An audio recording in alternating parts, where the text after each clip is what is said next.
Hello. I don't know why it's not working. The bot works. I know that because I just tested it.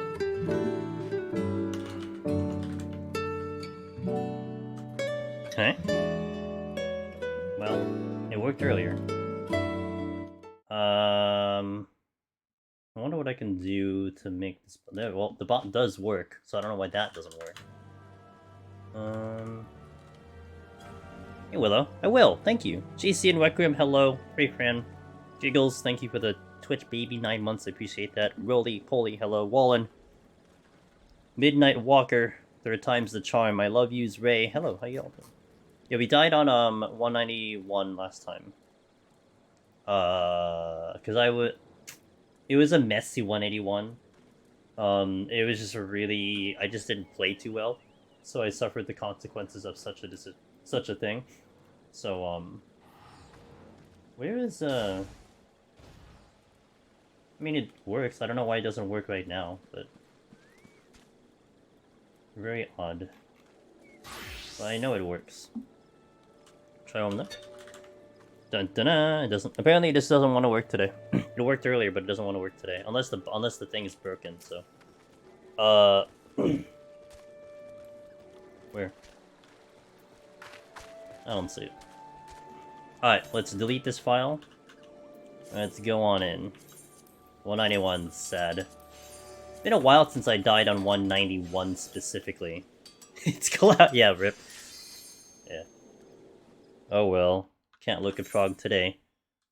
Oops, I didn't start the music. But hello guys, I hope you're having a good reset day. We're back at it again to set this file up, as promised.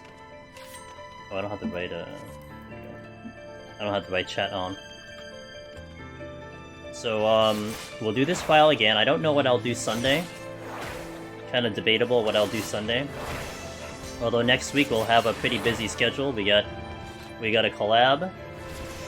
What's next week? We have a collab, I have a sponsored stream, and then the week after that we have another collab, and another collab, and a sponsored stream, so it'll be pretty busy. Genuza, hello, how you doing? Hope you're having a good day.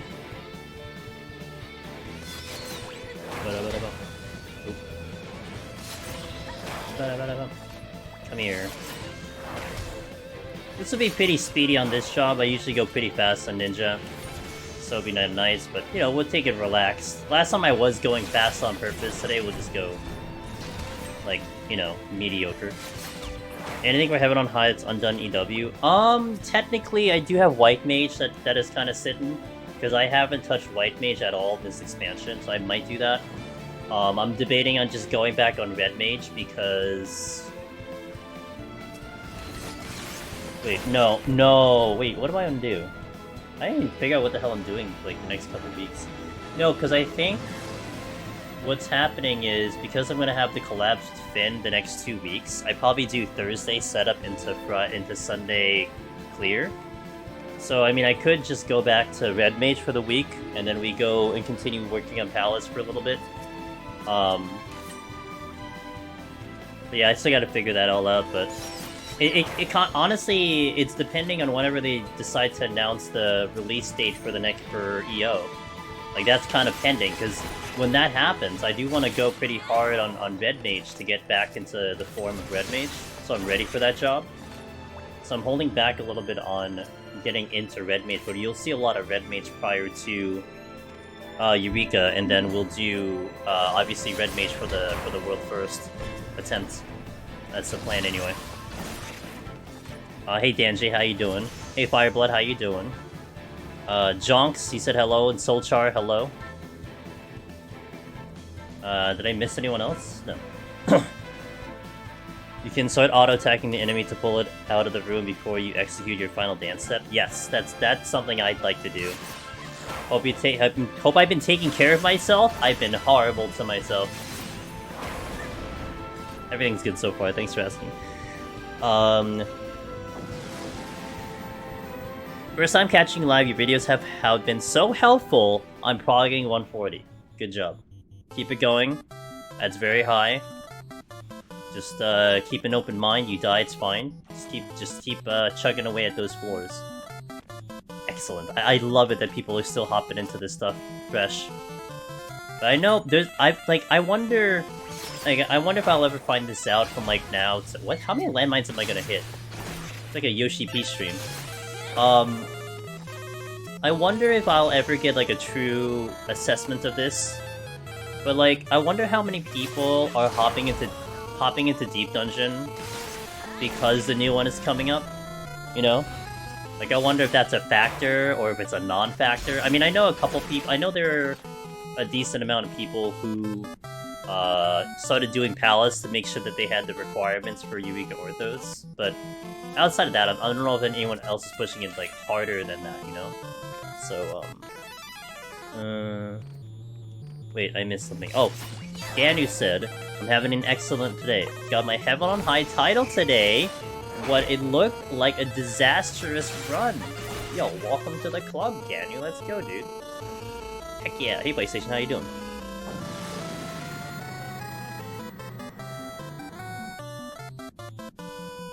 Welcome to the club, Ganu. Let me see. It's exactly a week. Yeah, so the prediction for me when we were doing the... Oh, thanks, Wallen. I appreciate it. As always, my friend. The prediction, if you follow, like, the date or the week, it lands it between March 6th, the week of March 6th, or the week of March 13th. One of those 2 weeks. But, I mean, I still want to have, like, a concrete... I've stepped on, like, 6 landmines. What in the world? I made it to the first time to 93 Heaven on High, too. But, Neppuku Doll one-shot me as a tank with full health. That sounds like a warrior. Did a warrior smash you with, like, Veil Cleave or something?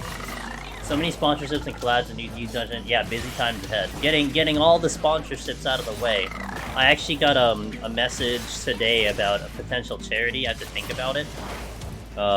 Like, I get a lot of charity stuff, and you kinda, honestly, have to be a little choosy. Like, you guys are so great when it comes to charities, but I also don't wanna, I don't wanna take advantage of that. That makes sense? So, let's see. How does Reaper do in Deep Dungeon? In Palace of the Dead, it's fantastic. In Heaven on High, it's good. It's just, it's, like, not as impressive as it is in Palace of the Dead, though. But it is very good. Hope you're doing well. Doing well. I'm currently sitting on floor 70 file and super afraid to dive in. Aka, that is honestly the most common thing I've heard people say. And I think my most common response at this point is don't be afraid to die. Even if you die to literally the first thing that you fight, you know, you just instantly die, you forget a raising or whatever, there are lessons that are going to be learned, and it'll make your next attempt even better. Like like even if you die in those sets, something will like just tell you, oh my god, I don't want this to happen again, and because of it, you'll be better due to it. So, just take it in stride, don't worry about it. It's very common for people not to climb any further than like that set, especially if it's their first time, so you'll just join just the rank of literally everyone else doing the content. And yeah, don't be too hard on yourself. I'm hoping March 13th, because I can't get the week off before work. I'm hoping, earlier, because I have PAX East, which I still need to figure out about those tickets that I have to get rid of. Also, like, getting there. But yeah, like, I'm doing PAX East at the end of the month, so the earlier the better, so I have time to work on it. It's only 4 days, but I mean, still a lot of time, you know?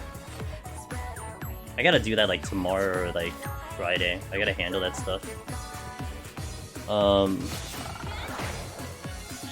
Is this the most landmines run? Apparently. There's more landmines ahead.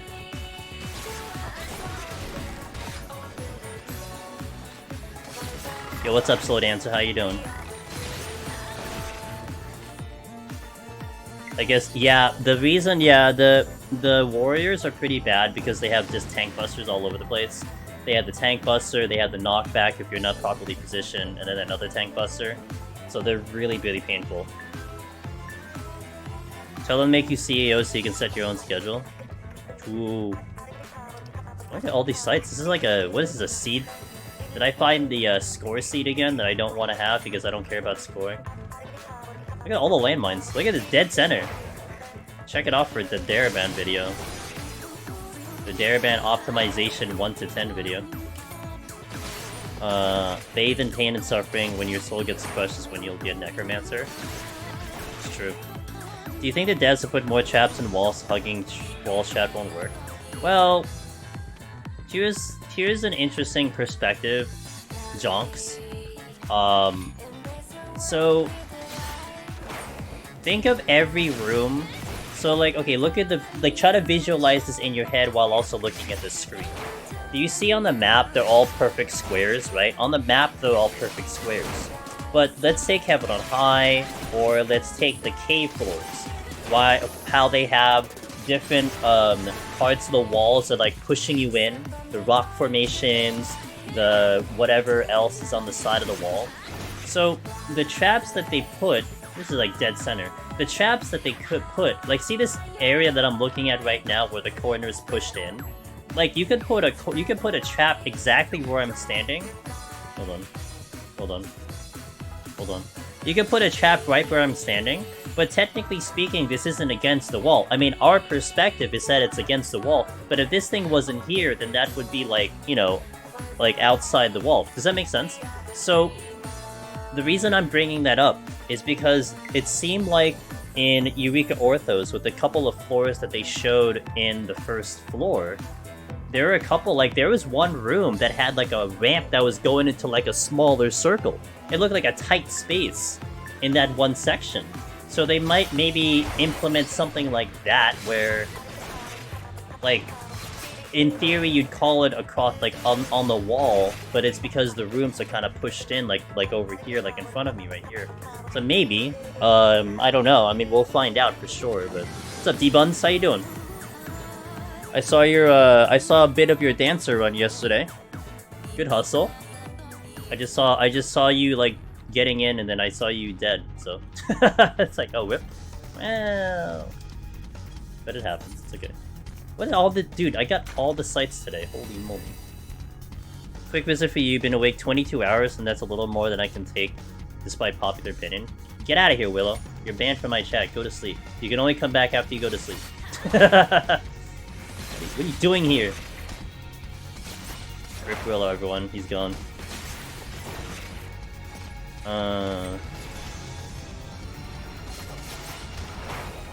I'm good. Thank you for asking.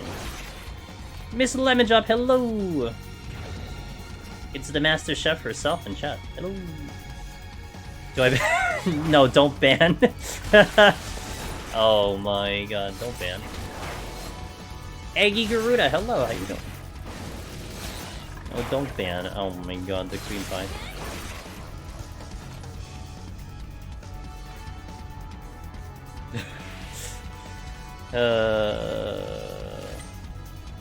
Rip Willow. Miss Lemon Drop, I hope you're having a wonderful day. Hope the culinary school today was good. The cream pie is perfect. It's a high quality one for sure.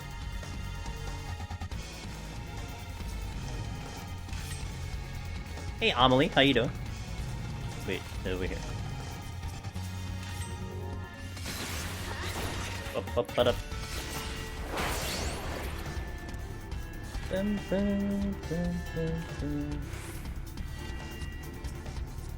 Okay, what am I missing?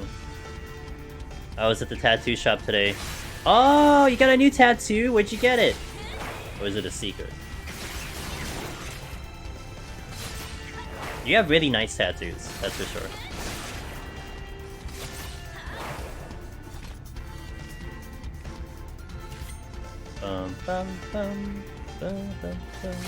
I'm working on my right arm. Okay, very cool. I was thinking about stepping on this. Hey, Dog Palette, how you doing?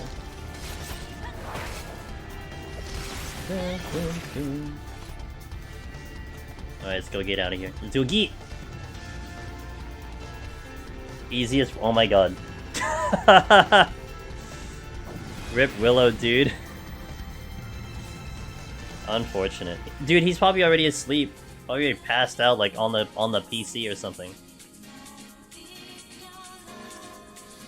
Hope the run goes well. Thank you. Well, honestly, if I just play better, it'll go well. Like, on Sunday, it was just all on me. And this is what I've been saying about Palace for a long time, too. At least, you know, having gotten already a lot of the clears and everything, and getting more used to the plays. Palace specifically, not Heaven on High, but Palace specifically, I felt like every single one of my losses, for like literally 2 years, 2.5 years, have all been because I could have done something better. You know, like I could have made better choices and had better results. When it comes to Heaven on High, I would definitely say that there are runs where straight up, if I had another chance at doing it, I would have exactly the same result. Like that's what I think. Because the decision I made was very sound.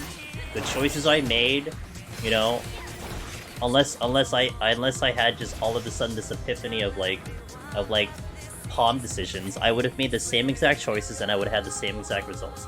Here, in Palace, it's more about performance. If I made a different decision, which I very well could have, I would have had a better result. And that's just what happened Sunday. I lost 2 steals on 181 in like under 2 minutes. It's like, this is so stupid, but I mean, the decisions the plays I made were pretty good, it's just I didn't execute them well at all, and I got penalized for it, so it is what it is. I finally finished Valheim and did a warm-up Heaven on High run, died on 67 due to underestimating mimic damage. Oh, yeah.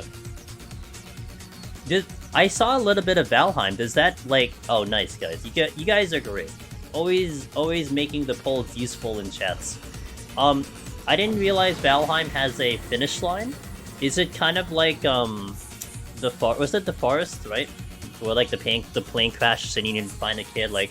Does it just... I guess it has a finish line? To me, it seemed like it was just, it kind of just seemed like you can play for however long you want to. You kill bosses. Valheim's like, is the Viking thing. Well, I mean, it looked like a survival game, right? For some reason, I feel like survival games have a hard stop. Oh, right, I'm sorry, the other way around, I'm sorry. I feel like survival games don't have a hard stop. I know what I'm talking about, I swear.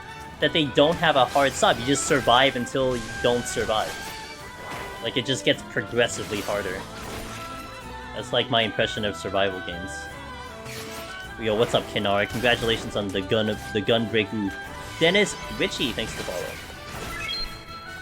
I can't deal with the unavoidable auto damage. I get killed so often, even running away and waiting for my push to catch up. They usually just crit me when I'm catching it. Says, Cherub.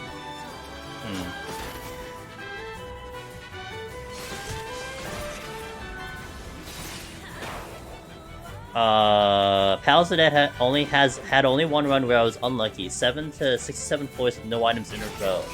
But I didn't know about double rage plays yet. I think the worst I've seen is only 3, but I've definitely had a good chain of them. I've had Palace try to kill me with a triple no items, but I still got through. But I mean, that's like, you're talking about having a buttload of experience, so that comes into play. The finish line just moves back each expansion? Okay. But yeah, it's infinite survival of the game. I missed it, Ban Willow. Man, you missed your moment of glory, Donut. D-Buns. On my first real attempt, says Psychos. After getting armor maxed out at 161. Already see I need to improve on trap awareness, lazy me, and time efficiency. That will come in hand, that will come into play, Sai. It'll come. You know, that part is speaking from experience, it'll come. I mean, one of the things that I think is great about watching, I mean, hopefully I can put that on display, but watching, like, the veterans, Finn, Aurora, especially Aurora is one that's very fun to watch, because of what he's able to pull off. And Finn, with his expertise in optimization, I think it's a good marker of what you can get to as like a benchmark, right? So if you're like not going fast enough, or you're running out of time, like watch all of the veterans doing their thing who have multiple clears and see what they're doing, you know? Like for me, I do feel like I take it for granted about the speed in which I go, because I feel like I maybe sometimes should explain it a little bit more. But at least it gives an example of what is capable or what is possible with any job available. So if you're kind of under that, you know, at least it doesn't necessarily seem impossible. That's one thing that's important. And I think that's one thing that was important overall in Palace and in Deep Dungeon, was that once you kind of see it's possible, at least you can chase for something tangible. Like, going for Necromancer for the first time was rough, because it was literally 2 years that no one had the title. So sometimes you felt like you were chasing something that was in fact impossible, but eventually someone then did it, and then you get a little bit more motivation. So, but definitely a good idea to be like, okay, you know what? Recognize what you can try to get better, and then you can get better. I learned an insane amount from watching you and Meiji's Guide. Yeah. And that's one reason, I mean, I personally try to take more of a role of, like, more the introduction, and kind of safer route, something that hopefully can be mimicked. Although we do plays that are kind of fun, but, you know, that's just because I like to put on a show sometimes. But I hope that, yeah, I hope that does help. Let me catch up and chat for a little bit, and then I'll hit an ad, and then we'll go in. New zone, new final boss, but you can keep building and decorating. Got it. That's what I figured.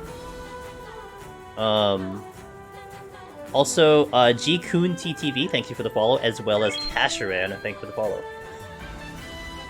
No problem, Kinar. I sent them to Sweeney, it's okay. Gotcha. My time efficiency vastly improved as I worked on my kill efficiency, so maybe try focusing on being efficient in killing and exploring, and the time efficiency will follow. You make it look so easy compared to the pressure I feel when trying it. I got somewhat close, but not without absolutely stressing out. Well, to be fair, I'm not very emotional, so that probably adds into it. Maybe I should, you know, I should probably try to invest on a better heart rate monitor. But, like, that was one way for me to showcase, like, okay, yeah, I'm feeling a little bit. Like, you know, it may look like a stoic composer here, but I'm feeling something. The Discord and streams have been godsend. This Discord is amazing, absolutely amazing. I can't wait to see what's going to come of the Discord when EO comes out. I'm playing it on just vanilla, but you can mod the game like crazy. I heard about that, yeah. Alright, let me do a 1-minute ad, so BRB in 60 seconds for those seeing ads, but we'll continue, guys, alright? BRB.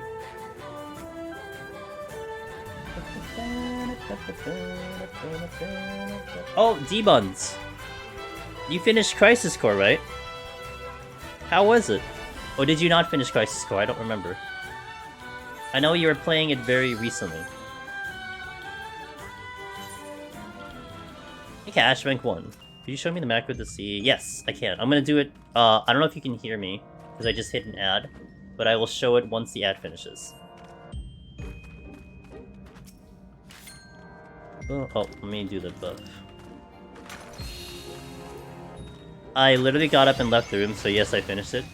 I literally got up and left the room, so yes, I finished it. Yes. Oh, you can hear me. Perfect. Okay, let me just give it like 10 seconds and then I'll showcase it. Thanks, Zevran! Yo, Zevran, you installing Theater Rhythm tomorrow? I think I'll install it tomorrow. I'm not sure how much time I'll have to try it out. Maybe like a little bit. I think I'm gonna totally try it out tomorrow. Okay, ad over. Welcome back from me. Welcome back to the ad, guys. Alright, so I was asked about the HP macro, right? The macro to see the yes, so this one. Hello? Bruh, I'm like talking to Twitch chat, dude. What the fuck? Alright, so that's the macro. Don't worry about the amount of macros I have. Don't worry about it. So that's the macro. And of course, you know, with the exciting drama in the air, that is an in-game macro. That is nothing, anything. Like, everyone can do it, so that's the macro. No problem. Hey, Broky, my day's going pretty well. I got some stuff done. I finished, so if you guys don't know, I was doing a Eureka Orthos prep series. That one right there is the 4th one in the series, and I just about wrapped up the 5th one. I might be able to release it tomorrow, if not Thursday, which is kind of what I was planning. It's basically gonna talk about what jobs are gonna be good to take into Eureka Orthos for World Prog if you're soloing. That's the topic. No, you're not seeing a tier list. Sorry to disappoint, you're not gonna see a tier list, but it'll just kind of go over, you know, kind of most, like, what jobs are out there. Which is funny, I don't really mention Melee, but whatever. I mean, if you're gonna World Prog solo on Melee, Godspeed. Bless your soul. Please get World first and prove us all wrong. Pros, cons, and no, not that detailed, just the job role. So basically I talk about how I'm taking in Red Mage. I talk about how I'm suggesting tanks for everyone. I'm talking about how the popular jobs right now, where it's like Machinist and Summoner and Reaper, like they're good, but you're gonna have some problems. I talk about Healer being interesting because it's 90, that's pretty much it. That's just, like, it's a really short, like, 3-minute video, like, it's not in-depth. I didn't want to go in-depth, but yeah, it's not really, like, crazy in-depth. Monk World first. With VOD. That'll be crazy. So tempted to continue the Dancer Chant. Do it! Look, I already know what I'm stepping into. If I wanted to... You know, it's funny, though. You know, pretty much the past, like, 24 hours has kind of changed this. So let me tell you, like, my original kind of thought process here, and now my adjusted thought process here. Like, if I wanted to truly try to go for a world first, like, I want to be the first person to get this title, I probably would go a tank. Maybe a debate between Gunbreaker and Warrior, but more than likely Warrior because I know how to do it, and I'll do it off stream. That's how I would try to really go for world first. But my original thing was, first and foremost, that's no fun for you guys. You guys want to see the prog. Second of all, I want to show the prog. And third of all, I got all my titles on Red Mage, so I'm stubborn, so I'm going to stick with Red Mage. Just how it goes. Of course, now, like, you know, you kind of almost are going to be... Your hand is almost going to be forced to have to show something. If you don't want people down your throats, that's for sure. So... Yeah, I mean, it's unfortunate, but that's kind of true, so... You know, so now it's like, well, I have to kind of stream it, but that's not a big deal, because I was already planning to. I'll just play like 10-minute ads during certain portions of the stream. Up, guys, 10-minute ad, BRB on the boss. Wish your sub, it sucks. I'm not so much racing for first overall, first dance would be fun. I mean, look, going for a first clear on a job is definitely going to have some prestige to it, you know, for sure. So, definitely. I mean, look, I think, I mean, specifically for this content, obviously the creme de la creme is going to be the first one to get the title, right? But then you have the other ones, like first data center, first server, first job on the server, first job on the data center. I think those are going to be important for a lot of people. Like, actually, way back before, when I had already gotten my title, I think I had just cleared on like some other jobs. EU did not have a necromancer in the entire data center. And I had like this opportunity because I had a character sitting there in EU because of PvP. And I had this opportunity to just go over and take it, but, you know, for me it's like, well, I'm not from EU. And I think that would just be not the cool thing to do. That would deny someone the chance to claim that they are truly like the EU first kind of thing, you know? So I'll just do it on my home server, but I know that stuff kind of is important to some people. I'm recently switching rating main, so I'm going to be taking Paladin. Okay, Paladin, look, Paladin Heaven on High Soul Char, that was nice. I liked it. I originally did not like Paladin in Heaven on High, because it felt clunky, right? You had like 2 separate bursts, it was just, it just didn't feel too great. Now it feels great, and honestly, with its updates, it was one of the reasons why I was able to even clear with the mobile damage. It's pretty good. How is the competition on the new NA data center? Some folks move over there. Move over there. I wouldn't say necessarily. I think you just had alts like Finn went over there on Paladin. On one of his alts, he created an alt, he made it ready, and he went on Paladin over there. I don't think anyone that I know of like literally moved their entire character. I mean, it sucks because you nuke your previous scores if you do that. So like if you had Aether scores and then you shift over to Dynamis, you lost all your scores in Aether. Like they don't exist anymore. So.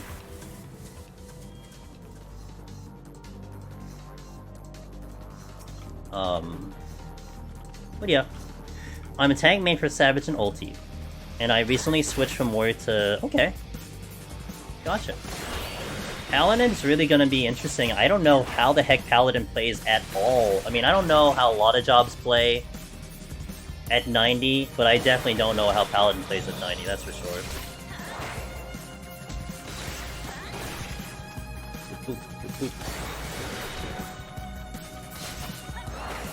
Jumpity, jumpity, jumpity. I raid Astro, so if I prog Astro as well. you know D-Buns. I mean, as what's the proper word I'm looking for? I don't know what, there's a word I'm looking for, I can't think of it. But as awesome as that sounds, you know you're gonna have competition, right? Like, of all things, you're going to have competition. So, Godspeed on Astro, not only just clearing it, but also trying to beat the competition. And you'd be going up against, like, literally the best healer in the world. Oh my god. I don't know, man. I mean, look, she can do it, but I think Aurora's gonna go do it himself first, and that's gonna be tough. It would be different if, like, you know, like, you were talking, like, no one in the universe is gonna try, except for D-Buns, but, like, there's going to be someone in the universe trying. So... What's up, Dairyban? Dairyban, every day I let you down. I hope that's okay. Every day of my existence in Deep Dungeon, I let you down. But you know what? Entertainment. I'll be the first Dragoon to wake up and log in. Let's go! Let's go, Magnets! Represent the Dragoons over there. That's why I have no idea what to do. That's why I have no idea what to do. Yeah, Macrocosmos, right? I mean, that's good. I don't know what that does, but it's pretty good. You guys are going to experience me learning 90 rotations on stream. Like, the only 90 jobs I've ever played was, Warrior and Black Mage. That's it. I don't know how to play any others. You know how many times that's in the video? Look, okay? You guys like the Hustle Drama? Hell yeah, dude.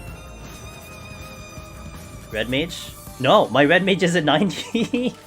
I'm going into EO for the first time on 90. Like, my Red Mage is like 84. I don't even think I want to level it to like at this rate it's just pointless for me to do that. I'll just wait till EO.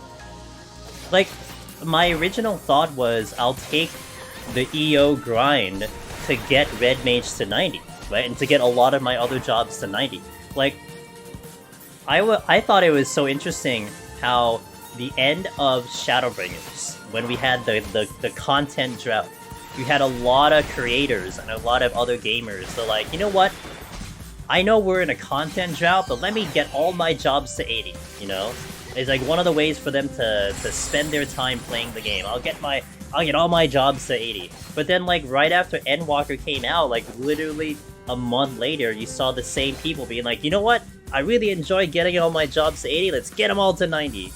I'm like, on the second month, okay, I don't know what content you're gonna have left for the rest of the expansion, but you know, you do you. And me, I already was like, okay, we're getting a deep dungeon, I'll just wait until EO comes out to get all my jobs to 90, and like, I barely have anything at 90. So now I'm gonna use Eureka, which I'm going to be spamming there, to get all the jobs to 90. That was like the original plan from the very beginning, but I didn't have any foresight to get Red Mage up there, thinking that I was gonna take that in for like a world first attempt. But now it's kind of too late for that, so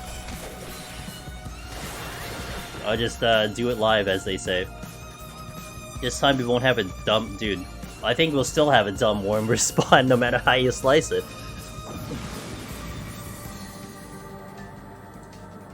Did I do? I did. I did main story. The only time I took warrior in was like after. It was like a secondary job for me, and that was when I started to solo the maps, because I was having fun soloing the maps on warrior. But I did all my main story and all the other stuff up to date as a black. I actually haven't used warrior.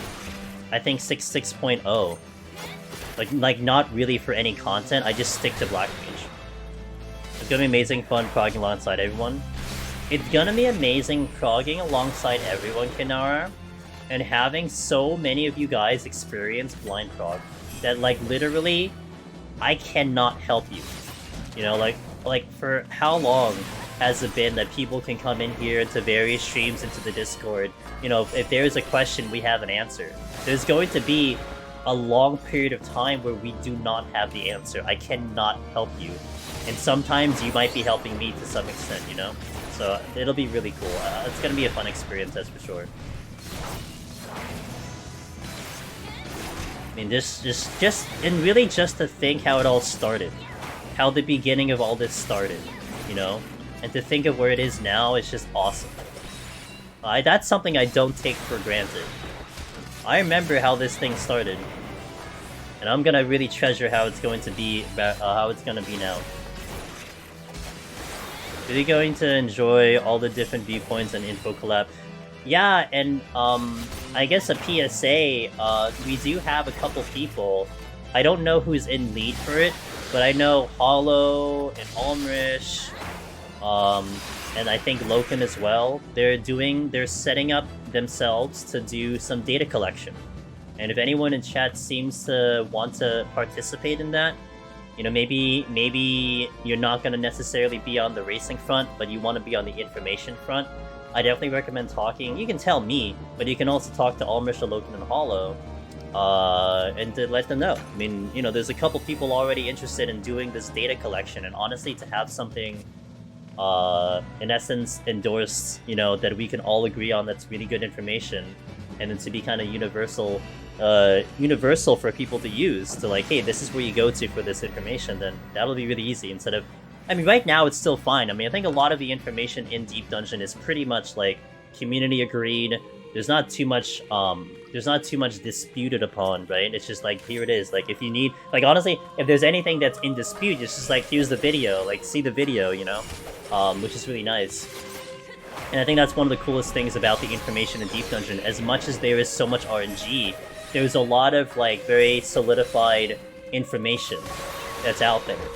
And that really helps, I think, people. Like, it's just, okay, here's the answer, that's it. You don't need to know, you don't need to have too much extra bits or conflicting information. And I think if you really get ahead on that, that can really help people down the line, you know? So something just to keep in mind in case you happen to be interested in that front. Let me know, let Loken know, let Almish know, and all that stuff. I mean, also something, you know, like a lot of you guys like to use DD Compendium, and I'm sure that's one website that will have a lot of this kind of statistical information as well.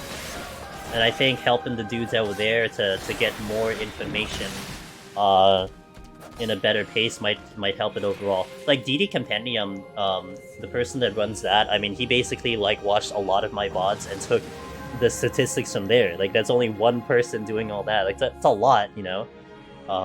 So if it gets expedited in any way, that's going to be something that'll definitely help lots of people. Recruiting my mods help fill out info on spreadsheet as like prog things, so I can have them second screen and not stress about filling now.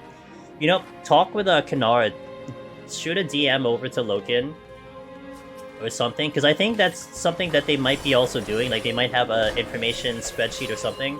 So honestly, if all the information filters into one place, that might be really good too, you know? Hello, buttons.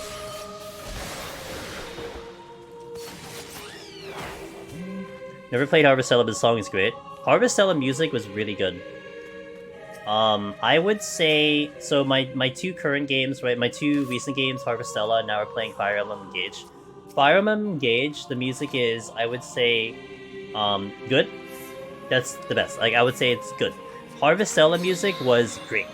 There were some memorable songs, some things that stuck out. It really fit the bill on the type of game it was. Good stuff. What's up, Kembar? How you doing? Happy Tuesday. Hot shirt! On 19! We're winning. I should use a strength now and a steel.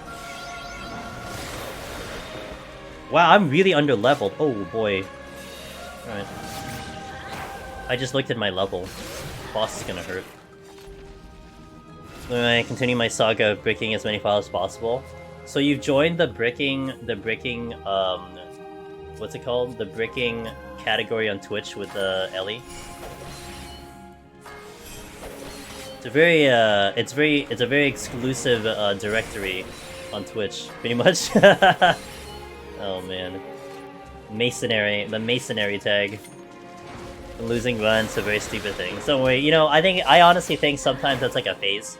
I went through that phase for a long time, where I would go like literally too fast, and I would suffer for it. So like you'd think like saving like 30 minutes is good, but it ends up becoming like an extra 2 hours. It's just like a waste of time. The Bricking Brigade, I like that one, Hustle.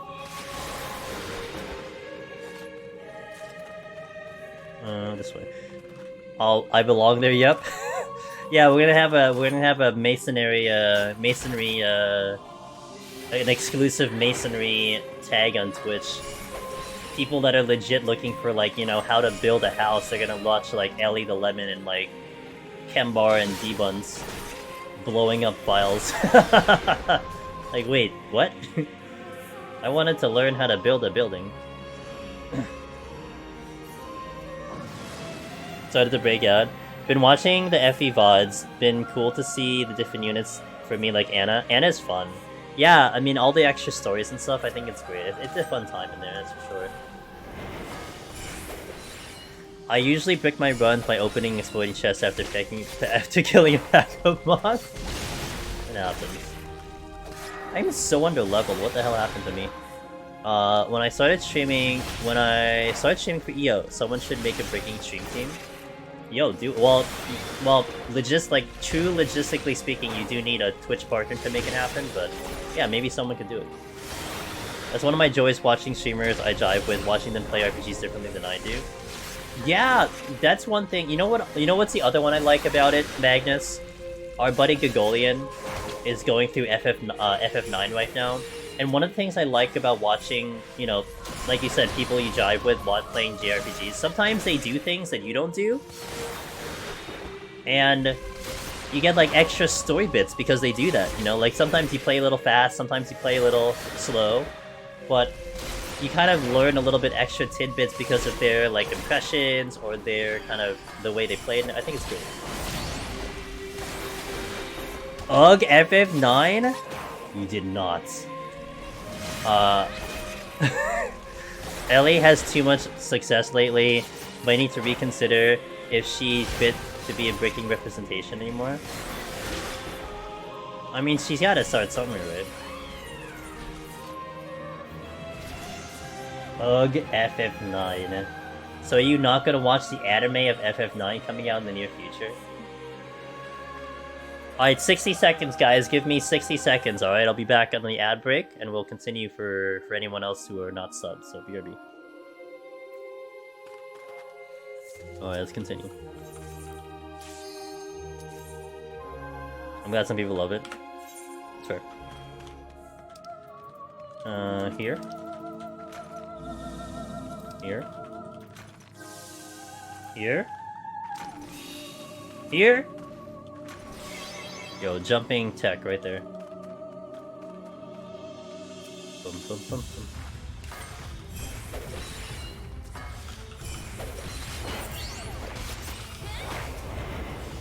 Ah!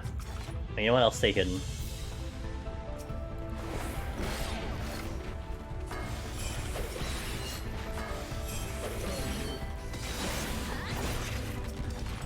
Here.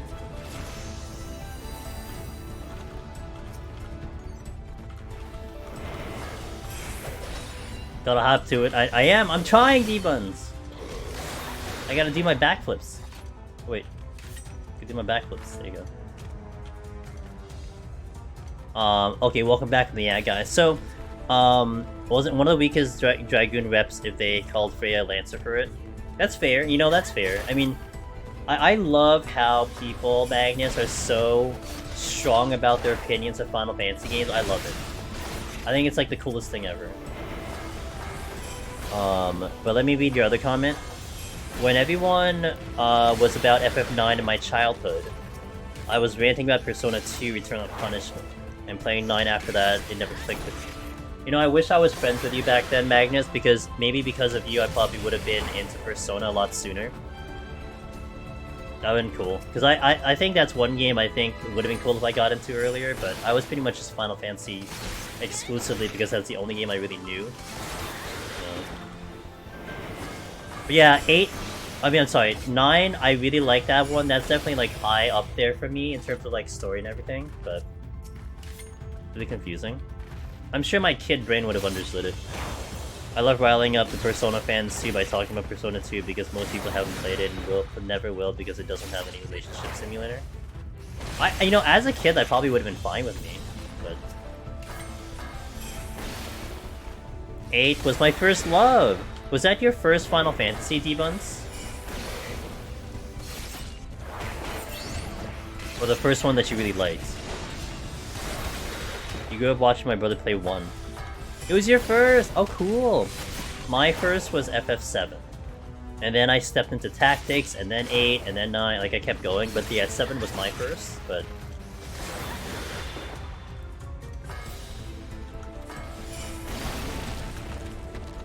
I felt that Mudra lag. A little bit.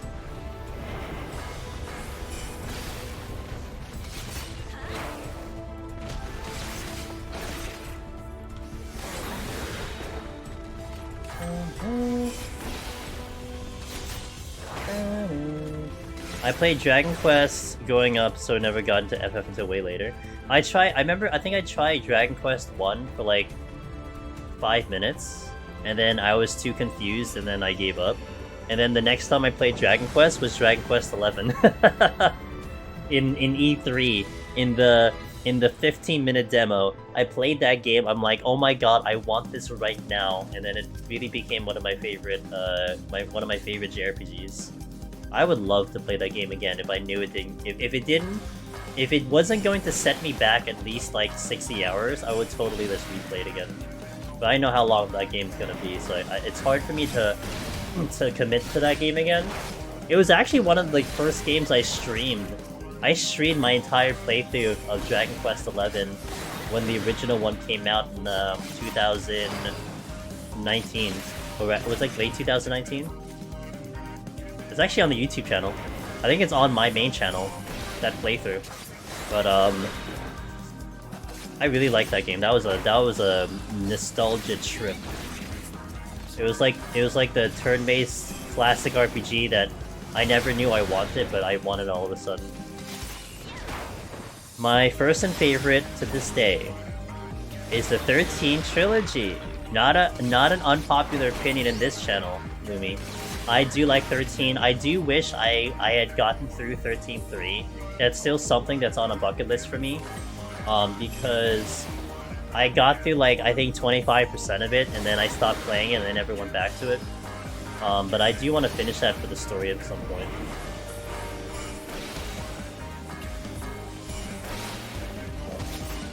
So my second, so I do adore it. And Crisis Core D-Buns, that was your first time playing Crisis Core, right? So I can imagine that thing probably wrecked you. Because I remember playing that the first time, that thing destroyed me emotionally. The second time, like, I didn't feel as much, but like, I already knew what was gonna happen, so it's whatever, but... 13.3 is certainly a game. That's certainly a description for it.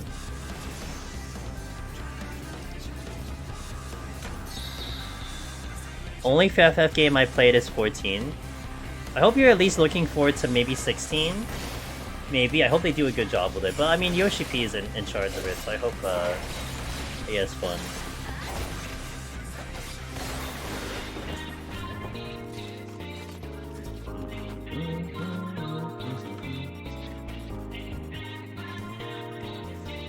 You still need to play Crisis Core?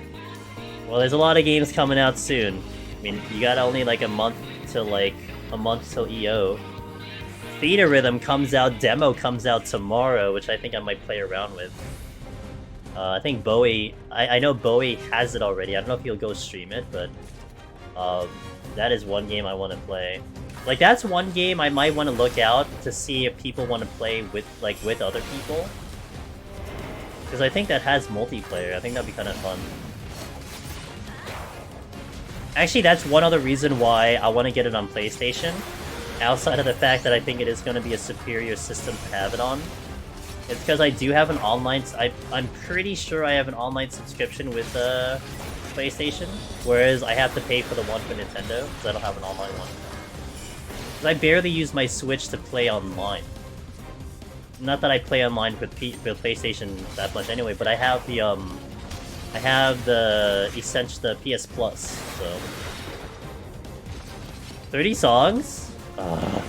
I might dabble with it tomorrow, we'll see. I'm not gonna do it, I'm not gonna stream it. That's gonna be something you may see me pop on stream, like, you know, in the future or something, but... That's gonna be like my true backup game right now. You play tomorrow, Alan? Yeah, it'll be like my true backup game. I'll dive into it after EO first clear, I think. Hell yeah.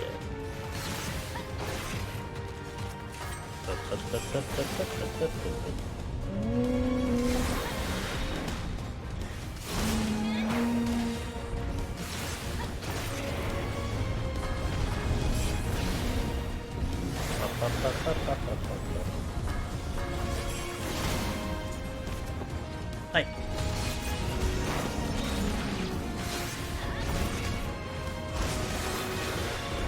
Demo should be live at midnight for download. Yeah, I think because it was midnight in EU, but we already had it. Is it cross-platform, by the way? Does anyone know?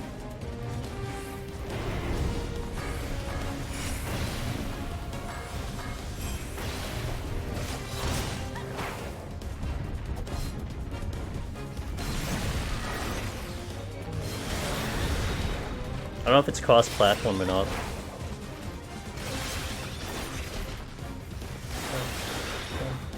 Maybe not, because like maybe the controls are different, but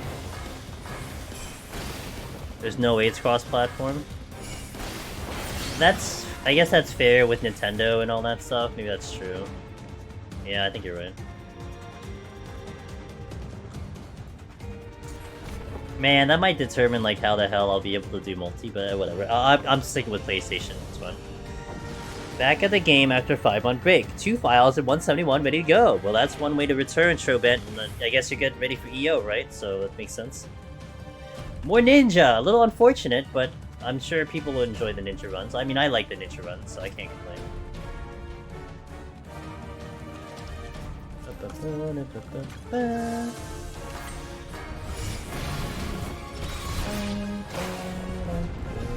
Unfortunate?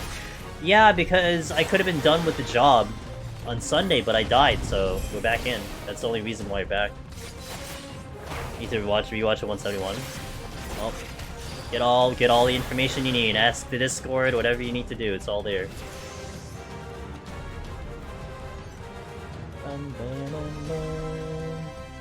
Who's ready to hear this song in Eureka Orthos? I cannot wait. Oh my god. If you don't know, if you haven't seen it yet, this song, which is Calamity Unbound, is what you're going to hear on the Floor 10 boss in EO. This is the boss theme to Floor 10. I'm so excited.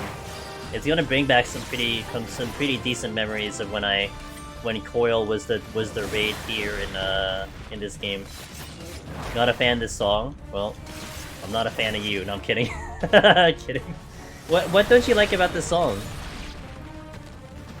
Like, you know what it kind of reminds me of a little bit? It kind of reminds me of it kind of reminds me a little bit of Star Wars a little bit.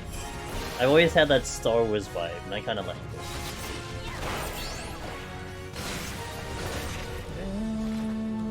What was excuse me. At least it's satisfying to watch Raiton delete half an enemy's HP. It is. What is the job you were looking for after Ninja? Probably White Mage. Because I don't have an opinion on White Mage. Because I haven't taken it in yet, and sometimes people ask about the healers and all that stuff, and I don't think it's fair for me to have a comment on something if I haven't played it, so... White Mage. I have not touched White Mage in all of Endwalker. Believe it or not. I haven't touched it at all. So it was one of the ones that was, like, one of the options. I also did promise, like, a year ago that I would do a Red Mage scoring run in Palace of the Dead, so that kind of has to happen as well, but we'll see how my time looks. It feels like panic mode, don't know how to explain it. So does that mean Slow Dancer, the song in EW, in Endwalker, the one where the 85 dungeon, do you not like that song? Because I always call that song Anxiety, because it feels like it's giving you anxiety. Is that the same thing, or is that like a different kind of thought? I forgot the name of that song though. I don't remember the name of the song.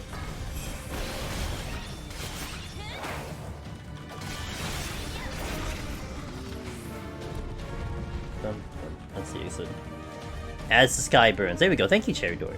For, yes, that one. God. You know what? I'm gonna wait. What else haven't I touched in EW? I'll get back to that. Enjoy the hasted floors for the presence of mind. White Mage's my favorite healer, but bringing a healer into Deep Dungeon seems too much of a challenge. It's a tough challenge, Jonks. But if I had to advertise it to you for a little bit, doing healer made all of my other jobs so much better. There's a Minotaur behind me, isn't there? It made me feel so much better on my other jobs. And it was really nice. Like, having to try to prog healer, having to try to figure out the strategies for healer, I go back to another job, I'm like, wow, we're going so much faster. I have infinite time. It was nice. So I do enjoy the experience. If anything, even if you're not successful, just to go through the process is really fun.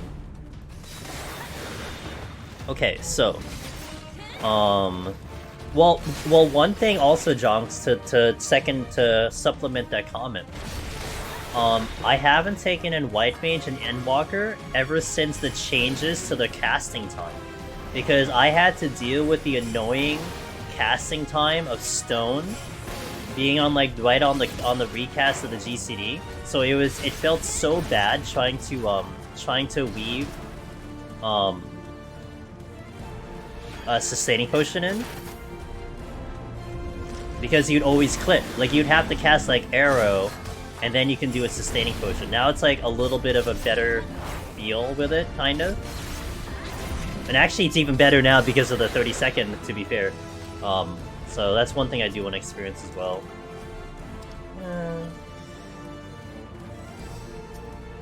When am I running some frontlines?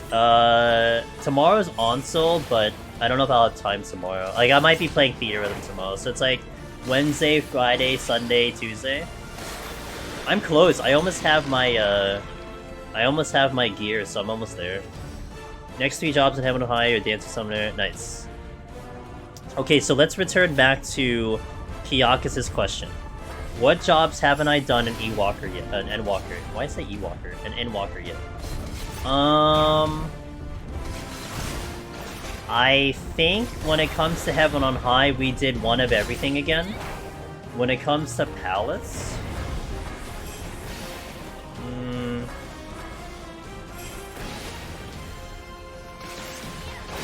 I think I did everything in Palace.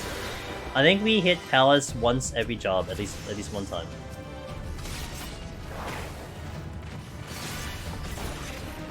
Guys, how does one Black Mage? I need to get better casters. So, one thing that really helped me on Black Mage was I tried to maximize my instant casts. So like Firestarter, Thundercloud, you would only use them when you had to move. So like you would basically hard cast until you started getting punched. And then when you were taking damage, that's when you would start utilizing Firestarter, Thundercloud, you would do Swift a little bit. and then you still maintain your damage. You get distance, they cast a spell, and then you hard cast again. And you don't go through like a hard rotation. So like, let's say you burn a Firestarter, even if you got a fresh, a fresh Umbra or whatever it's called on fire, Astra, you would try to force out a Firestarter. You just keep using Fire 1 instead of trying to go Fire 4. And then when you have Firestarter, then you would go into Fire 4. So you would try to maintain as many instant casts as possible so that you can retain damage and keep mobility. Like, it's a little bit of a different thinking than a typical raid Black Mage, and when I made that adjustment, it was a huge difference for me. Like, it was a major difference on my success on Black Mage. I hope that made sense. That's how I got success on Black Mage, like seriously, that's what helped me on Black Mage.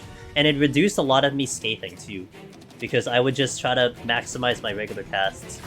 So it's like almost like an extreme way of trying to optimize Black Mage movement, which you do in raids to begin with, but you have to accommodate it a little bit more. You don't want to look at it as casting Fire 1 over and over as a DPS loss, you look at it as a DPS gain. Quick question, which DPS is the best and which one is the worst for Heaven on High? DPS? Okay, let's see. And DPS, we're talking about all the red jobs.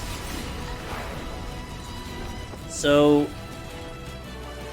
Heaven on High, you're asking for my opinion, so it's my opinion. I would say the best would probably be Summoner. Although one can also argue Machinist. The worst? What would be the worst? I don't even know what would be the worst in Heaven on High, it's all really good.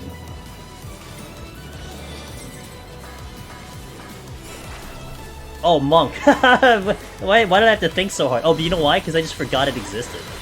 Yeah, Monk can die in a fire. Yeah, Monk's the worst. Like, I'm not even saying Black... You know, Black Mage is weird because we were just talking about Black Mage. And, like, I was okay with Black Mage. It's not that bad. Look, on an objective level. You're asking me subjectively, so subjectively it's Monk. If you're talking about objectively, I think Black Mage is probably the worst. But, like, I can play Black Mage way better than I can play Monk. Like, that's what it is for me, you know? Hey Val, how you doing? Like, I would rather play Black Mage 10 times over than I would touch Monk. So... You know, wait! Actually... Who asked about Black Mage Kiyakis? You want me to do Black Mage on Sunday? I can do Black Mage on Sunday, you wanna do that?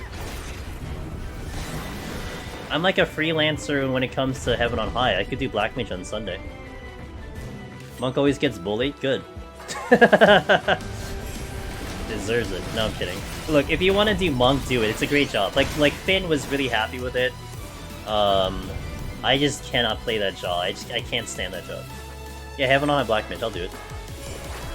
I was looking for a job to do. I can do Black Mage. Okay. We'll set that in stone then. I'll do it on Sunday. If I get through this file today, like if we don't disconnect, then yeah, we'll do it. Whenever you're cutting mimics with ley lines, triple casts. Black Mage gets nutty in Heaven on High. I hate playing Black Mage because I'm bad, but... See, Black Mage, I think, is an acquired taste. A lot of people, even up to this day, which I still find kind of funny, whenever a discussion comes about mobility and casting, the first thing you hear, oh, they're playing Black Mage. Like, that was the thing with the World Race, with Ultimate. Wow, they're playing Black Mage, they gotta be really good. And I get it. But, you know, there's a certain way to get good on Black Mage. It's not gonna be for everyone, no matter how hard you try, and that's okay. You know, not every job is gonna be for everyone, like me and Monk right now, you know? That's okay, that's why we have options.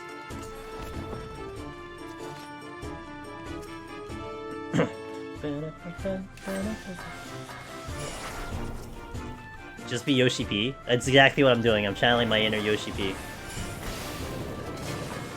I think just because my main job's summoner, so I can cast and be mobile, which is it's very different. Black mage, you need to think.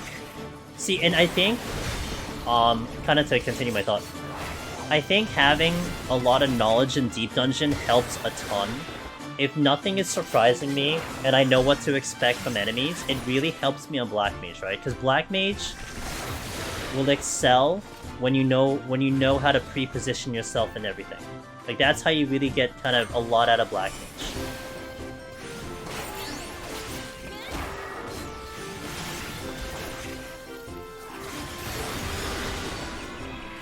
And that's kind of what I do on when it comes to that.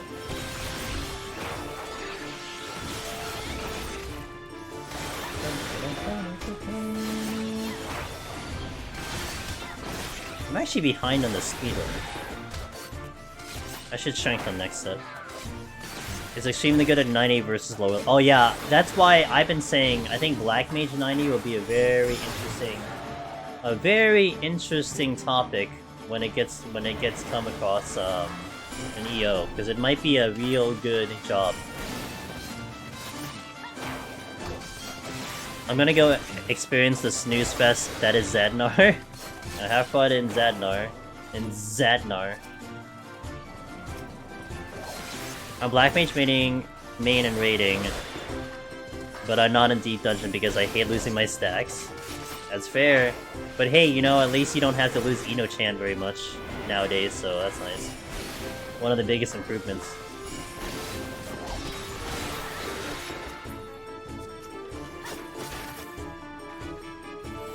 Cheat for the duels, that'll wake you up real quick. Or will it?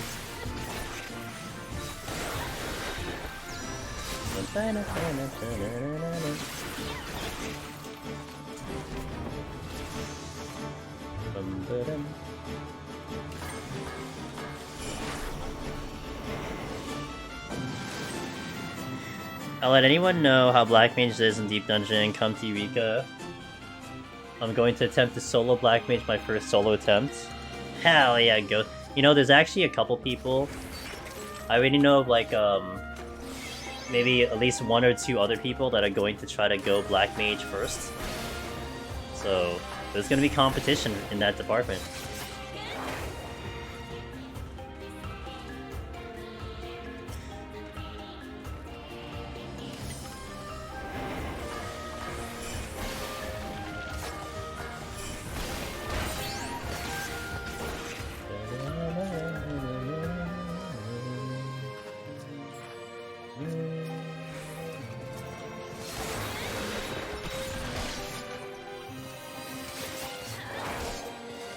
Landmine.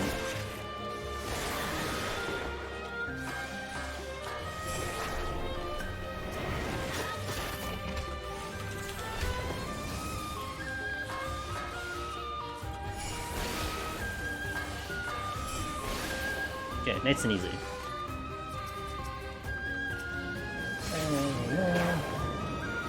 Can't quite decide if I want to go into EO as a warrior or a Dark Knight. You know, Lumi, I can't help you. Because I don't know what Dark Knight 90 is.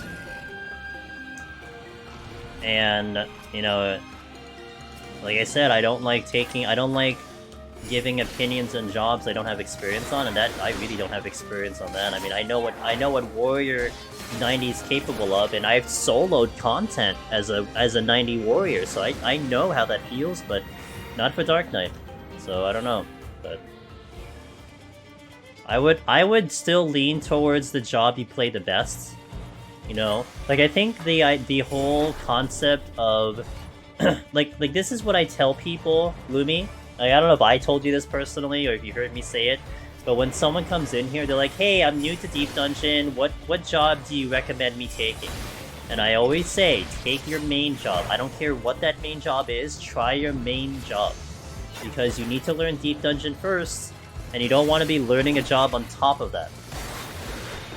So I think the same principle applies here. I think you want to be playing your best job so that you don't have to worry about hitting buttons on top of trying to learn a Deep Dungeon, while, by the way, you're going to be going in blind like the rest of us. You know, like, there is nothing to fall back on, no information to fall back on. So you gotta figure things out on the spot. So I think that exponentially puts that idea of not having to worry about less things when you're trying to do the climb.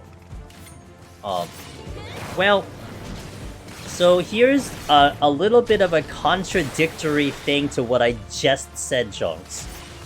When I was progging Deep Dungeon, I learned Red Mage in Deep Dungeon. I never took it in raids. I never did raiding. I never did content. I learned how to do Red Mage in Deep Dungeon.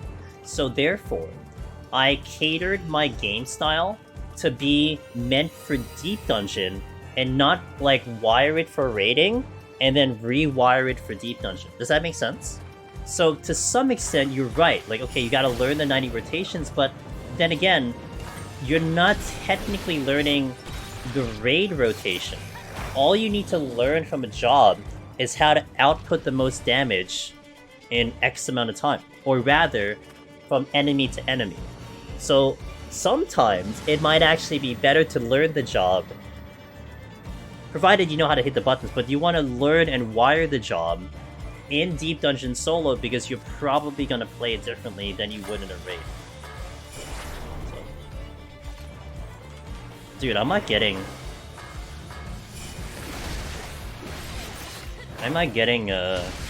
what do you call it?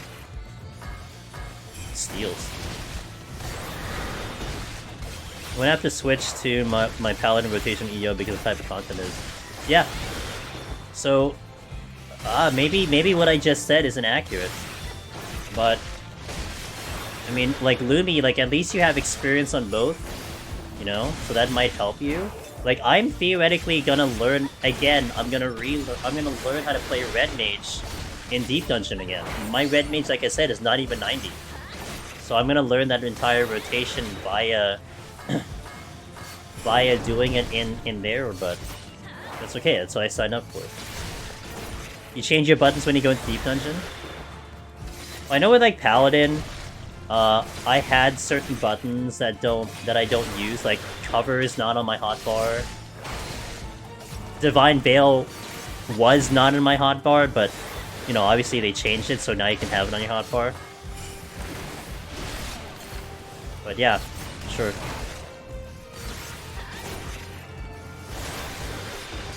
Like, I do wonder, if I had ever raided, and I raided with Red Mage, and then I started doing Deep Dungeon, if I would have the same success. Or if it would be tricky for me to, like, rewire my brain. Now, how I handle Black Mage, of course, kind of maybe answers that question, but that was already well deep into my Deep Dungeon experience. So I have already learned and hopefully mastered Deep Dungeon before I even stepped into Black Mage, but I wonder if that would affect me. I don't know the answer to that question. Shuibni. Let me kill this boss first and I'll look at your thing. Okay. Hold on. My head's always itchy. Hey Finn. That's my man for next week. We'll be doing stuff together. Resolution's going to be such a scary ability to use. Its range is pretty long. Yeah. I can't wait to aggro half a floor with that. I mean, is it any different than using Ricochet, though? Like, or rather not using Ricochet? I mean, like, right now, in Heaven on High, your finisher, Ver Holy and Ver Flare are AoE, so you have to watch out for that already. But I think there's more of a chance now, right? Because your last two are AoEs, I think. The way I intend to practice level 90 jobs for EO is to go into a dungeon level 80 solo and go as far as I can. That sounds good. What's up, Finn? How you doing, man? Happy Tuesday. Alright, let me trigger an ad here. 60 seconds. 60-second ad, and then we'll come back. So BRB at 60, alright, guys? All three moves are... last one's a line. So there's a higher chance that you would have one up when you try to pull something, but... that's alright. I'm sure we'll figure it out. Or I'll figure it out, or something like that.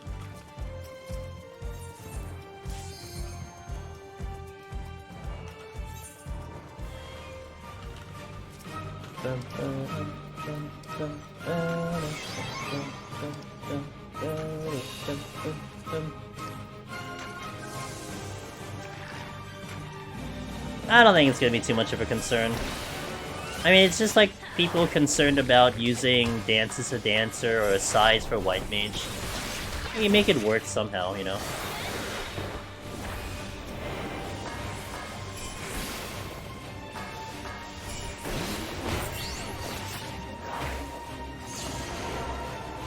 But I got the chest first. Fight in the hallways? Well, but you have to pull. And that's where it is. Like, okay, you have the finishers, but do you pull with your finisher, or do you just walk up to it, or do you cancel the finisher, you know what I mean? So that could have some determining. Like Dancer, for instance, you could wind up a dance, but then the trick to there is that you auto-pull. Like, you do an auto-attack. What the hell, dude? You do an auto-attack to pull, and then you're good. Oops, sorry. Okay. Pull with Addle. You can pull with Addle, it's true.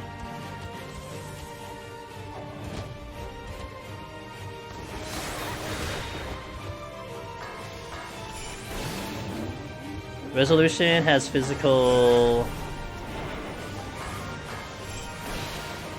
range, auto attack range to throw some numbers around.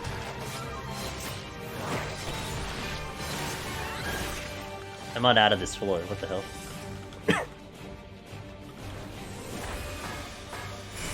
Like, I was playing Dragoon with that, you got Be Mindful of Gurg, yeah. But that's, like, already, like, in your rotation. Although, even when if you try to pull with it, it's not too bad. You just have to be, like you said, mindful about it.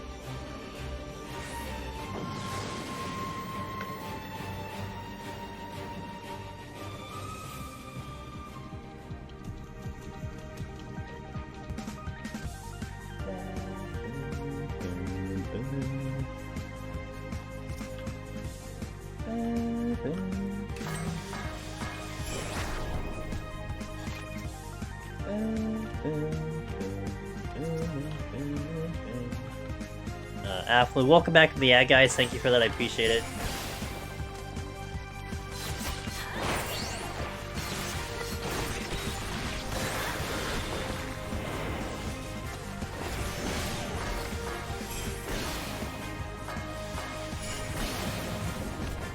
This is a witching? Okay.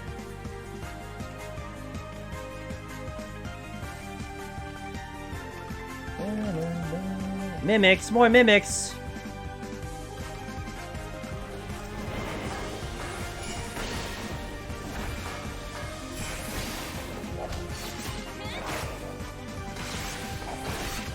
And a respawn.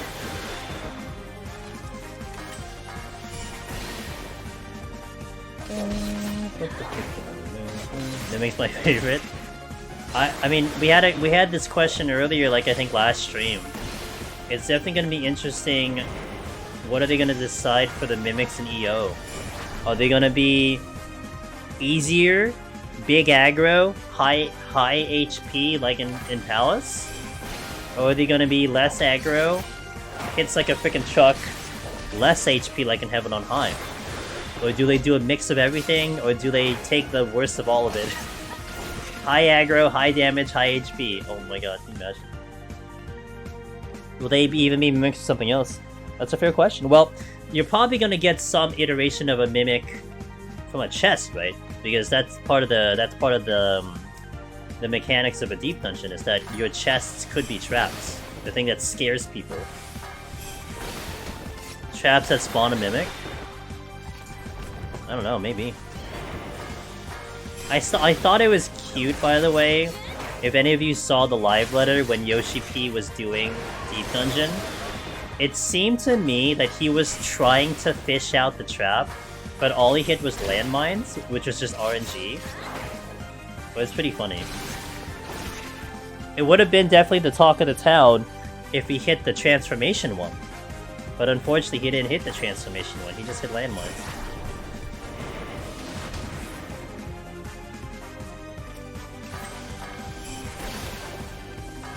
3 mimics around you? Yikes.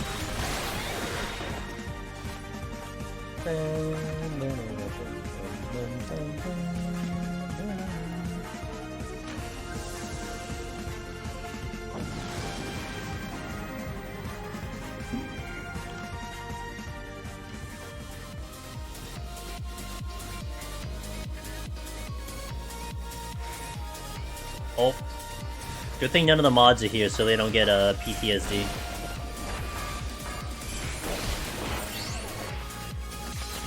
MB4 floor 1 to 3 are landmine floors? Yeah, imagine. Yeah.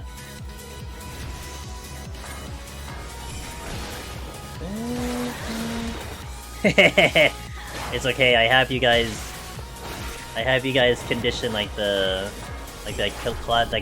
classical conditioning of like psychology. Good. I keep getting itchy.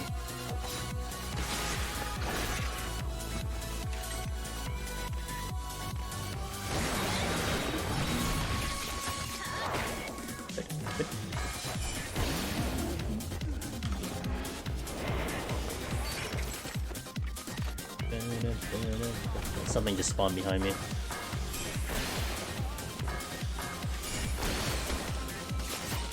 Catches me every time for a second. I love the music though. Dude, the music is, yeah. I definitely will probably say this is my top OST of Final Fantasies. It's 7 Remake, I think. There's just so many songs I jam to. A lot of nostalgia too.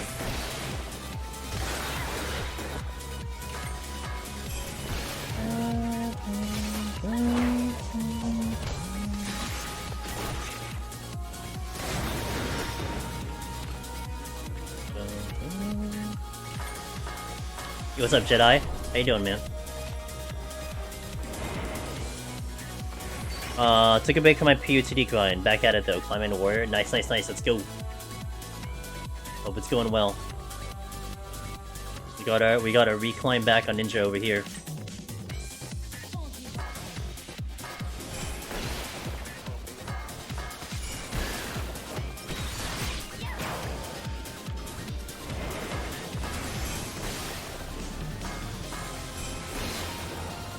Nice crit.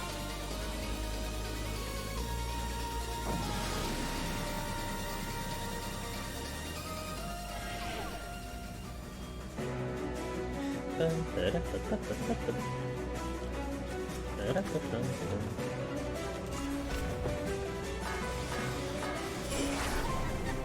it.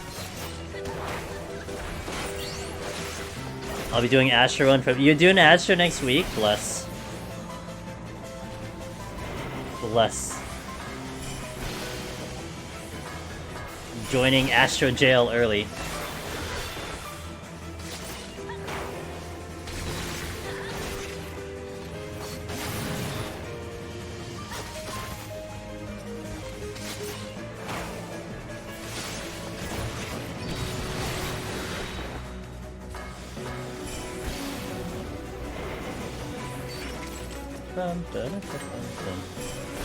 It'll be an experience.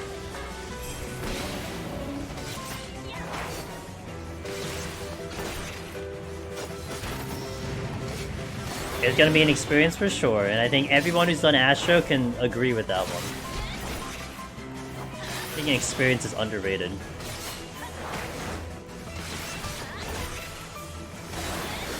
You'll come out a different man, that's for sure.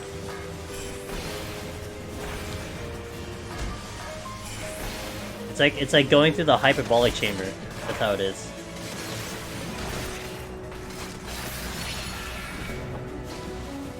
Apparently I found a landmine. Unintentionally.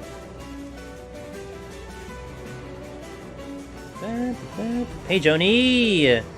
Thank you! Well, I think everything's okay. I don't think anyone's been talking about any issues. I saw one disconnect in Discord, but I think it's kind of calmed down at this point, so it's good.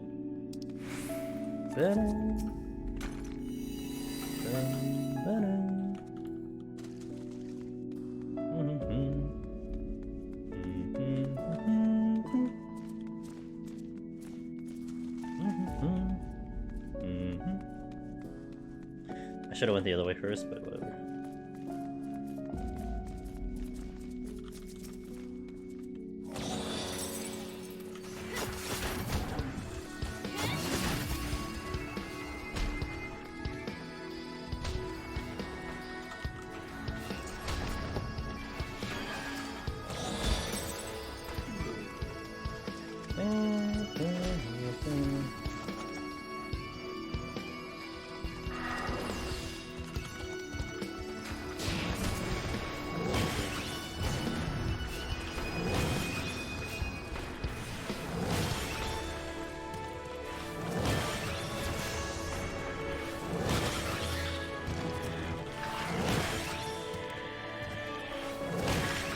Experience is definitely a word for that, yep. Astro AoE pulls are fun. I think fun is a subjective term. It distracts you between Heaven on High runs, that's for sure. Ninja Redemption arc, going back in, man. I gotta play better. You know, sometimes I just drop the ball, and Sunday I dropped the ball. That's it, I dropped the ball. Playlist is awesome, thank you. I am very happy with my playlist, and, you know, one thing I hope is that they allow us that kind of customization in the next one. I mean, that seems like really far-fetched, but since they are already kind of doing the whole randomized track in Deep Dungeon, I think it'll be kind of cool if we had a little control over what kind of list plays. But that's like, there's other things that should happen to Deep Dungeon before that happens, but I think it'd be kind of cool.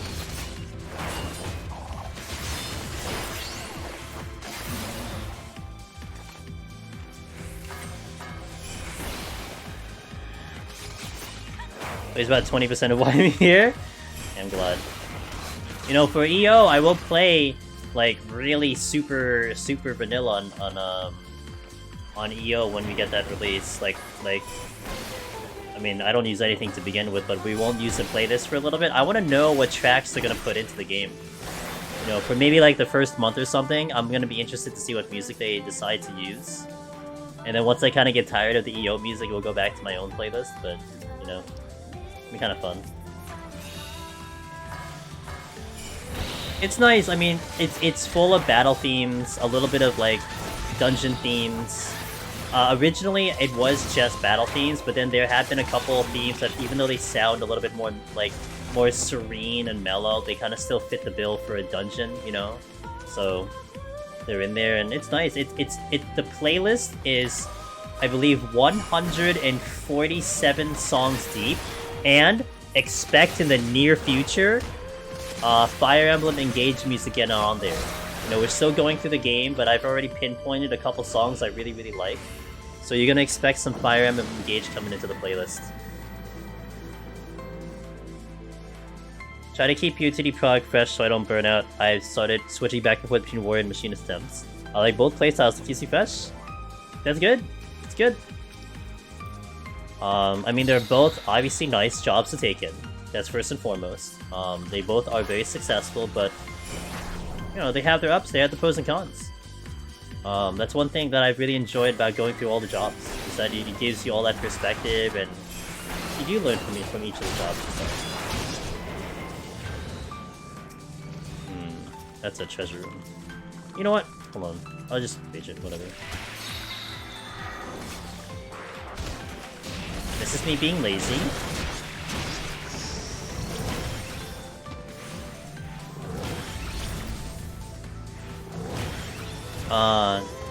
Titania Heavy Floor to truly drive. Oh, it'll drive. I'll be happy. I like that song a lot. Actually, the only reason it's not on my playlist is because I'll lose viewers if I put it on my playlist. I'll actually lose people. People will just exit the stream if I play that song, so I can't do it. But I do like that song. I think they're gonna have... I think they are going to add the same music from PSP version of Eureka. Oh, really? Well, we shall see.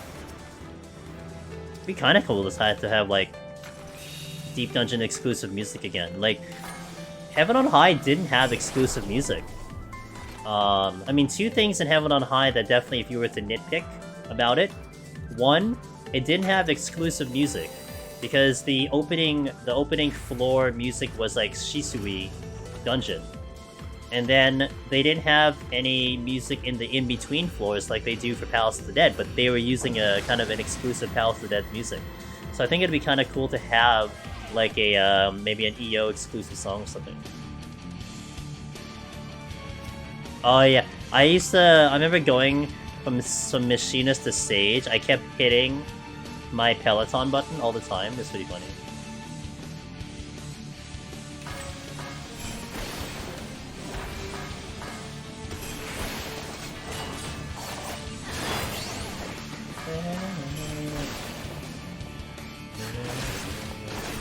Well, Ninja has it as a trait though, so I got flashbacks to Ross Astro Mine from that. Oh, rip. Game over. Hey, Minako. Is that what Angel Wakes Me? Yes, what Angel Wakes Me, that's right.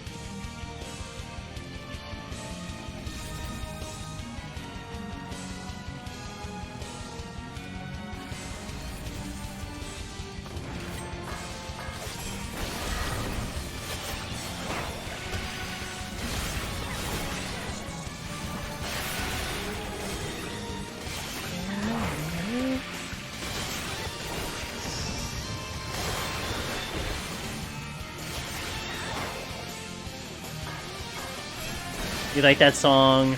It's a divisive. It's a very divisive song between the community. Some people love it. Some people absolutely hate it. They can't stand the song. It's really interesting to me. Me too. I like that. I will not complain about Revenge Twofold personally because it feels like it is a Deep Dungeon classic, but. Music option is going to be interesting when it comes to Eureka Orthos. It's going to be something I'm going to be really paying close attention to and probably talking about a lot about it when we do our runs.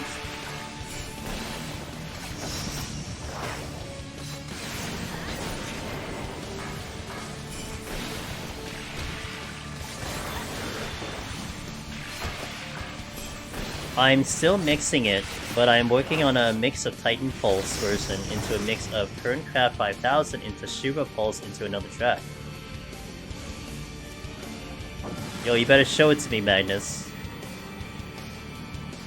I want to hear it. Primal's version of What Angel Wakes Me, could listen to it all day.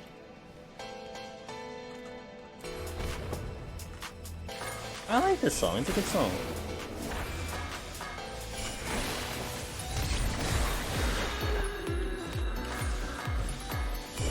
Speaking of Pulse.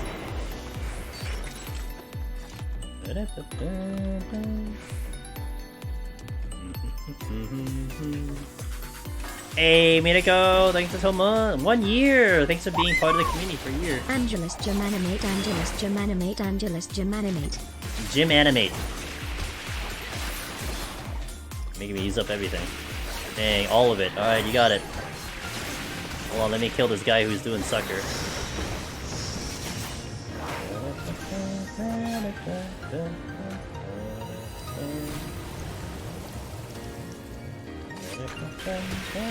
Oh my god, another monk.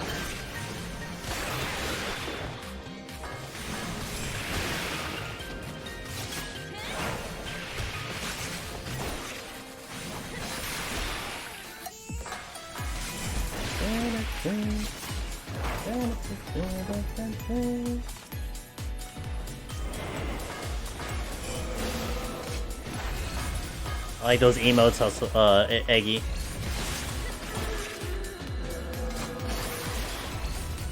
My reach back.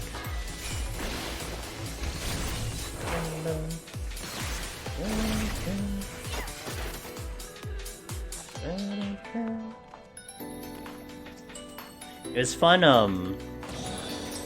it was fun trying to figure out how to loop these songs, because they don't naturally loop.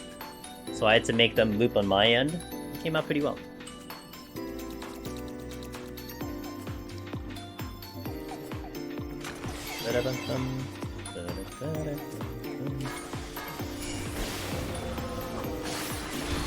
I love my groovy modes. I always feel bad using it randomly in Twitch. Oh, don't worry about it. I mean, if it gives you any comfort, you can use it anywhere you want here. But I'm in the same department, Magnus.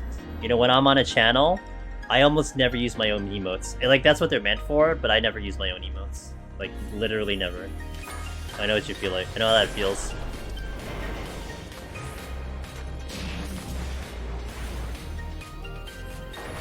But they are very welcomed here. A panda appears!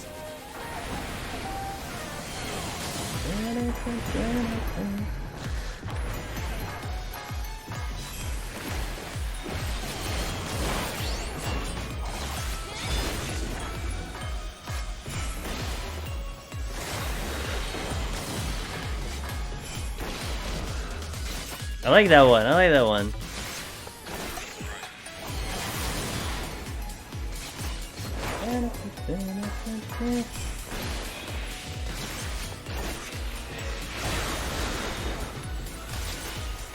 Wait, whose is that one? That one I like a lot. Oh my gosh. Nice. Alright. A dead 40 boss. Alright, let me do a 1-minute ad here, guys. 60 seconds. Will we come back? Thank you for watching. Push the ads out of the stream.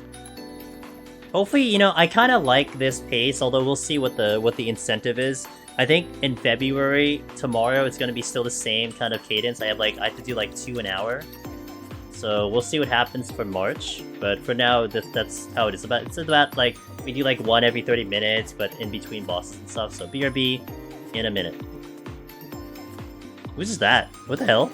Pontos? Oh, Ponto has very interesting emotes on his end, that's for sure. Ponto's got very creative, funny emotes. I've seen a couple of them. Good stuff.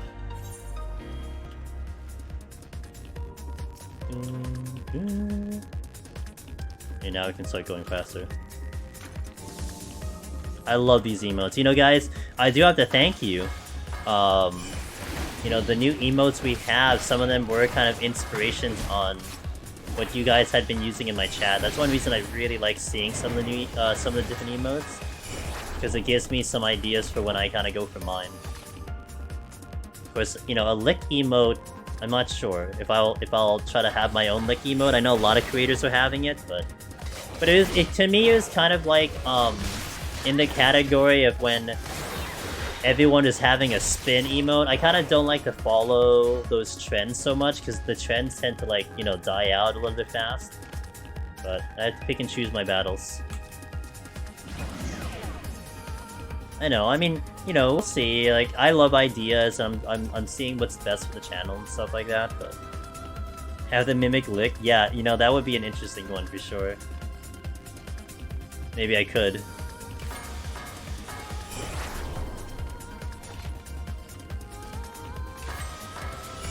I'm gonna need more than this, aren't I? Probably.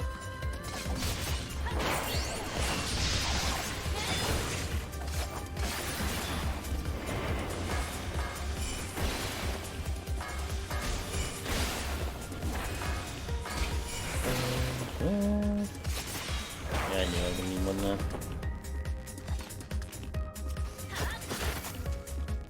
3D gun emotes.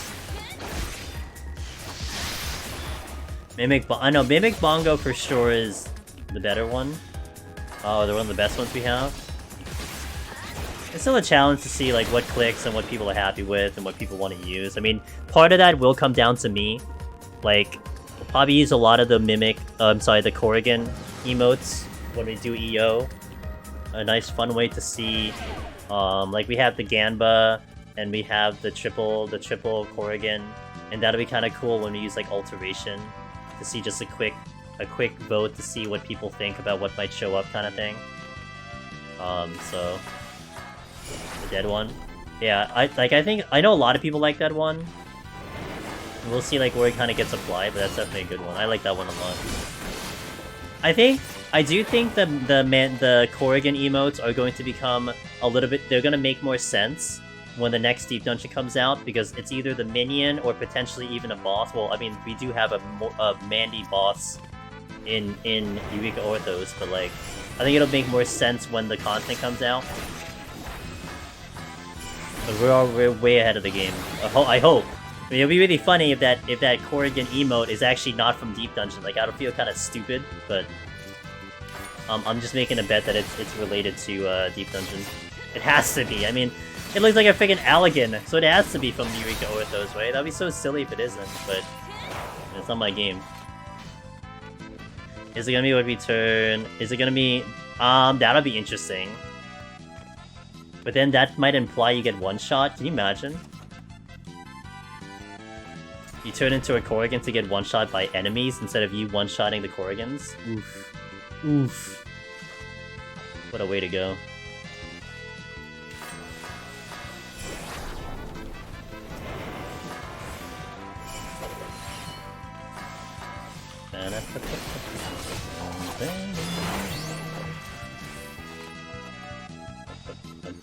that's what it takes to get you to appreciate Darabant's video.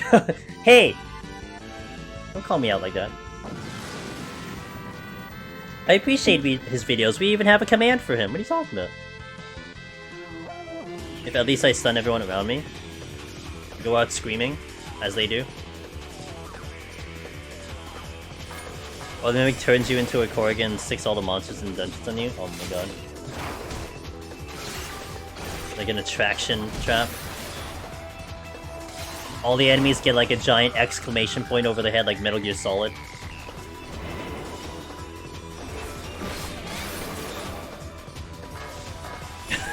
Yeah, what could possibly go wrong?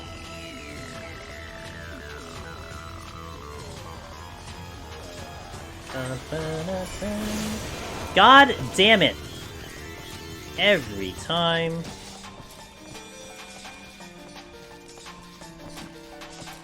Get back.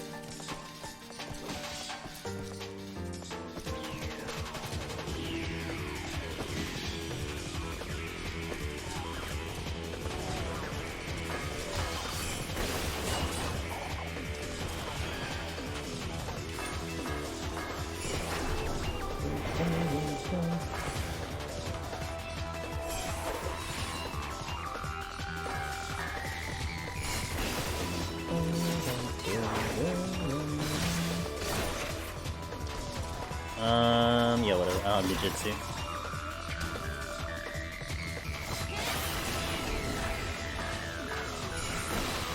Whew. Ninjas again.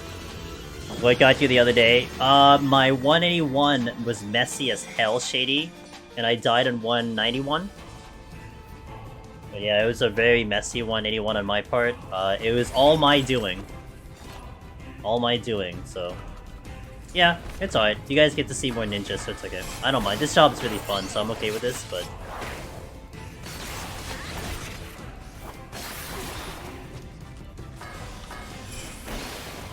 Any excuse to play ninja again.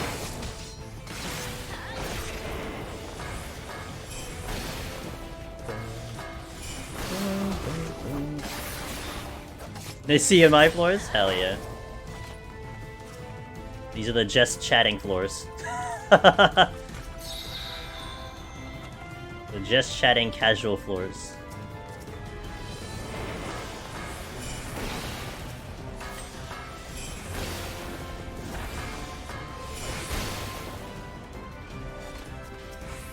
Just chatting with buttons, yeah. Occasional button pressing with chatting. Now what the hell are my strengths? What the hell?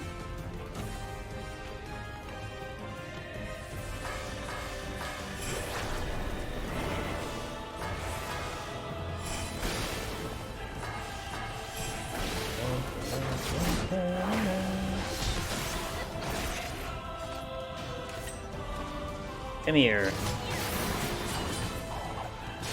Alright, I'm up.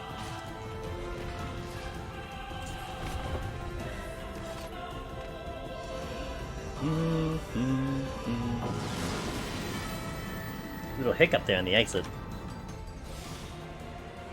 And Walker. And Caller, sorry. And Caller. Good song.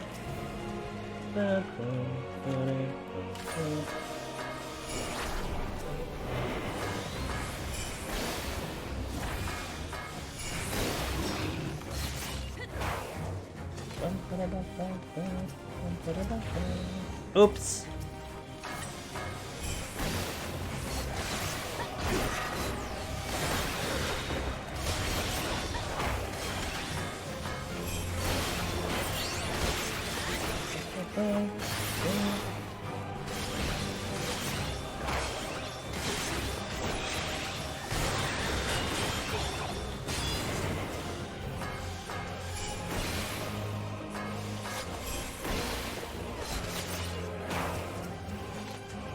Guess I'll go this way.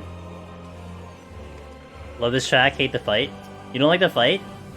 I feel like, I appreciated the fight because of the track. Did that make sense? Like, when I do my extremely rare Duty Finder trial roulette, and this fight comes up, I'm like, oh yes, let's go. But because it's like I'm hearing the song, you know? Because the song is hype. What the hell, dude? I hate this game. I hate this game where I could easily avoid the traps if I was more careful, but the game gave me a trap.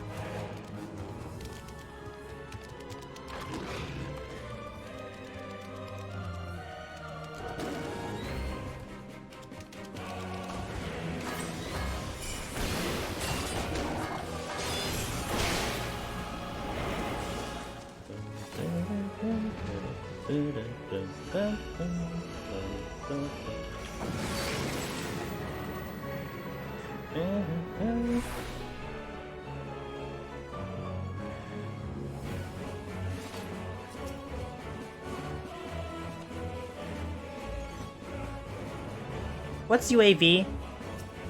What does that stand for? I'm dumb. What's up, Francis? How you doing, man? As warrior, I keep pressing interreleased and becoming an otter. Oh, you angry otter! Love this song in the fight, but for months after doing X, I couldn't stop hearing the voice over because I had to farm this 100 tones. Were you playing in English too? I could hear him talking, but I can't remember all the quotes.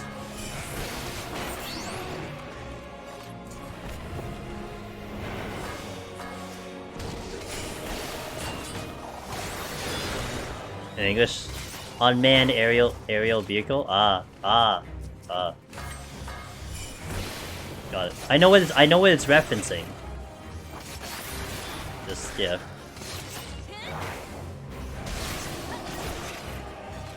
Off we go. I couldn't, you know, there's a couple mechanics, guys. If anyone wants to share their thoughts on this, yeah, I know yeah. So if anyone wants to share their thoughts on this, what mechanics in this game gets you like you just can't do the mechanic. like it takes you a while to learn it, or you just have like a terrible issue with the mechanic. I gotta say, the mechanic from the end caller fight, where you have to rotate and figure out where to properly position, screws me up all the time. Like I can't do it. Like I'm trying in my head to turn the map, and I'm just not like doing it correctly. And the other one that wrecked me, and this is my limited raid experience, mind you, so there's a lot of other mechanics I'm not really familiar with. But the other one that got me was chess in DRS, in Diluvium Region A Savage. I never figured that out. I'm just like, okay, this looks good. Yeah, you know, this looks kind of good too. Always died. Magnets, okay. I got to get magnets a little bit when I was running trusts. It made a little bit more sense to me, because, you know, the trusts, funny enough, they have ACT on, so I'm just following their ACT triggers. You know, they tell me what to do and I listen, so they're easy, and that helped me make sense of it. Misdirection, I can see misdirection. So misdirection, what I do, like, Lion had it. So Lion Duel had misdirection. I think both of them had misdirection. So what I would do is I would like quickly tap my forward button like this. Like you would see me like move very slowly. And so I would get the arrow to point a certain direction, and once I get it, I just move forward. Of course, the other cheese chat would just be gap close, but you know, if you don't have a gap close, that's how I did it really quickly. I tap, tap, tap, tap, tap, I go forward, and then I commit to that direction. The one Conal mechanic in Endwalker Extreme 2, I know how to dodge it, I still die to it every time. Okay. I actually don't think I know that one, only because I probably didn't do... No, I didn't do Extreme, so I may not know that one. Darwin's Obey. Oh! I think I know which one you're talking about. Okay. Oh, is that the one... That's the one where, like, you get the X and the O, and then you have to remember the number? To be honest, the alley raid ones gets me harder than most things, okay. Because I go into autopilot, okay? The math bosses are tough. The math bosses though is not too bad, which is ironic, but I don't know any raid mechanics. What PvP mechanic, Mr. Francis, gets you going? Clearly, I skipped science class. I guess, yeah. Mass Carnival made me learn magnets. Assembled chainsaw, yeah. I thought I had a good idea of anything with magnets until 11, but I go full dumb with magnets on level checker. Gotcha. Yeah, I wonder if like any of these mechanics we talked about are gonna be in EO. Like, you know what made me kind of ponder a little bit? Like, how do the devs challenge solo content, right? If the Bozja duels are your kind of like ultimate, well, not really ultimate, you call it like savage level solo fights, I wonder how much more creativity they can get, you know? It'd be interesting to see what they produce. If like they'll try to modify what we have already and then cater it to solo, or if you'll just get like totally new mechanics, which I think will be kind of cool to see, you know? Exclusive solo type like mechanics that you have to resolve.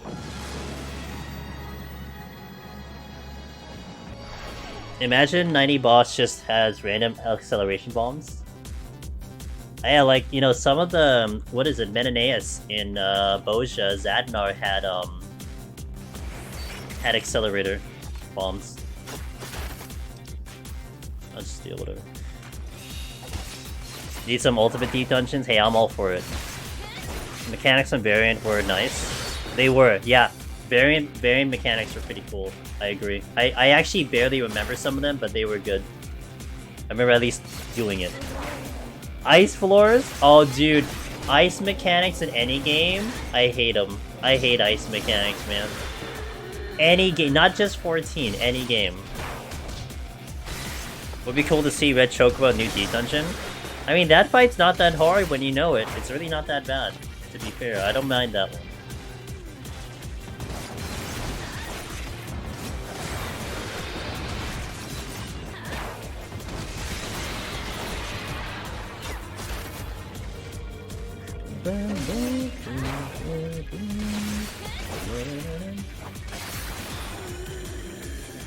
Something just went in my eye, though.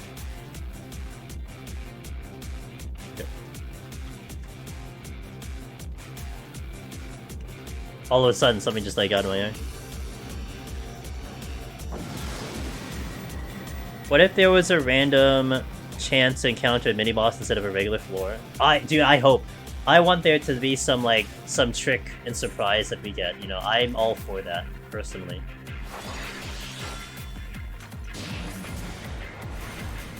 Red or Chocobo. Or blue Chocobo. I mean, if you follow... What's after Red Chocobo and like FF7? Isn't it like blue or something?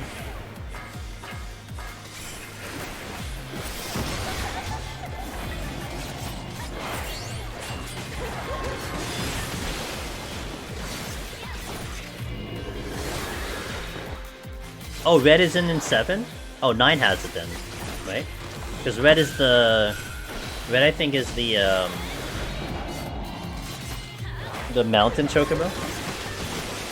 Oh, okay, so let's go to 9 then, I guess.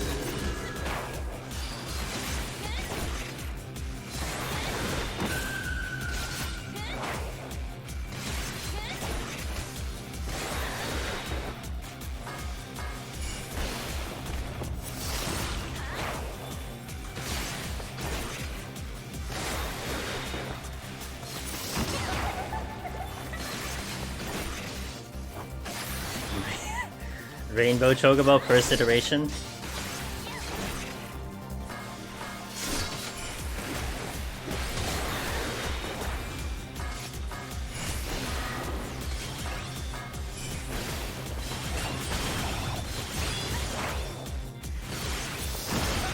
There was a red one in 7, I think it's a competitors in Gold Saucer. Oh, is it?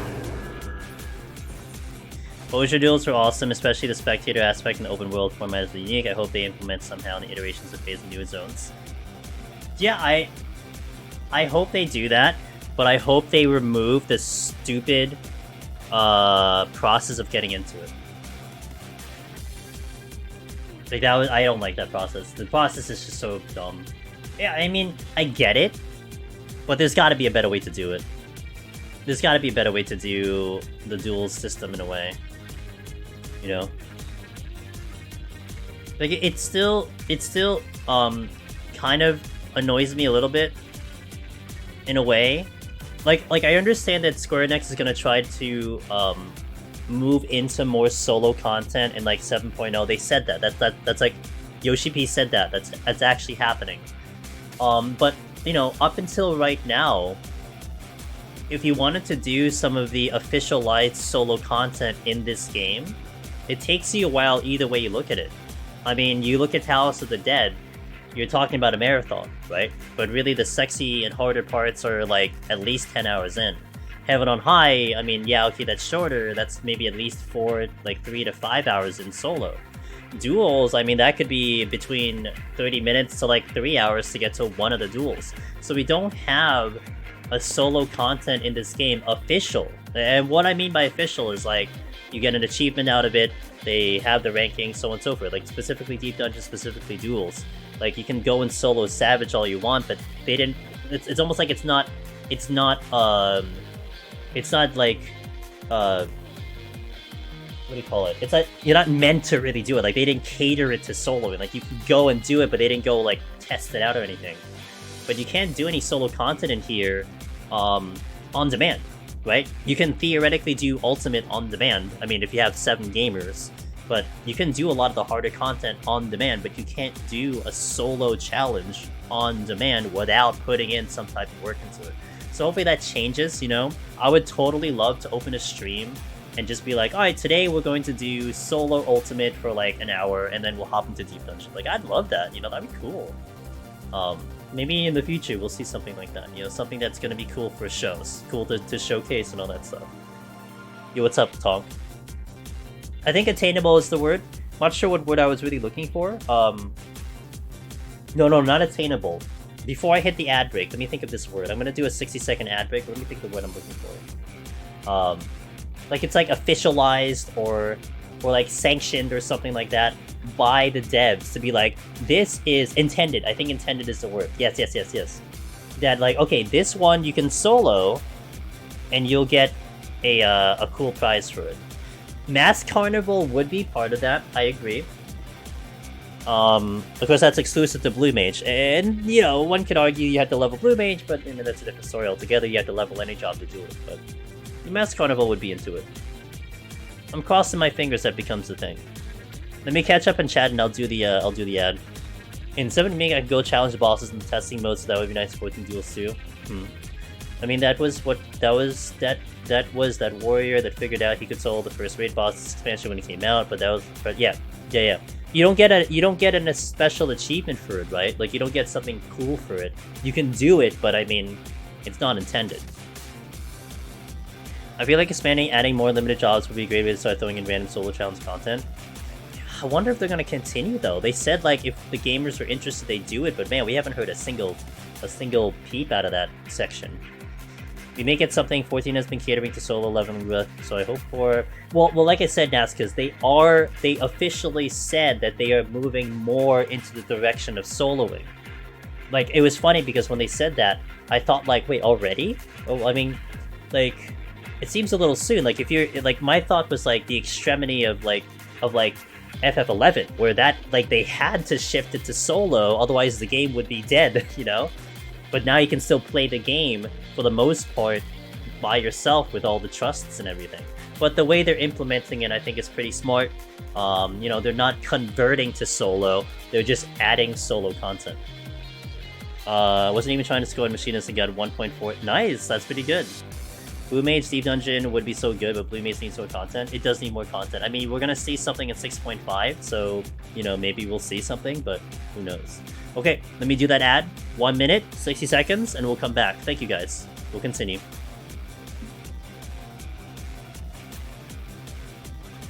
like the old feast music. That was for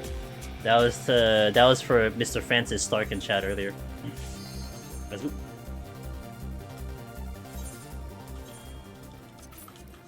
Oh, food up.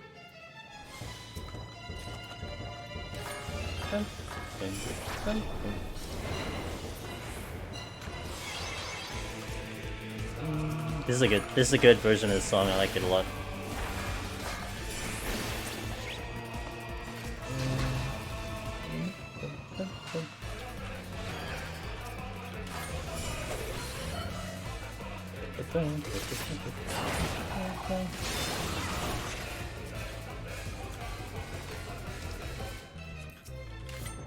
It's a good track.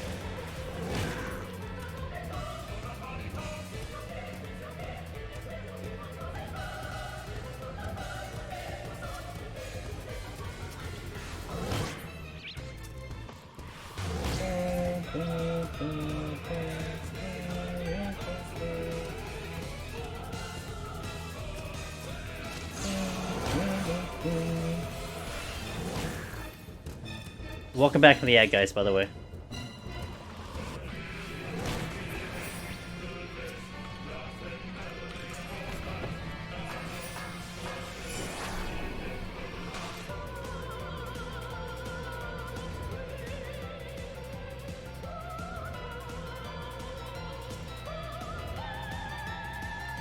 Around a year and a half ago, says Berserker, I was watching your tutorials and clears on this, and now you're still at it. How haven't I gone insane? You know, the secret Berserkers, I had already gone insane. So if you're already there, then there's no way further than that, right? I'm already insane. And we got a new one coming up, so you know. Be interesting for sure.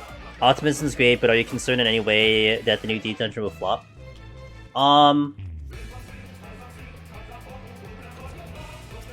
My concern in any way that it will flop. I am, as you said, optimistic. Like there's a lot of reasons why I don't think it can. Now, I guess just for the sake of argument, like, what happens if it does flop? I mean, look, it'll end up. I think a way I can look at it, Nascus, is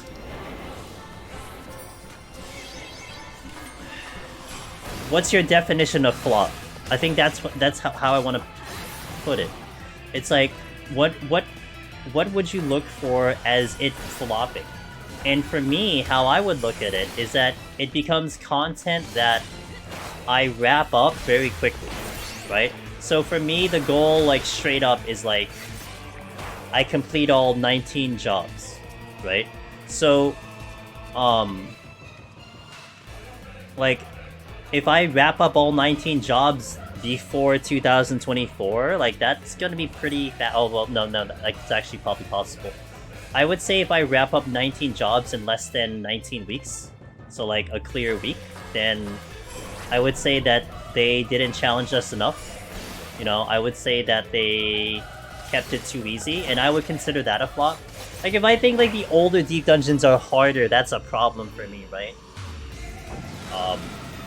I see that as a little bit of a problem. Like, I want to be challenged. Like we're hoping for a new one because we want to be challenged. So if that actually doesn't happen, I would consider that a little bit of a flop. Now, we never get an iteration of Deep Dungeon. That I don't think so, because that's a bit of a community thing. I guess that does extend further. Like, it almost leads into the idea of, like, okay, it flopped so much that none of us like it, you know, and that we, like, shit on it so much, and, like, we don't want it to exist and all that stuff. Like, yeah, I don't think that's gonna happen. That seems like a stretch. But I guess it's possible, but you know, part of me, again, this is optimism, but part of me feels like the solo community is a large part about why we have a Deep Dungeon, you know? JP, EU, NA, pushing this content so far through its limits, enjoying it well past its expiration date, if you will. So if like the larger community actually enjoys it as well, that's a huge win. If like they're kind of just do it for the month and then move on with other things, that's almost business as usual. So it kind of comes down to like our community if we end up liking it. So we'll see. But I think all they need to pull off is they just need to produce a product that is either a little bit harder or a lot harder than Heaven on High. Something that is very satisfying. Something that, you know, like as much as Astro is irritating and it's frustrating, you know, it really felt so satisfying to know that it was possible and to get that clear. Like, Hustle, how do you feel about the Astro clear that you got? Like, that was a hell of a challenge, but man, was that satisfying, right? And that's what I want to feel clearing on the first job. You know, I don't want to walk in just like snooze fest clear. I want to be like pushed to my limits on like my main job. And that's when we'll be like really happy. So I think if like we don't genuinely feel that way, I think some people will feel kind of like, you know, a little disappointed, I think. I think expectations are not overly high, but they're at a good part, you know? Even though I complain every fail. Oh yeah, no, I was with you, man. I mean, I tried to just keep it positive. Look at this trap. What? This is the wall, this is me. Yeah, it's just... That's what we want. I think that's what a lot of gamers want, you know? And I think the gamers that are looking for the first clear, it would give them something to really look forward to, you know? You want longevity in gaming. You want to know that you're going to have a good time in a game, and to know that there's something above what we have now will definitely be a huge motivating factor. Let me go back a little bit here. I enjoyed what Variant was for what it was. I finished all the paths in Deficit. Yes. We've done things as a community dungeon that had to take notice. There was no way they planned on going this far when they made it. No, I don't even think, I mean, I think a lot of us, at least a lot of the old people like myself, thoroughly believe that they didn't intend Palace to solo. Not at all. There's no way that they created Palace of the Dead that you could solo it. They just had this funny idea that you could go in by yourself. But I don't think they tested it, you know? I don't think they had some intern go and, like, you know, try it out and see if they could solo it. I think Heaven on High, they genuinely did. That I believe in. And I think maybe EO, they probably did the same thing. But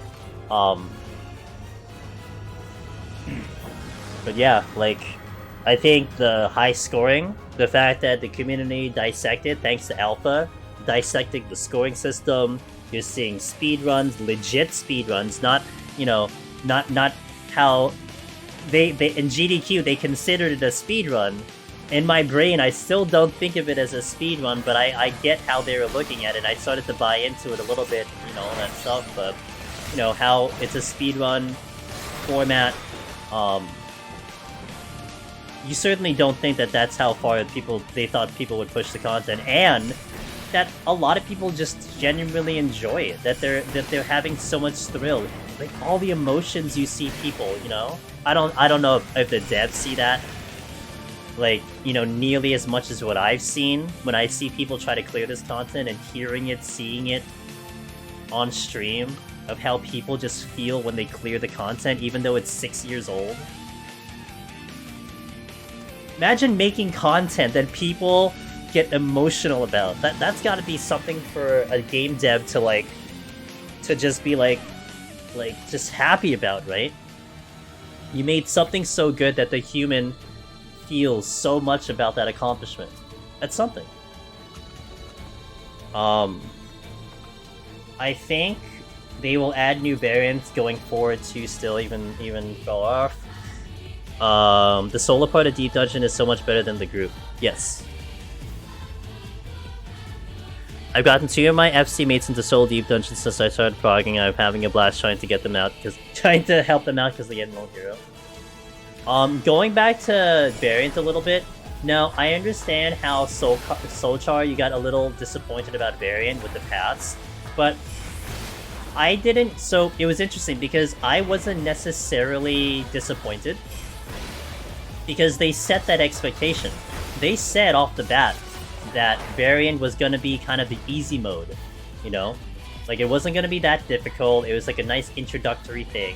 And in that kind of line they drew for that content, I thought it was pretty appropriate for it, right? Like, it was pretty easy, the mechanics were interesting to see how they would cater it to solo, because they legit catered that to, like, the solo experience, because it's scaled and everything, so they had to have tested it out. And I thought that was a pretty nice starting point. And I don't know what I would expect for the second one.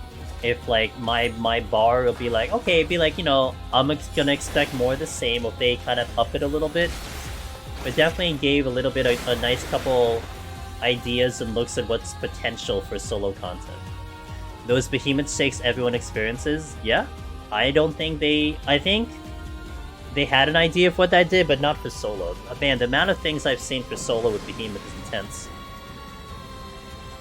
I imagine a dev with an evil smile putting a trap on them all. Absolutely. Absolutely, with that one. Focusing on solo sure changed my view on it. I can't even spam 4 sets for leveling anymore, it's too boring. No, I agree with you. I mean, I do it sometimes if I had a very strong purpose, like I was leveling an alt and trying to get Aetherful or something, but yeah, I mean, when people say Palace Undead is boring, it's like, yeah, I get you. I understand why it's boring, but that's why I don't do that part that's boring. I do something else, so we do something else.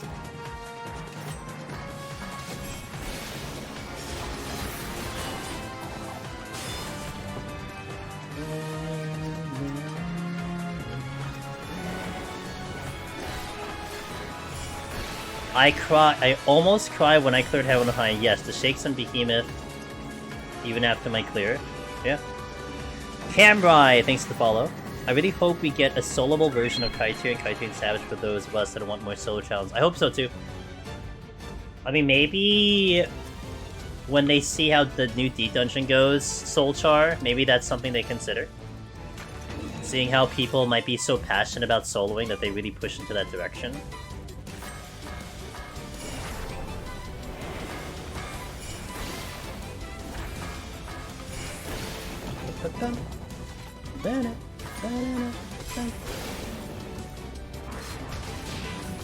Yeah, we'll guys, it's close. It's almost less than a month and a half away. Like, it really is coming. It's coming soon.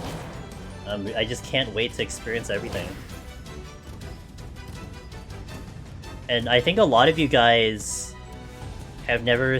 I don't think anyone has ever seen me try to really progress something to that severity. I mean, we progressed at Boja duels, but like that was kind of like odd in a way, because it's like, you know, we had like intense moments of like 10 minutes or something, and then it was just like the waiting room for like 2 hours. But it'd be really fun to do like really constant progging on stream in our own little way, you know.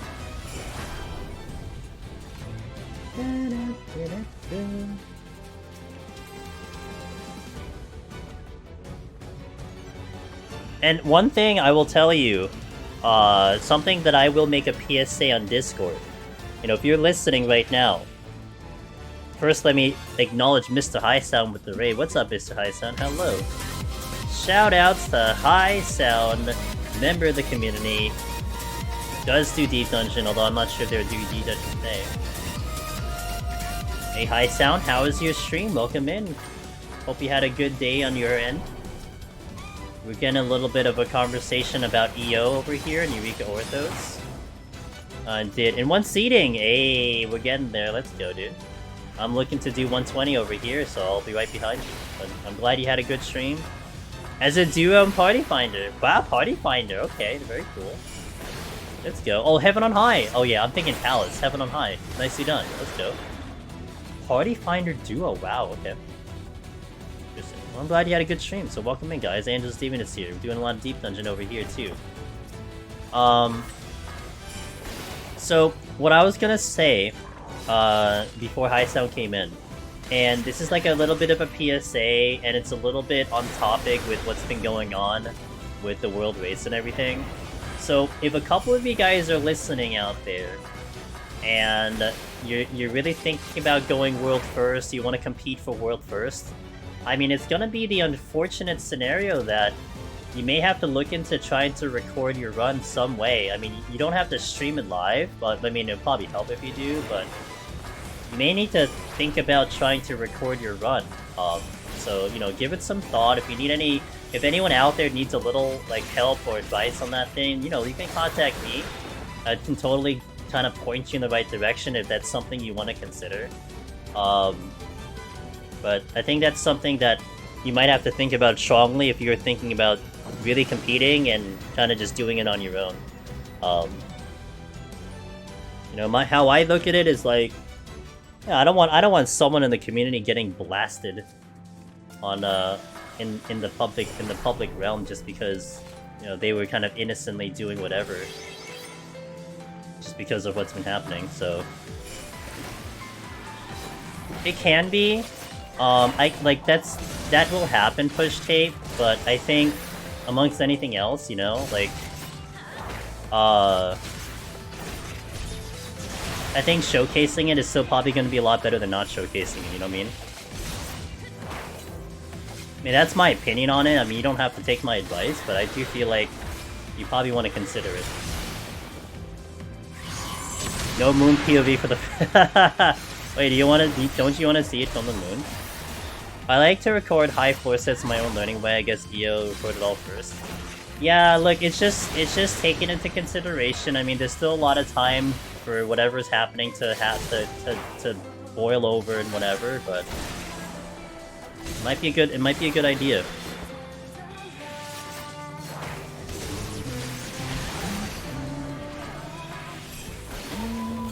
But I mean, one thing to, I guess, point out, push tape, is like, for some reason, you would honestly think that, you know, even if you were trying to use things, that you would, you know, put it to the side or on another monitor, but apparently people don't kind of care.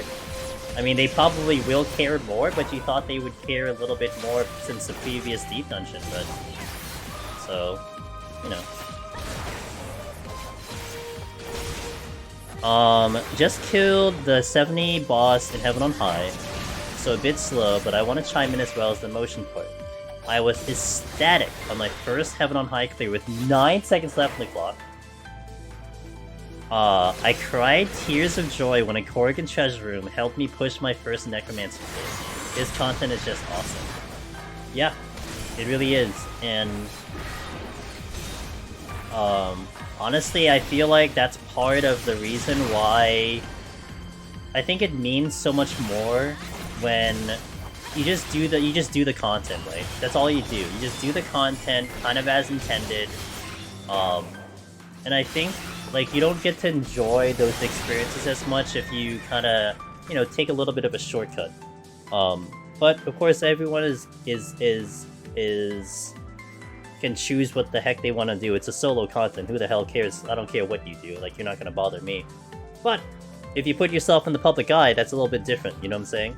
That's where it gets a little weird. Because today, like, let's just take today, right now.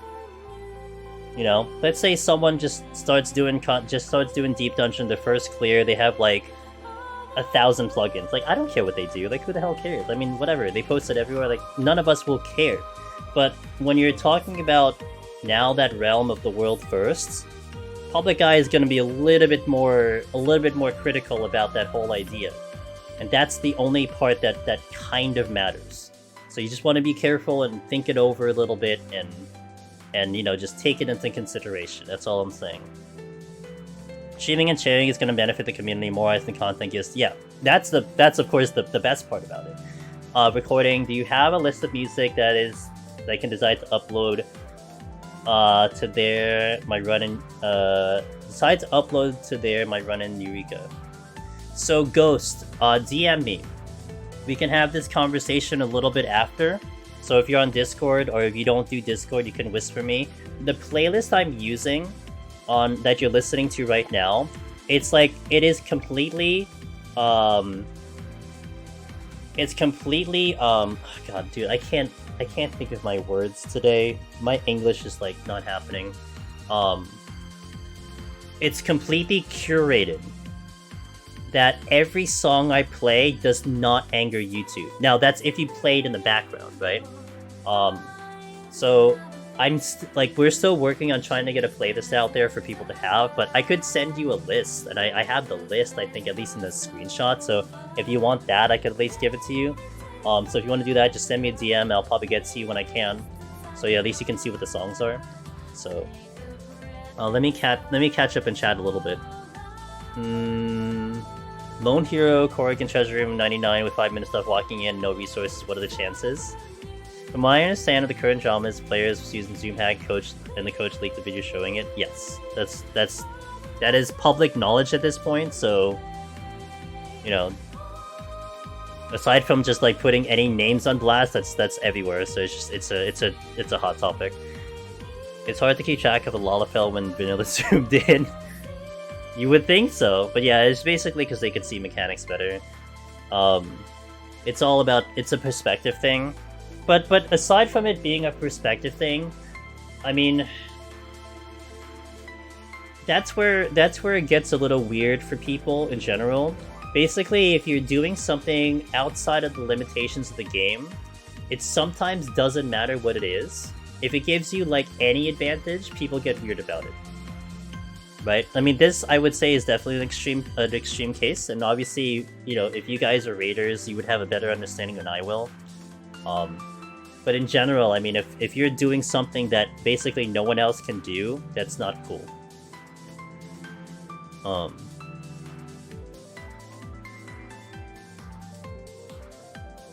But I'll say this one thing before I hit the ad, and then we can continue in 60 seconds. That's also the other thing I saw a lot in, I saw a lot yesterday when I was trying to peek in when we were streaming yesterday. The very first thing that like one of the few comments you saw when they first announced it, it's like, where's the VOD? You know, show me the video proof. And I hate to say it, but like, if I know there's a lot of lurkers out there who probably want to do their own thing, who don't want to worry about it. But when it comes to World First Race, you know, if you put it out there in public, you know, on Twitter, whatever, wherever it is, Reddit or something, that might be the first thing someone's gonna say. And I mean, in my department, I kind of want to make sure that I have all that basis covered. You know, if someone asks me, well, I did it on stream, like, here you go. You know, but that's not the case for everyone else, obviously. But it's something you want to just debate on in your own brain and think about it, how you want to approach it. But if it's something that, you know, maybe you do want to get into, but you just don't know how to start it, just like, you know, we can talk about it. So you can talk to me, DM me, I can point you in the right direction, see what you can do and all that stuff. So, in my part, I feel like my thing is not just a selfish thing about just whatever I can do. Like, I want to make sure, like, some of you guys are still also okay, you know? I hate for someone to do something so innocent and then get blasted for it just because they just lack the knowledge on it. That kind of sucks, but I don't care much about John, but the memes are fantastic. Yeah, I don't care. Like that rating stuff, dude. I was joking with one of the other Discords. It's like I'm like the person on the bleachers, you know. Like I'm in like the high school gym, like on the top row of the bleachers. I have no association with what the hell is going on, but I'm enjoying what's happening down there. You know, that's me. But I try to pay attention to these things. So I feel like I should. Aside from being in the directory, I think I should pay attention to what's going on, so I know about it. Really that simple. Okay, 60-second ad. So BRB in 60 seconds, alright? And then we'll continue. In the meantime, we shall push to the next step. 71. Good thing we had Sunlit Waterscape as a background song for this. Good song.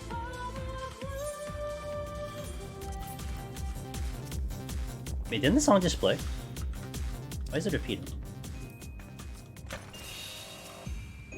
Yeah, because I just joked about that, how we were playing some feast music when Francis is in here.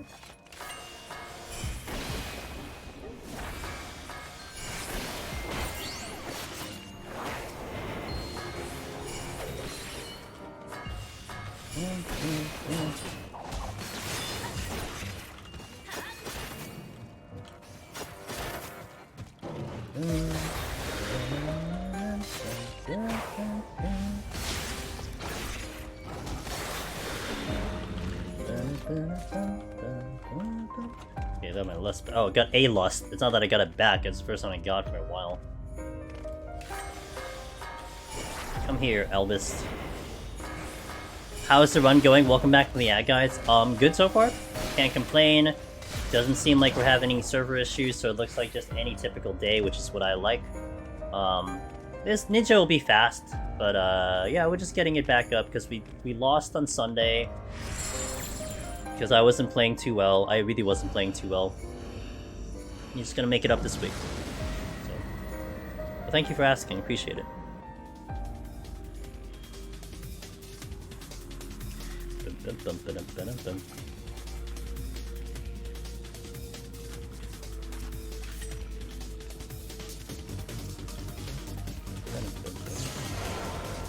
Oh, I triggered. Hey! I'm gonna record that one. A nice little anomaly there.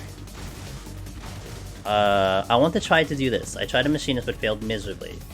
Gunbreaker, you know, if you're not following already, you know, plug for myself, Camera. I had just put up my Gunbreaker POV. We did Gunbreaker like last week, I think, or 2 weeks ago. Very, very recent. So, you know, if you want to see a POV of it, if you want to see my clear on it, if you want to see at least Behemoth, give it a look. I mean, one thing you'll hear me say is that I think Gunbreaker is boring, but that's a personal thing. I will not deny its ability to do the content, and it's pretty good at doing the content. I had a good time on Gunbreaker, so give it some thought if you want something to look at. Your main tank, it's a good one. Like, I think it's boring, and the reason why is for 2 reasons. First of all, in Palace of Dead, it doesn't have very many OG CDs, so like your only OG CDs like your gap closer. And then on top of that, I did Gunbreaker a lot in Shadowbringers, and it feels like exactly the same. You know, it didn't change for the same expansion, so it's like the same job for 2 expansions, that's why. But what it's capable of is great. I think it's the strongest of the 4 tanks overall, especially once you start getting to the harder stuff in the higher floors. You're gonna see it really shine because its damage is very good and consistent. And best part, I did Behemoth and I forgot to put the dot on. Like, I forgot my biggest damage button, and we still cleared Behemoth, you know? So that might give a lot of more confidence for people trying to do it. But yeah, it's a good job. It really is. Like, if I was to rank... I think I've done this before, but if I was to rank the tanks specifically on Behemoth, okay? And sometimes that's really how I'd rate the tanks anyway. Like, how it climbs up kind of depends on how it does Behemoth. So if I'm gonna rank the tanks based on Behemoth,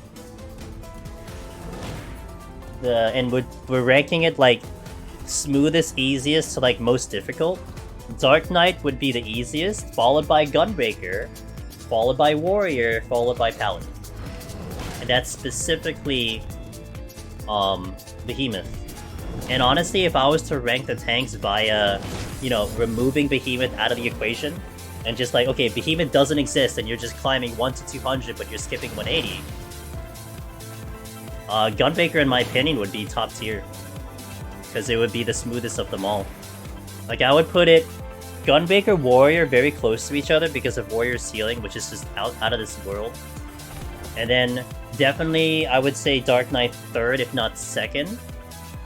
And then Paladin dead last. Because Paladin got worse from before 6.3 to right now.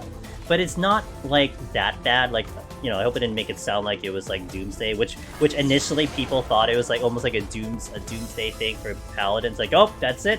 Omnis are dead. No one can clear a Paladin anymore. No, it's just a little bit weaker, but you can make it work, you know.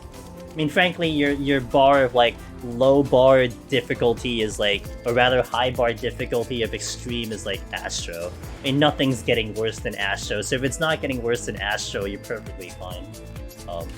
You know, in a relative perspective. But yeah, so anyway.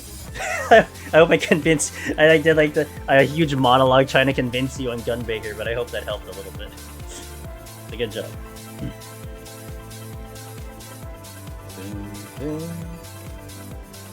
Boom, boom, boom. Okay, good. Yeah, Machinist is not for everyone. You know, a lot of people you ask today will be like, hey, go Machinist. Great job. But really, in reality, not everyone does Machinist. Not everyone likes Machinist. Not everyone does Machinist. And you shouldn't be forced into it. You don't like it, you don't like it. Try another one. Try something else. How long did it take me to get Omni? Well, it's a tricky question. If you're just talking about raw amount of time, well, I got Heaven on High Omni in I think it was August of 2021. So that was 2 years from the release date of Heaven on High, because Heaven on High was 2019 summer. So I got it in 2021.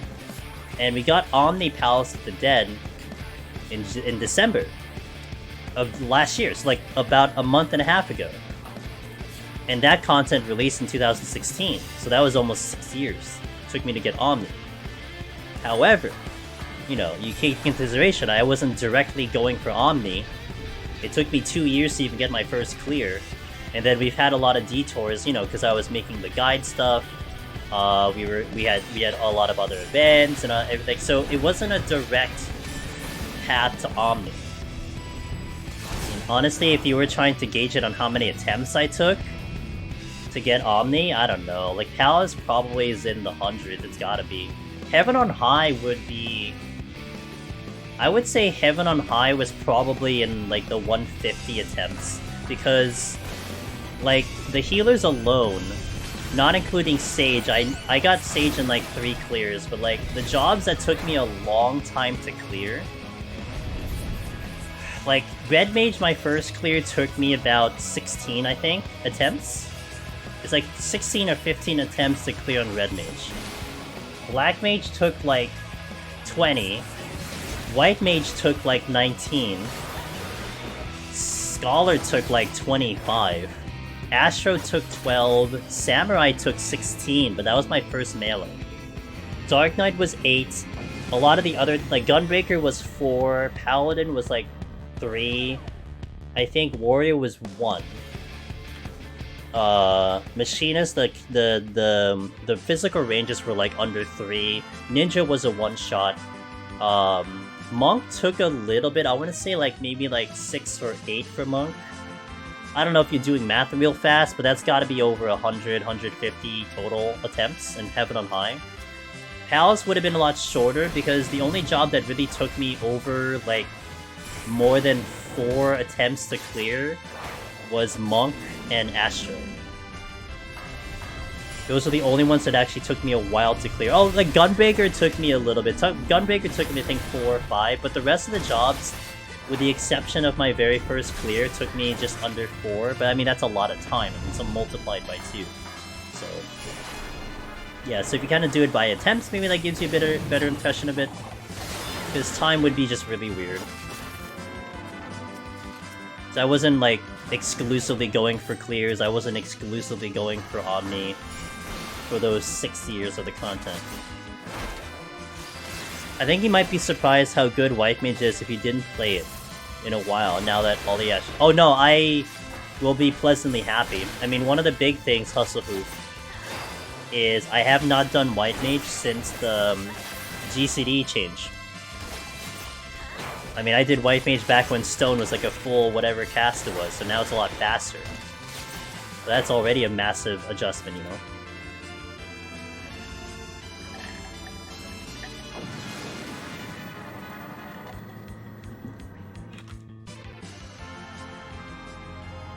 I'm getting a lot of repeat songs. Looking forward to it. We'll see. I might do it next week. Thursday into Sunday, we'll see. Like I said, a lot of it might determine into when and if they'll announce when EO is showing up. If there's any news coming up, or whatever. Because that might determine what I'll end up doing when we get closer and closer.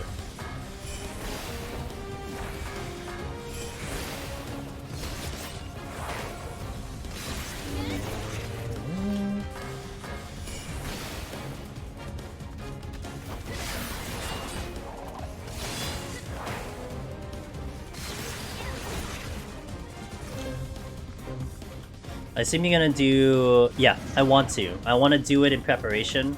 That's why it's important for me to figure out when that content is coming out. You know, if they give a warning or a heads up or something, I gotta start going into high gear.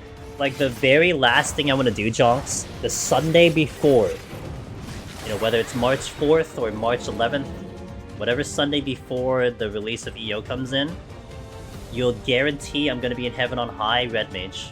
That's the last thing I want to do. Because that's the closest thing I can get to Eureka Orthos, is a Heaven on High Red Mage run. But anything before that, I have to figure out. Like, I'd like to run Palace again, to go through that endurance. I'd love to do Heaven on High at least twice, to get back into the groove of things, to clean up anything that needs to be cleaned up with my climb, to get back into the groove of healing DPS.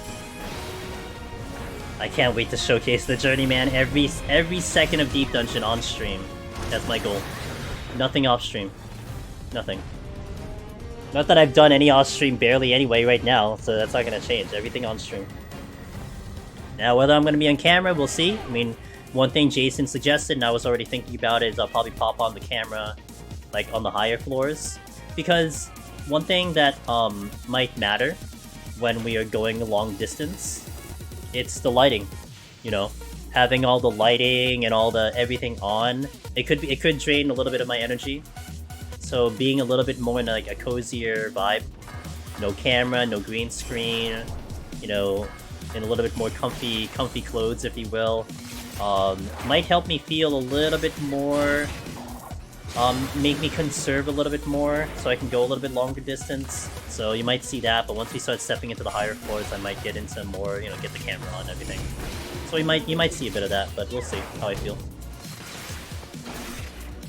For sure, you're gonna see the return of the hand cam. That's 100%. I think that was a nice addition to the stream, and you know, especially when we're getting to the higher floors, I think that'll be a cool thing to showcase for people.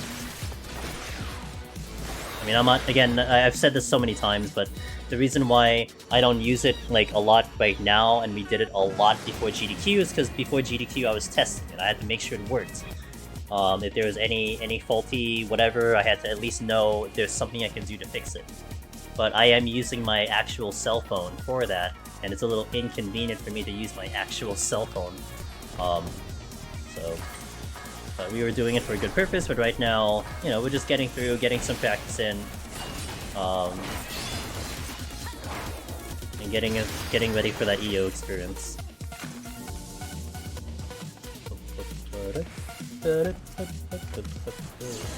I hate my life.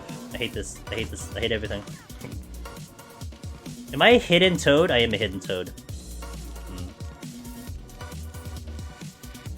I'm a very hidden toad. No one can see me. I was wondering why I was walking so slow.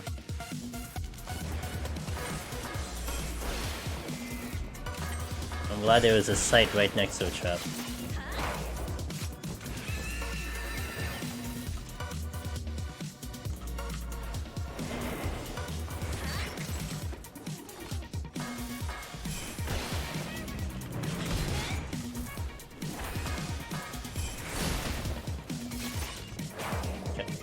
Oh!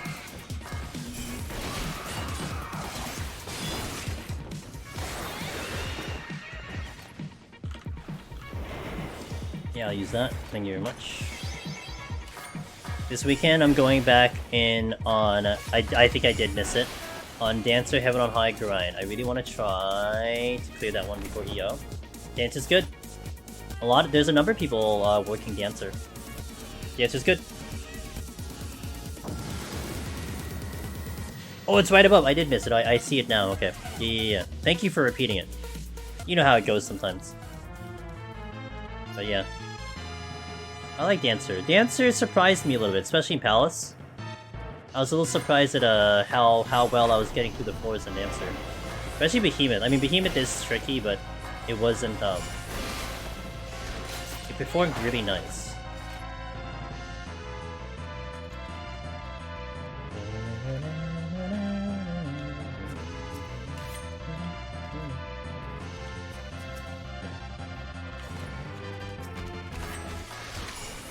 Where's the exit?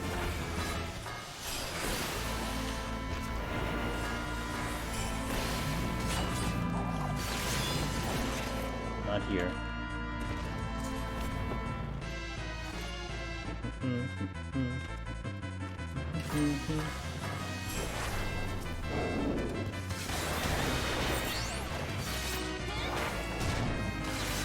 It's insane to think about how far I've gotten as a deep dungeon runner. I'm attempting my 4th clear now. I remember when I found your stream the first time. I remember that too, distinctly. I remember when you're asking those first time questions. I think you took a break, right? You had a break a little bit too. And that's the thing I love High Cell. Obviously you're not the first one, but there have definitely been a lot of people before you and will be after you who have the same exact thing. Like, that first clear was like this huge mountain to climb. And even the second clear was a little bit of a huge mountain to climb. But man, once you get into the 3rd and 4th, it just starts collapsing. And you just start getting to that groove. And you just start seeing 4th, 5th, 6th, 7th, 8th, you know, those start coming in. Like, all of a sudden, you're like 12 out of 19. And you're probably leaving all the kind of quote-unquote harder ones in. But like, yeah, it just collapses after that. And then you look back. And you're like, holy shit. Damn, I did all this already? Yeah, that's usually how it goes. And I think it's amazing. And it's almost like this huge confidence too, you know? Like, you just get this massive confidence about just your entire gameplay in like 14, not just Deep Dungeon, and it's really cool to see it. Biggest gripe with Dancer, awful job gear for males. Yeah, I mean, I guess that's subjective, you know, it's a little flamboyant, obviously, but, you know, I get that. I think I used my mall attire for Dancer, if I remember correctly. Had a long break. I got so sad when I had run dying at 99, needed a break for months after that. I think I remember that. Yeah. It really showcases the type of person you are, of how many times you pick yourself back up to get back in such a tough challenge, you know? Like, put aside that it's a game, put aside that, you know, this is, in some case, really, it's digital whatever. It could really just be a meaningless thing, but for most people, that whole journey really tells something about yourself. That you can really go through adversity, that you can spend and put in all this work, get it kicked down in one instance, and then you tell yourself, you know what? I'm gonna do it again. Right? It was funny, I didn't get the context of the clip, but it's like, it was a Conan O'Brien skit, and he had, Harrison Ford there. It was a skit. Obviously it was staged, but just to think about if it was real, they had, I guess, one of the interns, he was excited. He's like, hey, Harrison Ford, look at this, like, super awesome Millennium Falcon that I built in like a Lego set. You know, probably took him like 3 days or something to build it. And then what happened was Harrison Ford looks at it and then he sneezes and he like, shh, like he sneezes and like throws it into the air and breaks it. But then it takes a good person to be like, well, you know what, I'll just do it again. Well, like most people would probably almost like, you know, your first experience High Sound. You like almost rage quit. You know, it took a couple months break, you know, you didn't want to see the content again, but you came back, eventually you got there. So, it's a good thing, it's a positive thing. Almost like a life lesson kind of thing, so. Cheers. Alright, 1 minute ad. 60 seconds, I shall come back. For those seeing the ads, I'll be right back. We'll step into 81. Wait. Am I 71? Did I zoom past the floors? I'm in 71 now, right? So we didn't do Behemoth yet. Okay, so BRB in 60 seconds. Thanks, guys. Let's continue. Let me nom some food as well. Now it's 71. I skipped over, apparently, the numbers, and I don't know how to count. Where's the chest? Open with a shrink.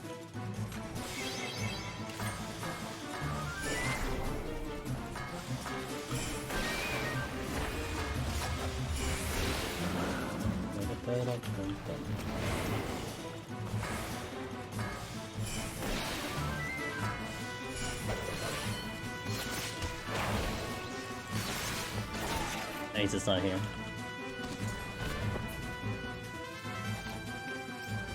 Why, hello, Anzu. Good to see you.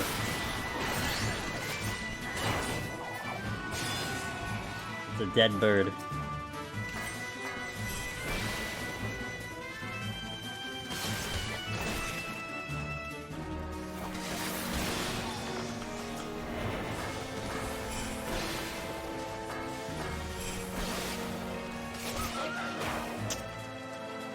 That sucks. Oh, the strength. Welcome back to the ad, guys. I made it at the end. The content really helped me with it. Big thank you. Hey, no problem. I'm just happy it helps, you know. What's up? Don't mind me. How you doing? We have a good Tuesday. You just like this game today? What did this game do to you? Did we beat it up for you? What happened? Doing good. Having a good day. Yeah, just chilling, vibing, doing the ninja thing. So thank you for asking. I hope, you know, thank you for asking.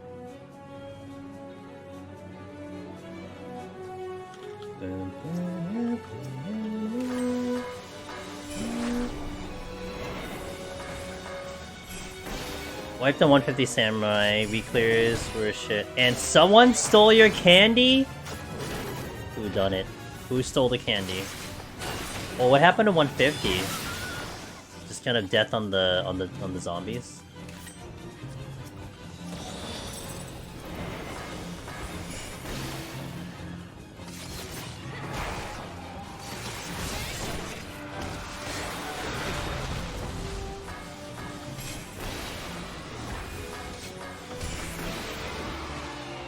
See, Vanna, I got slapped 2 times in my face directly. Oh,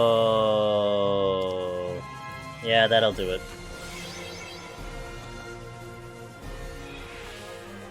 There are times when I don't see that steel dropping, even though I register it in my brain, and you feel the repercussions of what happened when when you forget that steel happens. It's okay, lesson learned. Chalk it up to practice and experience, and next time you'll do better. It's it. Only had a steel left over from... Wow, so you made it with steel then. I thought it would be enough. Yeah. Dude, I remember one time, Suki, I think it was Red Mage. And I think this was in my early days of trying to prog. Like one of my first climbs up to 190. I carried over a steel into Godfather, and I told myself I have to re-up it, and I only realized like about 3 seconds before the tank buster, because I'm like, oh, this auto attack really hurts. Oh, I forgot steel. Oh, the tank buster's coming. Dead run. Yo, see ya, Kinara. Have a wonderful stay. Thanks for coming by. I hope you have a good one.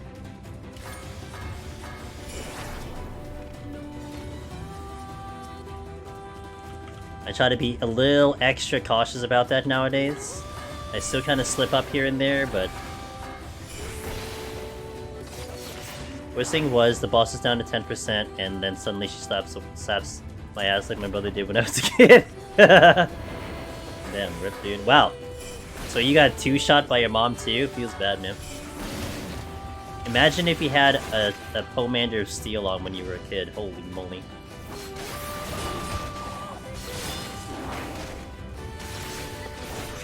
My mother is a grizzly, bro.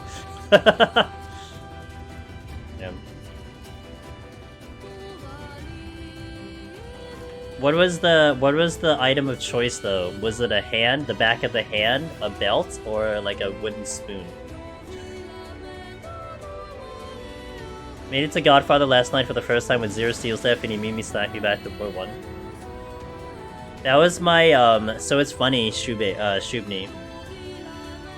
What a lot of you guys don't know is I was one of the first people to hit 190 solo in the game. I have the video of it too. And I remember back in the day, Mr. Happy during his, I think during his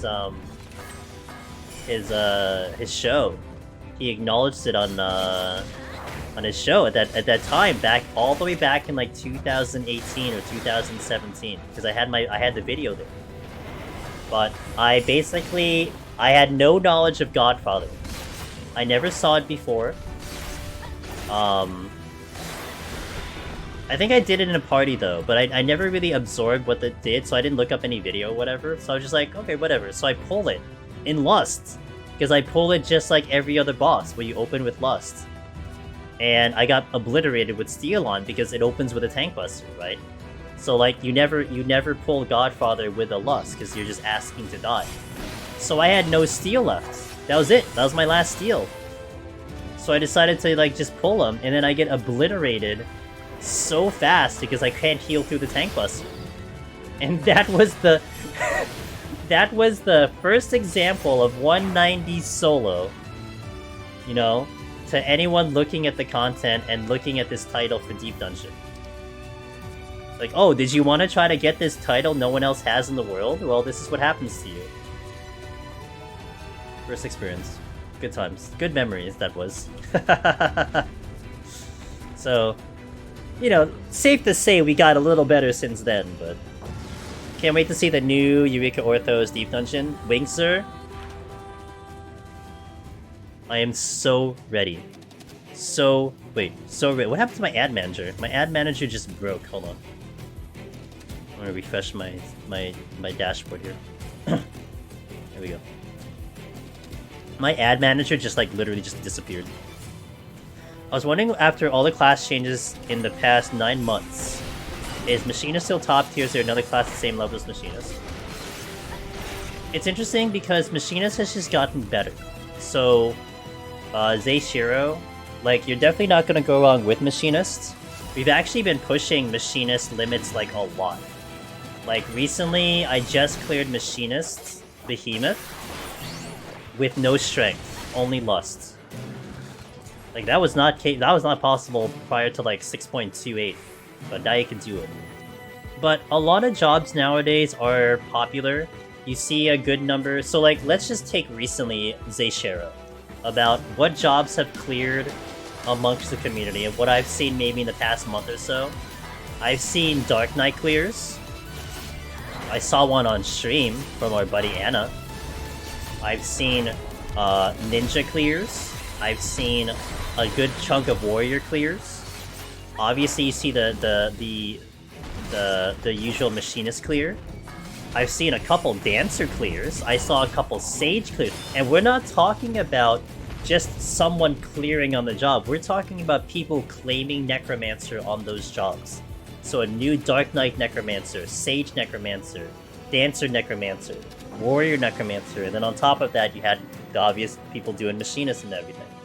So, it's not necessarily to say that the jobs I had just mentioned are at the level of Machinist, but the community is feeling confident that, you know, they understand Machinist has its pros, but they feel like good enough to try to get it on the job that they really want to try to work for. You know, okay, it might take a little bit more time, you know, you might be a little bit challenged more, but that's the fun of it. Does that make sense?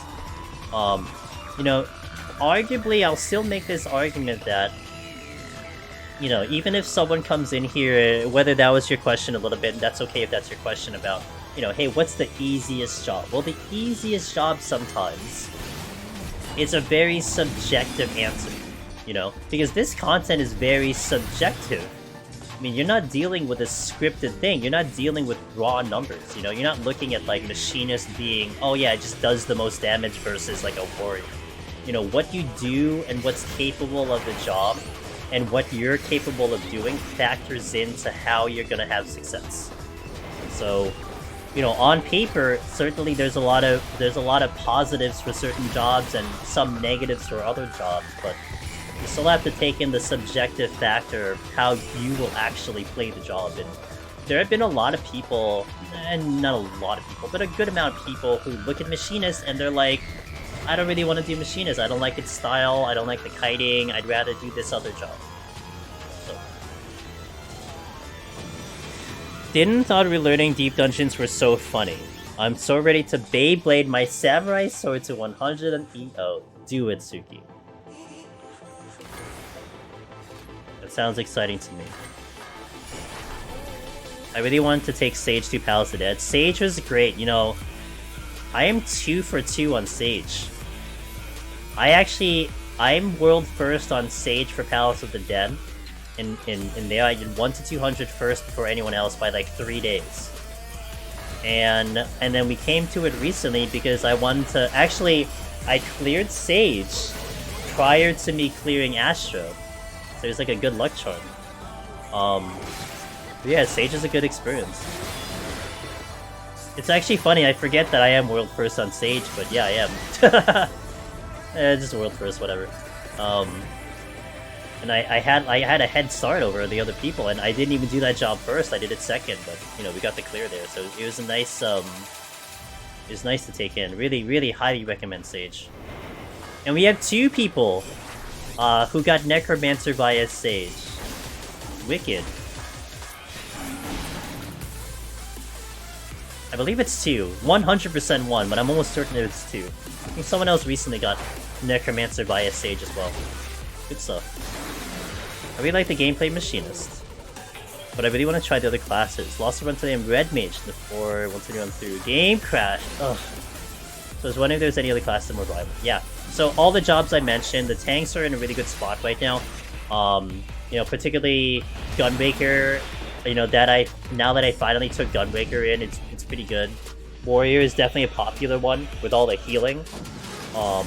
Really, really good. Dark Knight Behemoth is definitely going to be a nice one. Like, of the 4 tanks, Dark Knight will be the easiest of the 4 tanks on Behemoth by objective difficulty.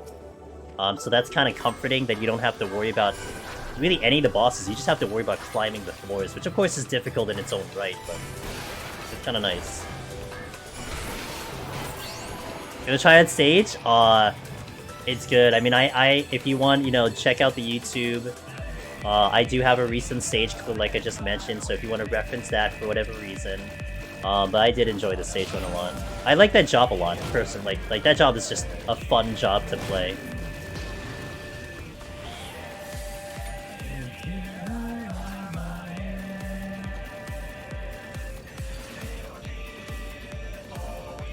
Even when it takes months to do so, Samurai would be my choice for Ava.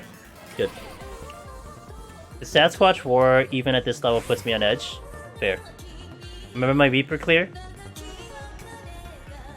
Reaper is fun. I was so shocked at how strong Reaper was.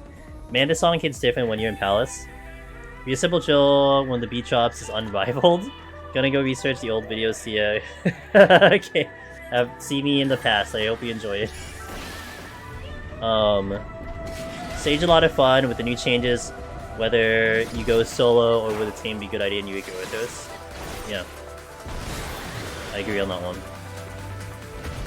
You gonna try Reaper? Reaper, like 81 plus looks really fun. Like that's gonna be a fun job. Hey, it's a sure. Thank you for the tube. Thank you for the Prime Gaming. I really appreciate that. I could have used that anywhere on Twitch and pick my channel. You did Summoner first? Summoner. Oh, you know, I keep forgetting about Summoner, and I love Summoner. Summoner, glass cannon, man. If you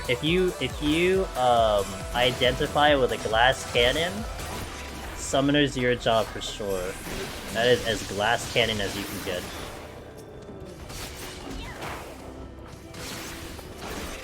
It is really the true glass cannon job.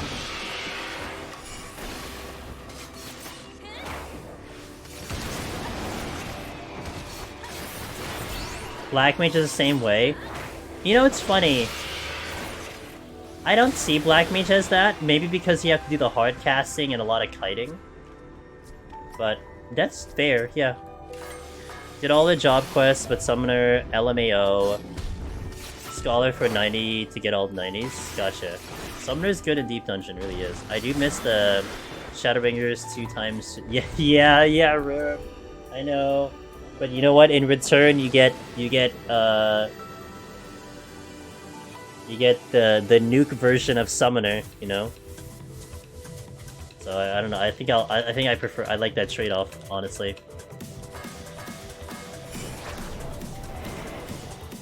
I remember when I wiped on Scalded Heaven on High because I forgot to summon Stupid Fairy. You know, that's one thing about streaming that was good, Suki.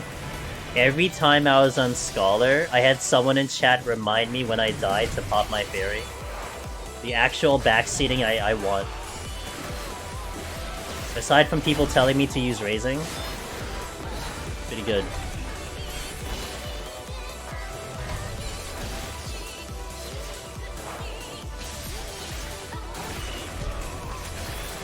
What's a bit of pain?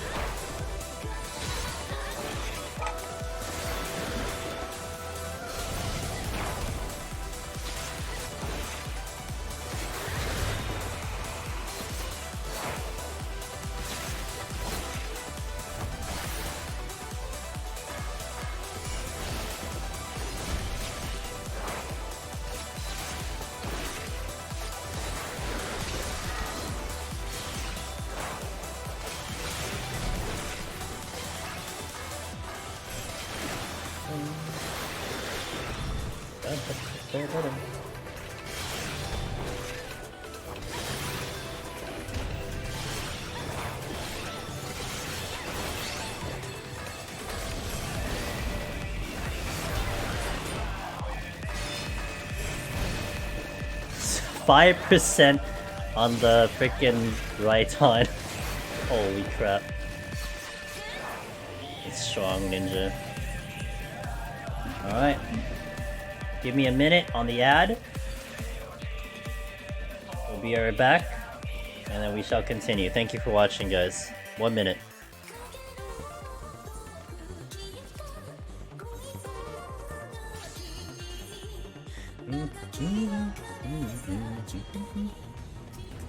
Midori does more? Won't argue that.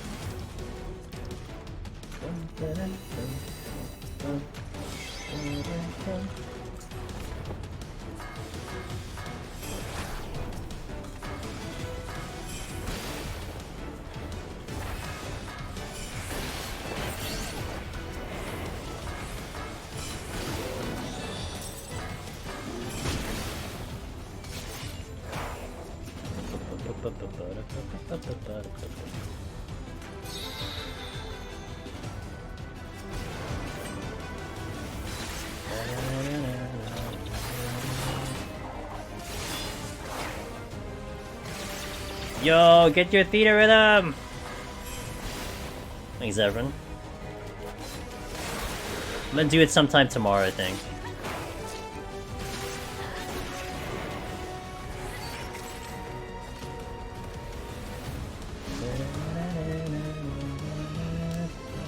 Welcome back, Leon. It's late here, so I'm gonna head to bed. Good luck with the rest of the run. Hope you to catch Ninja win on Thursday. Jonks, thanks for passing by. I hope to catch you next time and have a wonderful, wonderful sleep and Wednesday. It does, but let me tell you, I can throw 10 boot shines out before the Midori comes back. I mean, that's not wrong. But yeah, Midori does do more, true. Swing, you know, the big swing. Unless you're blinded and then you miss Midori, then you feel really sad that you took all that time to build Midori and it gets wasted anyway, but that's for another day, and another time.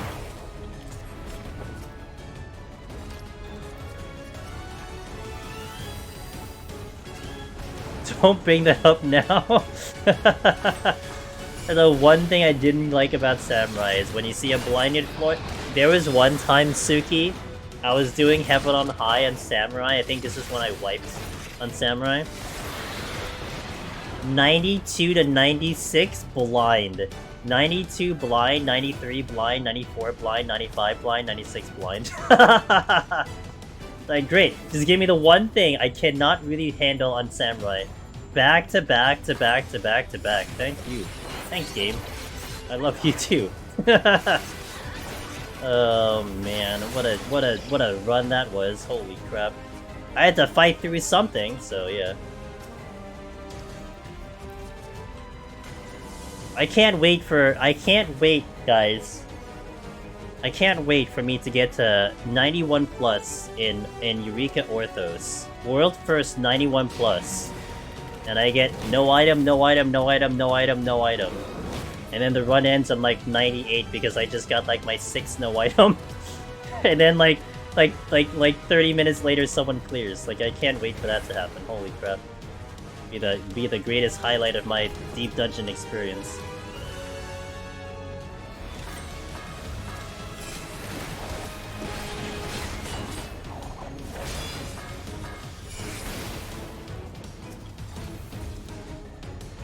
And then, even better, okay?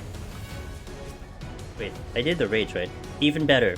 We're gonna run into Eureka Orthos, and we're gonna be like, okay, so in Palace of the Dead, 197 to 199, you don't get no knockback, and 97 to 99, you don't get no Magicite. So that means we can't get no Demi-Clone and no knockback in 97, 99. So I plan out my whole Pomander situation so I can use a Demi-Clone for like 98 and like, you know, a Dreadnought for like 97. And I do like a double dip and then like a 99, it's like no knockback. I can't wait for that. I go to 99 is no knockback, no Demi-Clone. It's like, oh, well, GG. There goes my run. Can't wait. What's up, Wetmog? You know, I'll say that I definitely like once in a while feel a little bit of like a delay on some of the Mudra, but it certainly doesn't feel like it's affecting my performance. You know, to the extent of like really like affecting it, but I sometimes feel it. Like I clearly feel like I'm hitting the button, but then it doesn't kind of activate. But, yeah, I mean, that could just be a personal thing, but that's just how I feel with it. Just use Third Eye before using Midori, so the eye can see. Yoshi P heard I was using add-ons and sabotaged my runs. Yeah, dude. Damn. Feels bad, man. I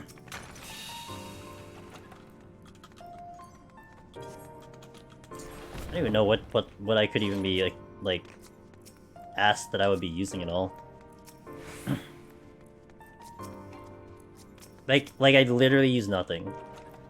The only argument you could make is like me making my playlist, but I wouldn't even be using a playlist doing Eureka. Like I'm not using my playlist for like my first clear. It'll just be like the true vanilla experience on when we try to get world first on Eureka. Because I also want to hear what music is gonna play. Like we gotta do that content a lot of times to see what music's playing. So wait, I was supposed to use like 20 intuitions. Hold on. I got caught in a monologue again. Use them all. Hello. I missed all 3 of my Berserk Faircleaves and Palace of the Dead Warrior. Damn. I'm not gonna count any of that with the assumption that they won't do it. I'm so excited for the track list. I hope so. I mean, you hope it's gonna be there. Worst thing, imagine you prepare a Third Eye, you 110 tanking and monster misses. Oh, it's the evasion bonus like you get for TBN, right? It impresses me, Suki, how often I use TBN and how often the enemy just like, oh, my accuracy lowered, huh? What a coincidence. It's like those dumbass birds. Yeah, Soulchar, I was about to say that. It's like those dumbass birds. That they sleep you, and then for some reason they're like, oh, I can't seem to hit you for the next 5 GCDs. Something's really going on. I don't know what's up. Like good lord. I apparently didn't pick up my rage earlier. Hey, good morning. Wait. Good morning, Para. Why can't I see your name right now? What the hell? For some reason. Good morning. Hope you have a good start of your day.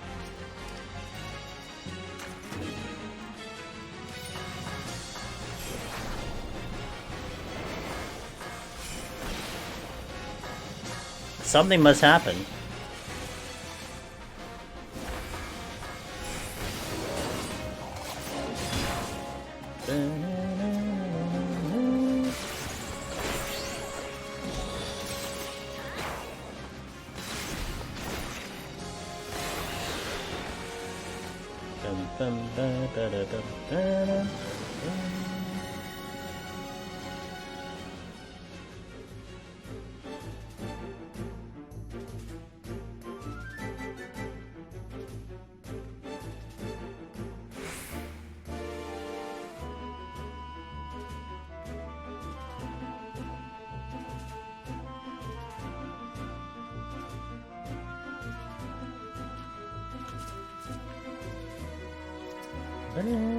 Steel.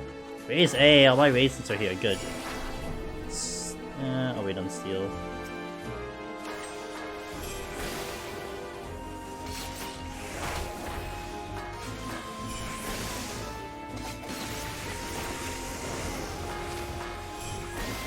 Since I'm going Paladin EO, I'm imagining mass pulling Hollow, Landmine, and my entire Cone Medium Blade misses, and all the mobs are still alive, and I'm scared. Yes, PTSD already setting in. Gotta say, Palace the Dead being 200 floors is criminal, says Sata. Yeah. I mean, they can't go back and change it. And also, on top of that, I think that's one reason why Heaven on High is 100. But, I mean, true. You're not wrong. But honestly, that's what makes it a fun challenge. It's the same for everyone. You know, everyone going for the title has to go through that pain and suffering. At least you're joining the club.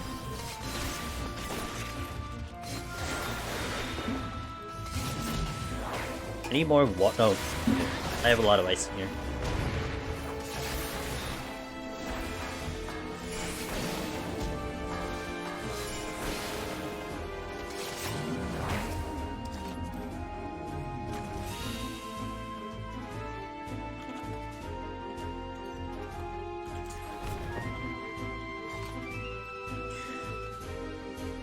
Brings the deep to deep dungeon? It does. I tried it a while back, but legit the grind part bores me. God, I need it. Well, one thing nowadays, Sata, something I do want to introduce to you just in case it might help a little bit. One thing that has gotten some people entertained with the lower floors is when you either seriously go for it or you kind of lightly go for scoring. Because when you go for scoring, there's a lot of criteria that needs to be hit to really increase your score. These are like just facts. Like these are like, do this, you will get a higher score. And a lot of times I've heard from many people, I mean right now if you watch our buddy Ben Rice, who's trying to do scoring, well he just finished scoring on Warrior. But one thing that kept him really entertained with the lower floors was this hunt to optimize high score from like 1 to like 120, 150. So it made that boring intro to Palace into this hard challenge to make sure you get all your kills in. Make sure you get the speed run under 30 minutes for a bonus point. Making sure you reveal the entire map. It gives like this whole different perspective on the run. So it might be something that keeps you at least somewhat entertained. You know, whether you, again, like you're going lightly scoring or you're going a little serious. So something to help you maybe if it's really, really getting like super boring. So keep that in mind. What's up, Sig? Happy Tuesday, my friend. Or happy Wednesday. Even if you don't care about score, it's a fun way to play when you go fast and do big pulls and spam your Pomanders. It taught me, for sure, when I went for a little bit of speedrunning in the past. It definitely taught me to be a better player and a way more efficient with my time. Because, you know, going on floor 1 to 10... Oh no, let's go to floor 21 to 30. 21 to 30 in 60 minutes, that's a boring set. Like, that set is tough.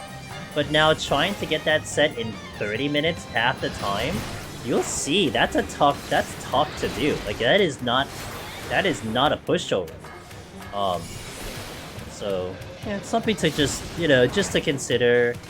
Maybe it's up your alley, maybe you end up like me and you're kind of just like, I don't really want to score anymore because it's too stressful, you know.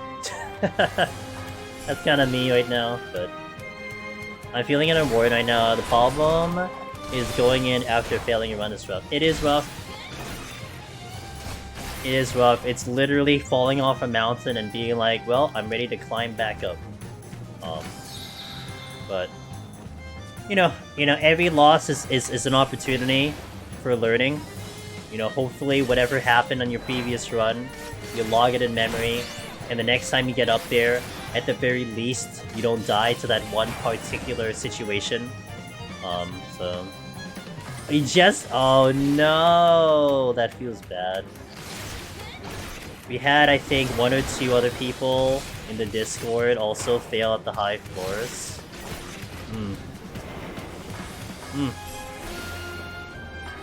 Got max kills to unlock. Wow! And you got to 99? See, you know how I look at that, Sata? You can't possibly get max kills on two runs in a row. That's how I looked at it, right? Okay, you got the max kills out of the way. The next run, at least it won't be as bad. That's how you get your victory that way. That's how I look at it. It's very optimistic, to be fair, but I like to look at it that way.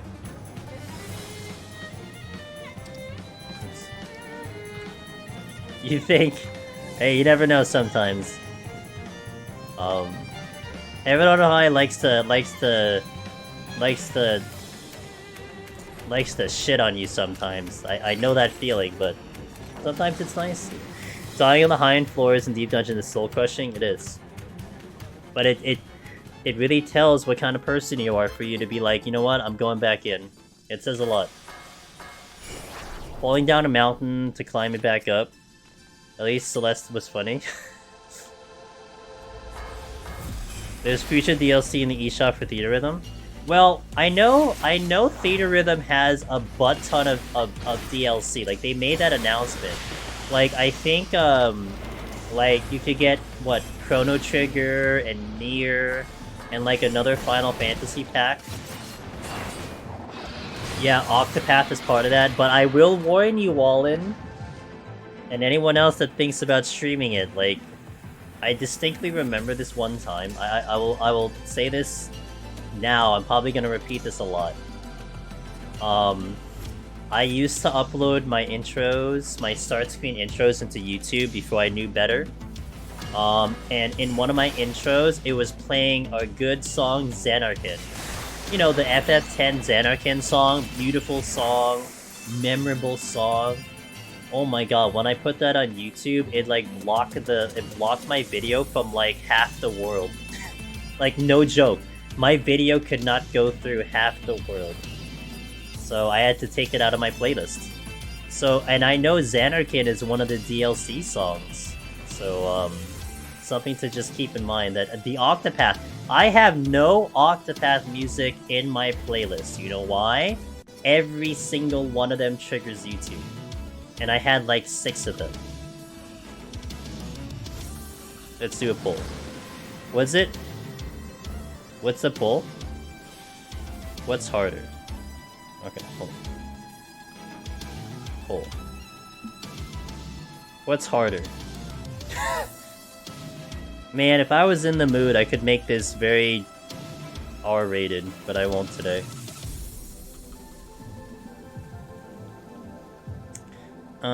We'll do 3 minutes, or do 3-minute poll? No, we do 2 minutes.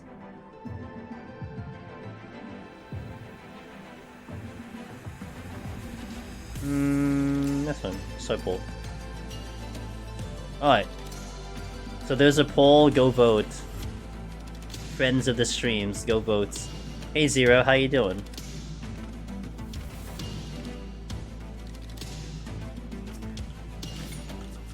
Oh, when I open the poll UI, it covers the whole chat. so even if you type it again, I can't even look at it. It doesn't matter. That's why I had to like close it and reopen it. So it was almost like a rhetorical question, but I couldn't see chat. It was bad. I'm doing good. Thanks for asking. Just setting up this file, relaxing, chilling, talking with chat. It's a good time. It's the thought that counts, absolutely. I see 2 dragon tails in front of me.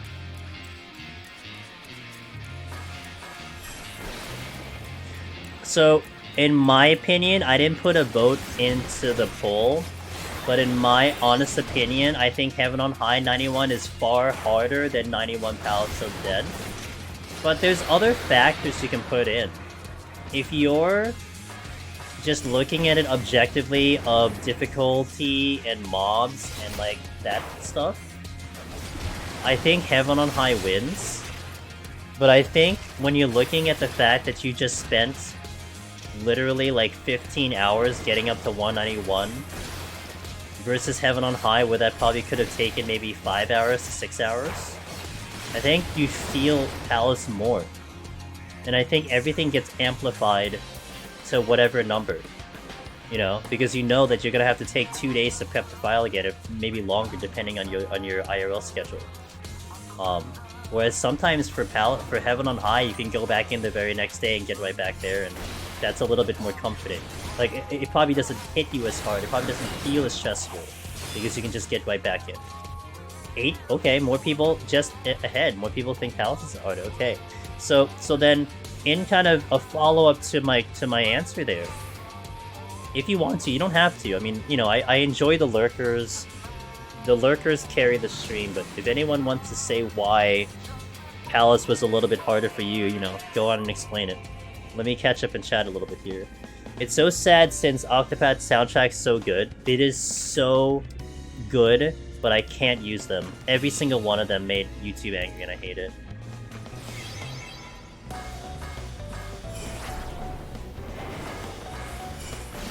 I think both of them are nightmare sets if you're low on palms. Yep. I just did 101 to 110. Apparently missed some floors because I zoned out. I remember saying 105 in 37 minutes and then going into 32 minutes. I was like, what? Where did the floors go? Clear speed, yeah.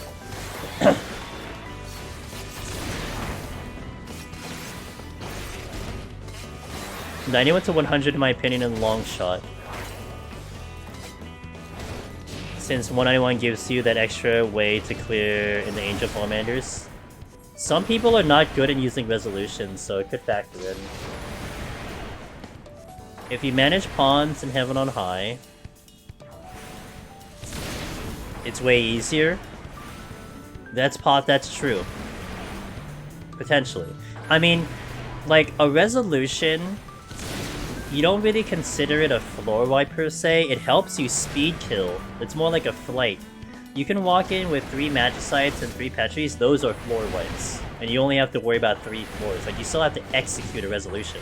I mean, some can argue you have to execute a... You still have to execute a rage, but... Depends on the situation, of course.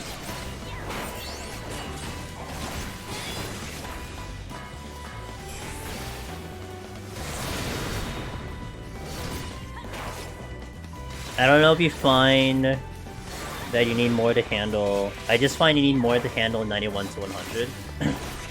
If you have to fight it straight up, you do. Like, one of the things that I always advertise is this. If you walk into Heaven on High with absolutely nothing, like, you have no palms to your name. Like I said, I'm an optimistic kind of person, but man, I don't know what your chances are. Like, your chances are really low to clear Heaven on High. Like, you need some serious RNG against a game mode that's already, like, terrible when it comes to RNG. But when it comes to Palace of the Dead, I've already seen a number of times people going in with their Poemanners in shambles, and they make it to, like, 198 with, like, a chance to clear. That's Palace of the Dead for you, and that says a lot about it, you know? That says a lot about your chances there in winning. But, a lot of times, like... I guess... Okay, someone just asked, would you say 81 plus is harder than 91 plus? I think the answer to that is a partial yes. Because... Here's the thing. Let me pause... Well, actually, yeah, let me pause the music. Here's the thing to consider, Zero. And this can also apply to Heaven on High. If you can get through 81 plus by emptying out your stock of Poemanders. And you could make it kind of easy, right? Use all the flights, all the rages. 81 plus is really not that bad. But then your chances of clearing 91 are tough, if not impossible. Now, part of the difficulty that involves between 181 Palace of the Dead and 81 Heaven on High is getting your game plan and your success through that floor without using very much. So if you get through Heaven on High 81 plus with a full stock of Poemanders going into 91, 91 is like a cakewalk. You only have to worry about like 2.5 floors. If you walk in with 3 Petries, 3 Magicites, and like 3 flights, you basically are only fighting like 2.5 floors. Because the rest are getting wiped. You don't even have to think about it, you just wipe them out and go to the exit. That makes it really easy. Now, even with Palace of the Dead, if you walk in with 3 flights, 3 rages, 3 rezos, you still probably have to fight through, what, you get 3 floor wipes, even if you double dip you get 4, so you have to fight through 5? 3 of them are flighted, so that's maybe 3.5. Like, it's still there, but the enemy's a little bit easier. But, to get through 81 plus, that's Godfather, and the Worms, and the Frost Dragons, like, that's a tricky thing to navigate. Now, 81 Heaven on High, I mean, you do have tricky things there as well. Because the Magicites do help out a little bit, you know, depending on the debuffs as well, so on and so forth. And for a lot of new runners, getting 291 with Palms is tough, and it's almost something we advise, that you want to walk in with at least 3 floor wipes. 2 Magicites, 1 Petri, 2 Petries, 1 Magicite, and a couple like a flight or something. So I would almost say, navigating 81 plus, navigating 181 plus Palace is probably harder than navigating 81 plus Heaven on High, in my opinion. And trying to get away with that floor with stuff in your inventory, because that can determine how the last set goes. And that's actually the tough part with, like, when I was submitting for GDQ. I never submitted a 191 to 200, because if you're looking at it on a spectator perspective, like, you'd have to manipulate your Poemanders so that it would look like it's a hard challenge. If I walked in to 91 to 200 with 3 rages, that's like an easy clear, you know, for someone experienced. But 171, and 181, it's almost like we advise you to walk in with everything, because you play like you're trying to conserve, so it makes it a little bit of a interesting watch, a spectator watch. So it's definitely an interesting topic. I mean, again, the whole comparing the two of them, it's tough because they're going to be difficult in different ways, but you know, it's going to be fun seeing the conversation when EO comes in, because you know why? I think comparing Eureka Orthos to Heaven on High will be way better, like a way better discussion, because they're going to be very similar. I mean, Eureka Orthos is already being dubbed Heaven on High 2.0 by Yoshi P, like he said it himself. So the comparison will be much easier to make, whereas it's tough with Palace. Yeah, like, you have to factor in the emotional value of that, right? The emotions, the mental aspect.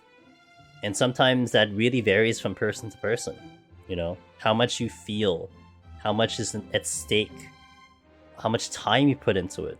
That's stuff that's intangible, but it is an important thing to factor in.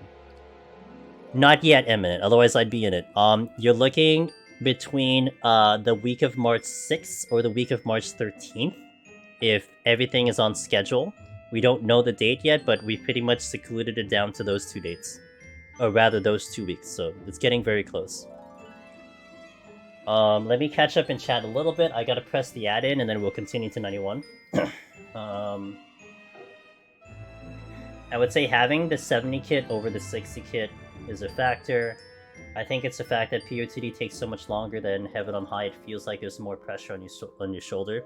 Yeah, that's gotta be a factor for a lot of people, absolutely.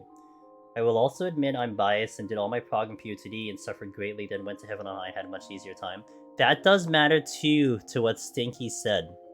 Like, there can never be a human being out there, unless you had like amnesia or something. Like, you know, that's not too much of a joke, but like, that's honest. Like, if you clear one, the other one's gonna be way easier. Like, that's what happened to me in Heaven on High. I did Heaven on High first, came back to Palace, and it was such a better experience, right? So it's a little bit tougher to draw that kind of comparison, even on an individual level, which one is harder, because one is going to get way easier when you clear the other one. Unless, of course, you're working on Heaven on High and Palace at the same time, and you haven't gotten either of the clears, then that's definitely someone who can probably say it the best. But a lot of times someone would focus on one and then go back to the other. 91 plus 91 to 100 on non-tank is scary even with steel. In Palace of the Dead with steel, it's pretty chill. It is pretty chill with steel, I agree. But of course, getting there with steel is tough, Hustle Hoof. That's a challenge because you're obviously using one. Like, it's interesting. It's interesting between 181 and 81 because you can kind of get away 81 to 90 without steel as TPS, but it's you cannot do that in 181 plus. Like you're 100% going down a steel, almost guaranteed, unless you happen to find a steel like right on the exit at 189, because you have to use one in Godfather for like literally every job. But it is possible to walk into 91 with 3 steals, and you don't even need a steal for Onra. Like all the melee can more or less handle Onra no steal, and all the physical jobs can also do it as well. So, you know, that's a big thing to consider as well. I'm not gonna lie, Heaven on High is easier than Palace of the Dead just because of Behemoth. Very fair statement. Having a boss you need some practice on 180 is cruel. Very statement. At least 81 is kind of a joke. I know Gunbreaker's way better in Heaven on High. Again, it depends. I mean, I've had people who are progging Gunbreaker and they have problems with mimics. And that's a fair concern. I think that's a prog point, you know, to get better at the content, you learn how to solo those things without steal. Because it's just a cooldown management to understand your cooldowns and all that stuff. But some people still need to work on it. I mean, look, you have the thing like tank anxiety, right? Big pulls give people anxiety. That's part of that. You know, it's something that people just need to learn. But I think once you do, it feels a little bit easier. Once you see Gunbreaker kind of at its peak level, you'll see it's a very good job. It's one of the ones why it's still a popular job. That's why I had like one of the most clears in. It did have the most clears in Shadowbringers. I don't know what it is now. I think Warrior's kind of pulling ahead, but it had the most clears in Shadowbringers. Prior to last night, I had never started 91 with even decent palms. Last night I had 5 wipes and good palms otherwise, and it was shocking how much easier it was. Yep. I think I worked this long, I can't F up now, that makes Palace of the Dead actually harder, more stressful. A little off topic to Zero, but how do you deal with floors with a million garms of Warrior? I seem to struggle in that area. A rage. I'll come back to that one, Zero, because I got a funny thing for you. You still have a little time imminent. The weight of 190 pressure doesn't help. Having Heart of Stone on every mob is just insane. It's good. I mean, that's the same with Warrior, right? That you basically have raw intuition for like every pull. Yeah, so I don't know if you've seen this video. I'm gonna share it in chat. It's my fame to claim. Not really. But it would pretty much be exactly what you'd be concerned with. So yeah, like dancing around multiple garms is tough, depending on what room that you're into. I mean, a lot of times, honestly, in my opinion, you probably should just rage, because that'll probably be the best way to do it. But I had a situation here in one of my Machinist runs, Zero. It was on Machinist. 7 Garms heading my way in the worst room you could be put in, which is like the snow room, where it looks like it's all snow on the ground and it's like a tight space. I make it out alive, but that was like quite possibly the most insane situation I ever had in Palace. And yeah, like unless you want to gamble fighting 2 Garms at the same time, which I just do not recommend, although it's very possible, but you don't want to do it. I think a rage is gonna be smart. Or like witching, you know, buy you some time. But multiple Garms test your gamer skills like nothing else. Like seriously. To have to dance around Ram's voice and Dragon voice constantly is just it's a tough experience. Okay, caught up with chat. Let me do the 60-second ad, and then we'll continue into 91 plus. So BRB in 1 minute, and then we'll continue. So thank you guys. BRB.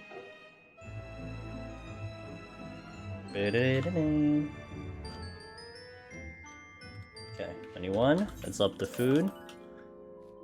Yo, Prishy, thanks for the thanks for gifting a sub to Chaos Unfolding. I appreciate that. Prishy, how you doing? Let's kill the music. Let's step into 91 plus. We got 30 more floors till victory, guys. Going at a nice casual pace today. We went a little bit faster last week, but it's relaxing today. Having some time, chilling with chat. Kinda cool.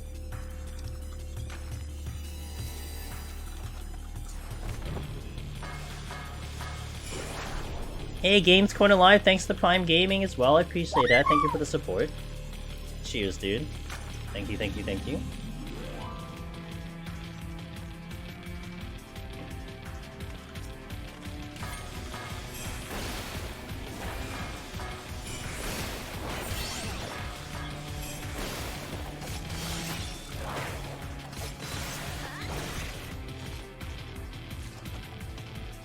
And welcome back from that ad, guys. Thank you so much for that. If anyone saw an ad, you are making me money, so I appreciate it.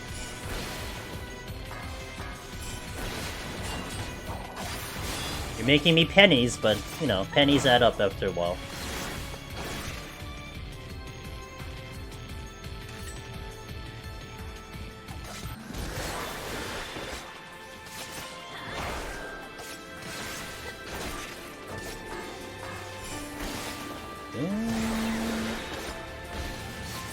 I'm with 1 cent. Hell yeah, Suki. It really is. I don't just say it, like, it is appreciated, you know? Like, look, like, straight up, like, obviously I make revenue if you guys sub to the channel, if you donate, I make more percentage, but the fact of the matter is, not everyone is gonna have those funds, you know, whatever it might be. You don't have to support a streamer like that, but that's your free way of being able to support any streamer. You know, if you see the ads, as annoying as it is, we do earn something for that. We do get something from that, so it does help out. I've never really been one to kind of like beg or, you know, almost like sound like I need your sub. You know, as much as it would be nice, obviously, for IRL reasons, I like the idea that people sub to the channel because they genuinely enjoy the content, right? Not because they feel bad that I need money. Like, that makes me feel bad, you know? If you enjoy the content, great. You know, that's all that matters to me. That's first and foremost what's important, so. But some people, even though they enjoy the content, you know, they don't have the money to do anything about it. It's fine. You don't have to feel like you're obligated to do so. And on top of that, I think it's important that you treat those people with respect. So that's why a lot of times I try to put the ads in the best spots. Even when we're doing, like, Fire Emblem. Anytime I gotta push an ad, I stand up, walk around a little bit, I go to the restroom, I do some IRL things. I don't want you guys to miss a moment now. Before I had just pushed the ads out and I continued gaming, but now I just take like the break. You know, just stand up because the experience matters to you guys too. So, and for Deep Dungeon it's really nice because we have the natural break in between floors and it's a really good time to push the ads over, so. I like how you handle the ads, to be fair. At least you're not the other people who just put 20-minute ads in 1 hour. Well, to be fair, Suki, look, here's one thing to not to justify it, okay? Not to justify it. But some content creators make a lot of money doing like 8-minute ads an hour. You know, I've seen people... I saw one stream that they got offered like $15,000 to play 9 minutes of ads per hour for the month. That's a lot of money. And look, dude, if you're making that much money putting ads on stream, I'm not really sure you're gonna say no to that, you know what I'm saying? So, you know, for the streamer and the creator, you get it, but for me, I think it still matters that you guys have a good experience, you know? Because otherwise, you know what I can do? You know what mean thing I could do to people that everyone's gonna hate it, but then it would be a business play? Every time I go to Behemoth, right before we do the Lust setup, I play a 3-minute ad. That's what I could do, and that would be terrible. Can you imagine that? Well, guys, it's time for the Behemoth Burst. It's time to play a 3-minute ad. I'll see you after the bursts.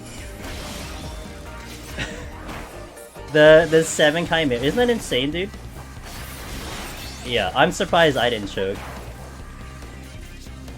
There have definitely been other 14 streams. So I know that one of my buddies had that happen unintentionally because they had auto ads playing, but that is exactly what happened. That an ad played straight up during the Behemoth Burst. I know. So ads are so invasive, says Goofy Wizard. Imagine ads in the night sky. They were planning on doing something like that. In the night sky? Really? Really? That would have been funny to see, but I think I would get irritated. If I'm listening to you on my phone in the background now watching and I get an ad, does that count for you? Because Nascus, what Twitch told us is that if you, as the viewer, hear or see an ad, that money will get to me and then whatever gets to Twitch. You know, whether it plays whether it plays on your phone or you actually hear it, I get it. So like for instance, the subs in the channel, they don't see ads. So even though I play ads for X amount of time, I get nothing from them. And that also applies to people with Twitch Turbo, because they visually don't see ads, then I don't get that. But that also comes into play, and again, this isn't to advertise you guys not to use ad blocker or whatever. Dude, you guys do whatever the hell you want. You know, it's your life, it's your experience, I don't care.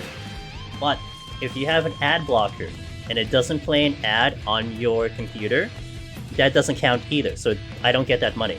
So you have to literally physically register an ad on your system, and then I get that, and then I would get whatever percentage gets involved with it. That's just how the system works.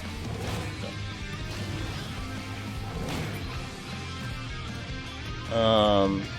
I'm not gonna lie, when I started watching a stream, the first thing I see is ad 1 out of 8, I close the stream again. That's where sometimes the pre-roll comes in.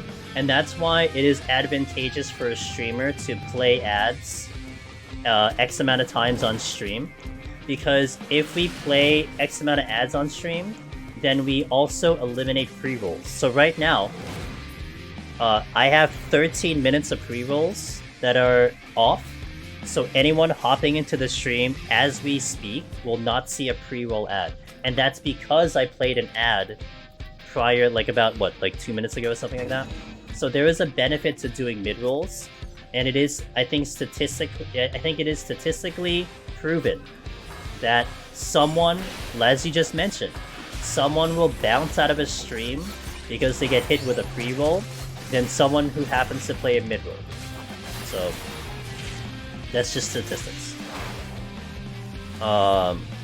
There's definitely been other 14 streams. Yeah, okay, everything. I'm not mad if a streamer does that. Just give me a heads up so at least I know what's going on. That's one thing they told us to do, Nascus. That was one thing they advised, and I took that to heart. And I like that. I like that suggestion. You know, one of the things that the Twitch guy gave as an example was like he was talking about an old Saturday morning cartoon show. So for me, I was recently watching Avatar: The Airbender, and it's like they do that in the show itself. So as they're about to hit the commercial break, the music gets louder, you know, like the characters, like the eyes open wide, and the camera zooms in on them, and then you get the ad. But that was like their method of giving like an audio cue to the viewer, like, oh, an ad's coming, here it comes, you know. And I think that helps people kind of mentally prepare for it. So like if you're in a conversation, right? You're talking about something, you're listening in intently, like it does feel weird when all of a sudden, boop, ad comes in, you know? And you kind of miss the point of the conversation. So I also try to take care of that too. Even if some of you are finished with the ad, a lot of times I'll hold off talking about a conversation or come back to it. Because I can see when the ad comes in and finishes. I have a timer on my stream. So it's not a random, I'm not like counting with my hands. I can see the timer. So I know when the ads are finishing.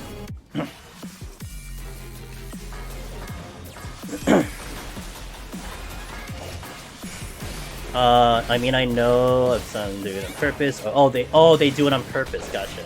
Oh, this is kind of bad. I might have to actually...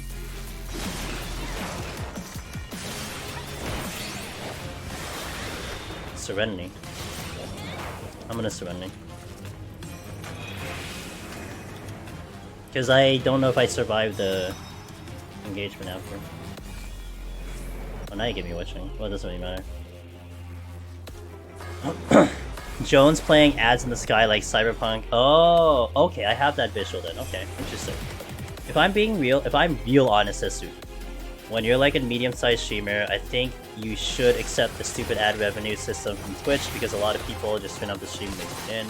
Less views equals less money from sub donos because viewer experience is legit destroyed after seeing it. Yes.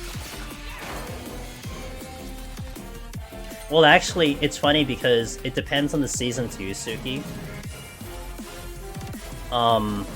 Because this past month, actually this month coming up, February, the ad incentive is trash. Like, so, and it makes sense, right? Because November, December is holidays. For like 3 minutes of ads, I think they were giving me between like a $140 and like a $280 range for playing 3 minutes of ads on stream. This month, I think for me to go to 2 minutes which is like the lowest. Well, no, I think it was mid-range, like 2 minutes per hour, which is what I'm doing right now. I'm getting like $40.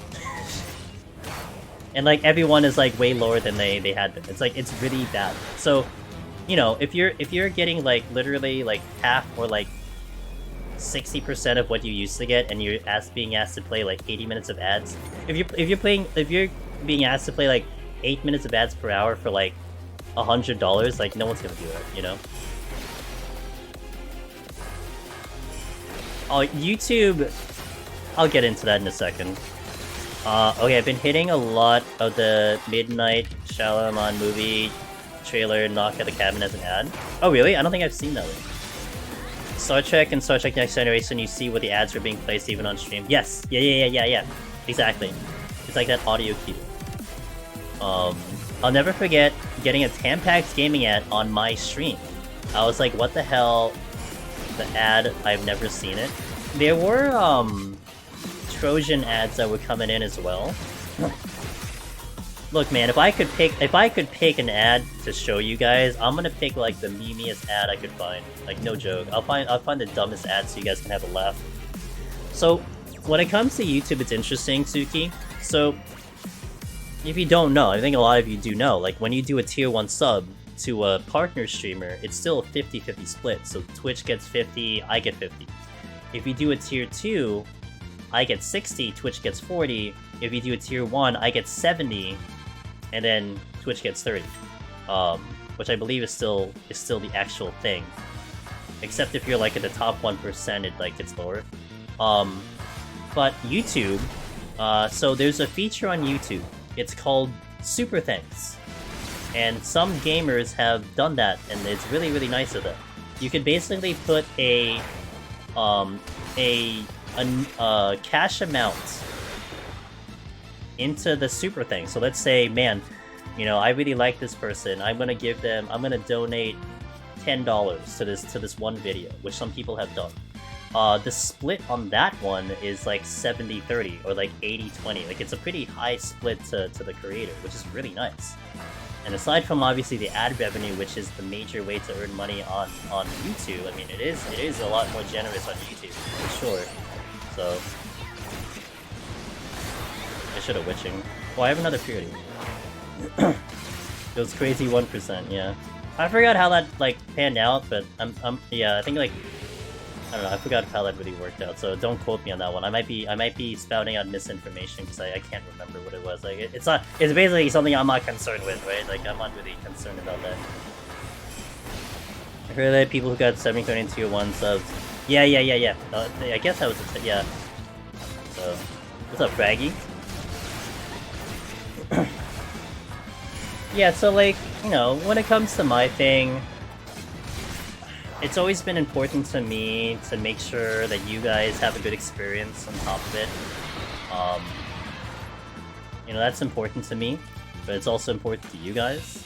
Like, even if anyone has ever watched my YouTube stuff, like some of the VODs that I put up on YouTube, I put the ads in. I manually put the ads in, and I put the ads in like I do how I do the ads on stream. They're in between boss floors, and for some of the higher floors, I put them when entering 195.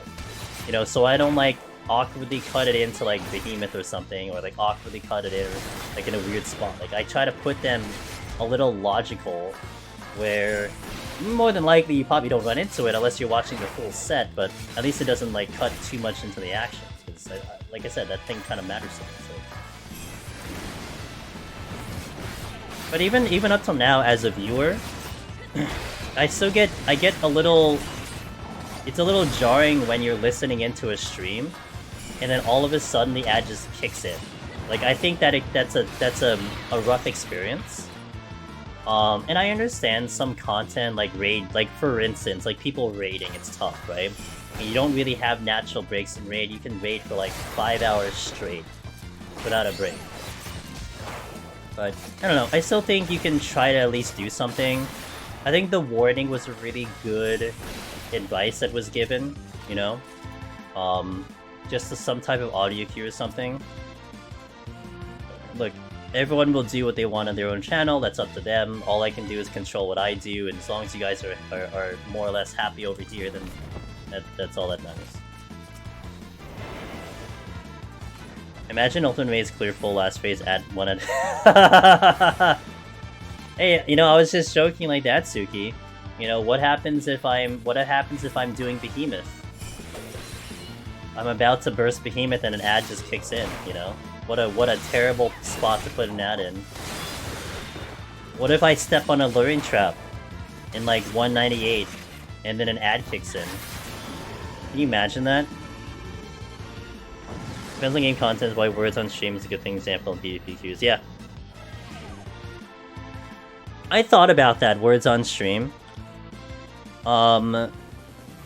It's not something I say no to. I like it, because my buddy Alchemy does that in her stream, and I think it's awesome. I've seen that on other streams too. I mean, it does increase chat engagement, but what I have right now is the slideshow of people who cleared, and I like that a lot.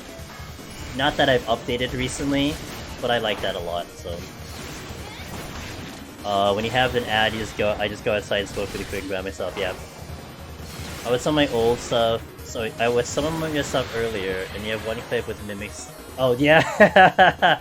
I played around with that. I tried to find the meme on how that happens. I had two of them. I think, yeah, it was the mimics with the Dark Knight, and I had one, I had another one where we were on Black Mage, Palace of the Dead. I was on the exit, 179, and an ape spawns in the center of the room and aggroes me immediately. Good times that was.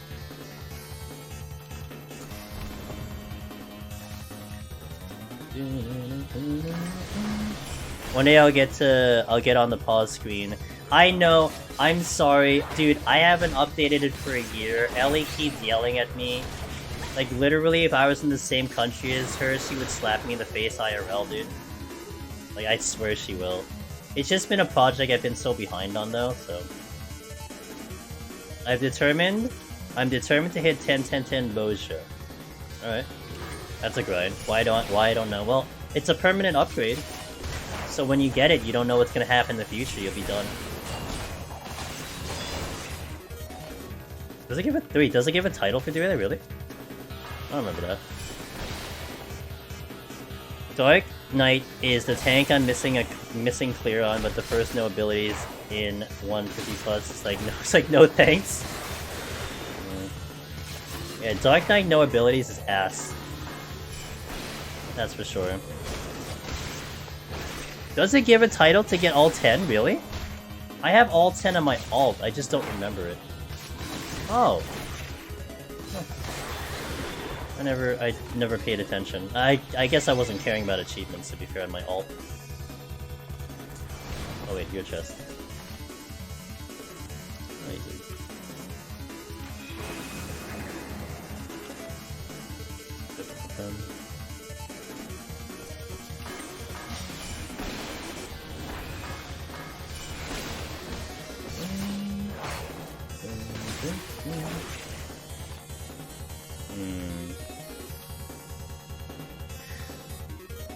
What's the dumbest title in the game? I thought World Class Stroller was the dumbest title in the game.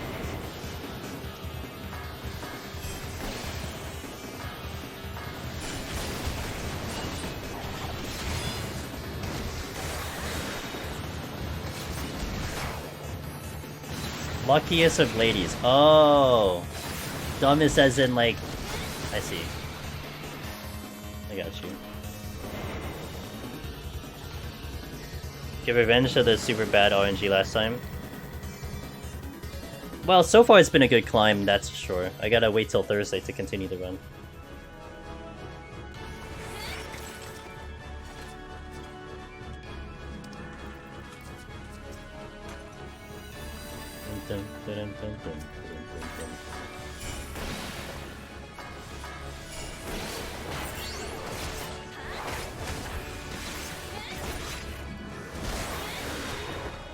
The result of grinding that? What happened? 1,400 maps? Damn. That's a lot of maps.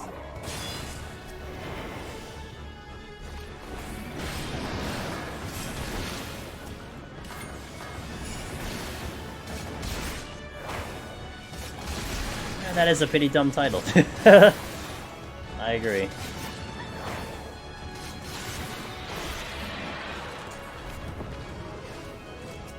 Jerk.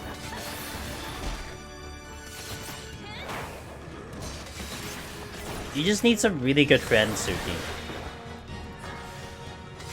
With a desire to help a human being. Get the goal of their dreams. You don't even have bad friends? They had an 8-man group go solo the 70 maps.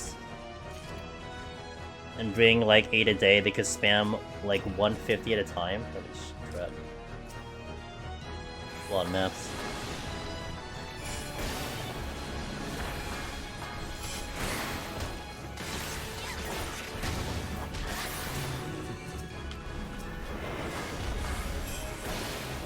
What map achievements can be done solo? Is Blue Mage out the fastest but durable? Well, I think the idea of doing it with all the people is that you get everyone else the title too, right? And you get more maps overall.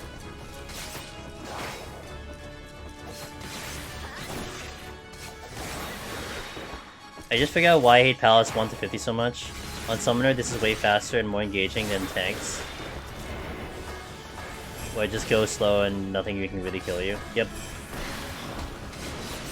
And sometimes with a DPS you can kind of try to speedrun it, which is kind of a nice feeling too.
I all of a sudden forgot what buttons I had to hit.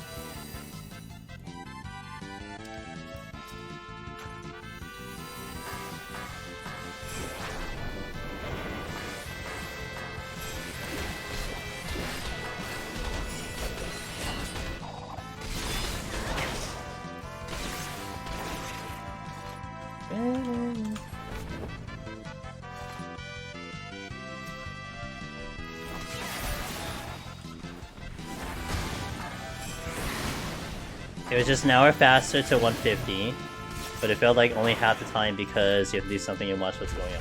Yep. It's true.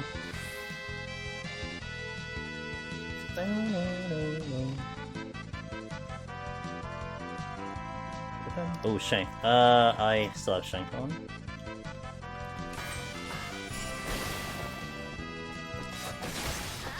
You're so happy with the demo? You're making me really want to get into it. Tomorrow, I'll try tomorrow. I'll have a little bit of time tomorrow. Try to...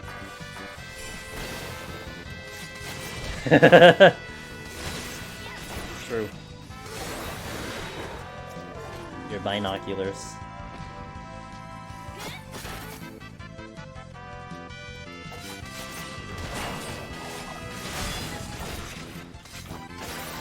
Get them telescopes ready.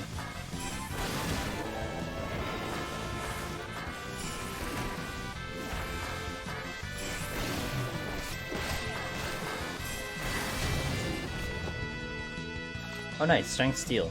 Wow, the Strength Steel might carry into the next floor. Okie dokie.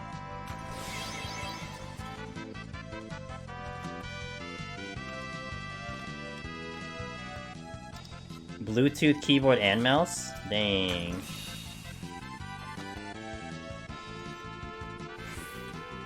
I will completely get dumpstered by Godfather and don't play Summoner again for half a year. Well, maybe longer than that because of EO, right? Depending on how much time you spend in EO.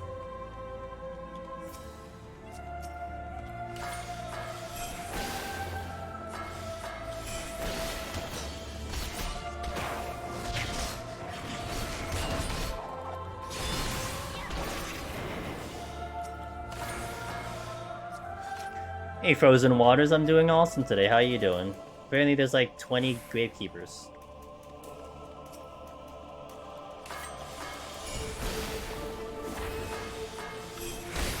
Information yet for the NIN, how many floors? It looks like it's 100 from sources. But that's about all we know.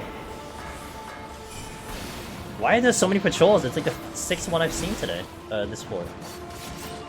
Holy moly.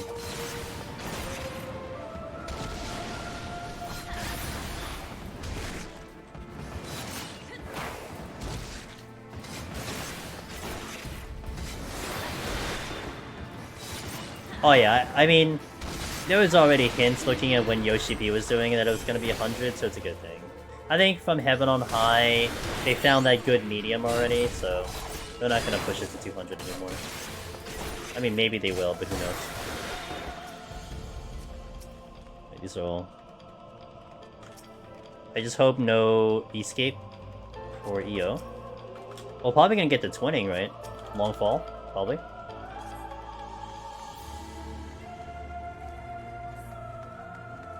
But you might get, the dungeon.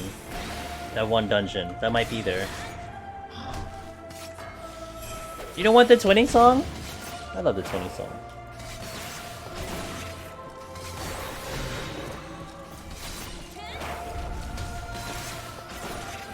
I think it'd be neat if they have weapons evolve at a certain level. I hope so. So the problem is, initially the weapons we saw were not glowing from Yoshi P. And then when he cheat coded his stuff to 60, it still wasn't glowing. But you know, some of, like myself, I'm like thinking, oh, maybe because he cheat coded it, it wouldn't glow. So I hope it glows, but we'll see. We wiped on 191 on Sunday. My 181 was trash hollow, so I didn't handle it very well, and then I just died in 191, so it is what it is. It is what it is.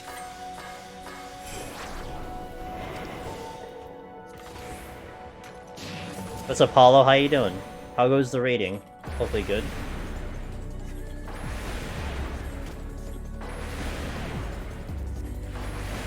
Oopsies is right.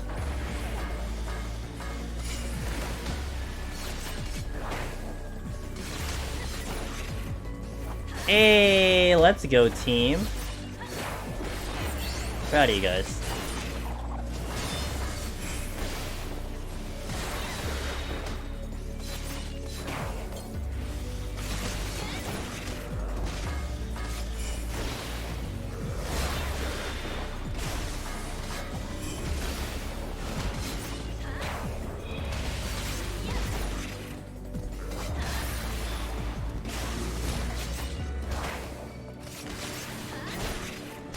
I don't do funny reso strats.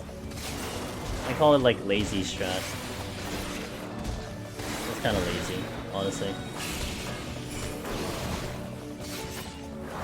I just like DPS him down real strong. We should be good to go.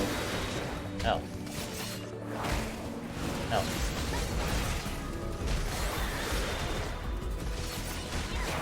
Ow.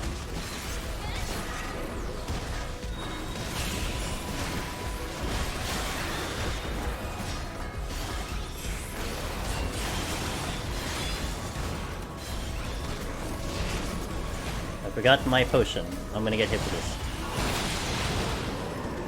Uh-oh. That would've been real awkward. Not this time.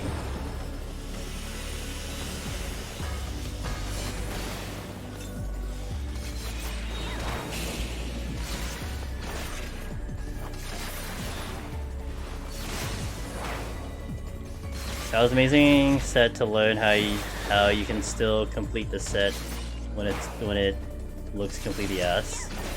Yeah, that will be. I'm gonna get that on YouTube with the 181 set.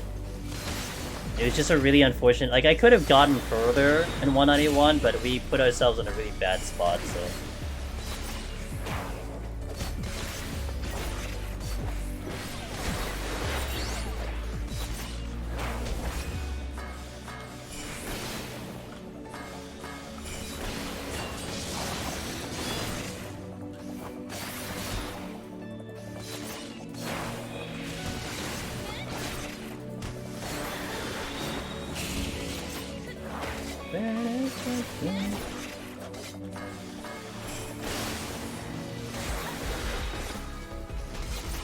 Like if I went with my gut and did a resolution, I would have been fine, but I didn't do it.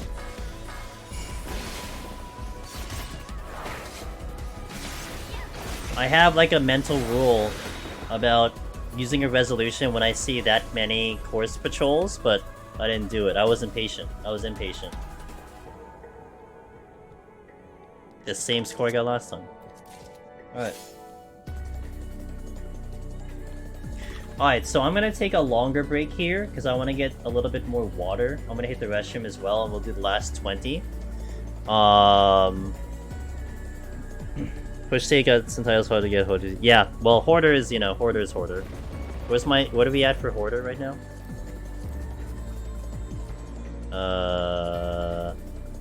9,398, so only 600 left to go. We're almost there. Almost there. Also, for my PvP, I'm getting close to the milestone. See? Almost there, too.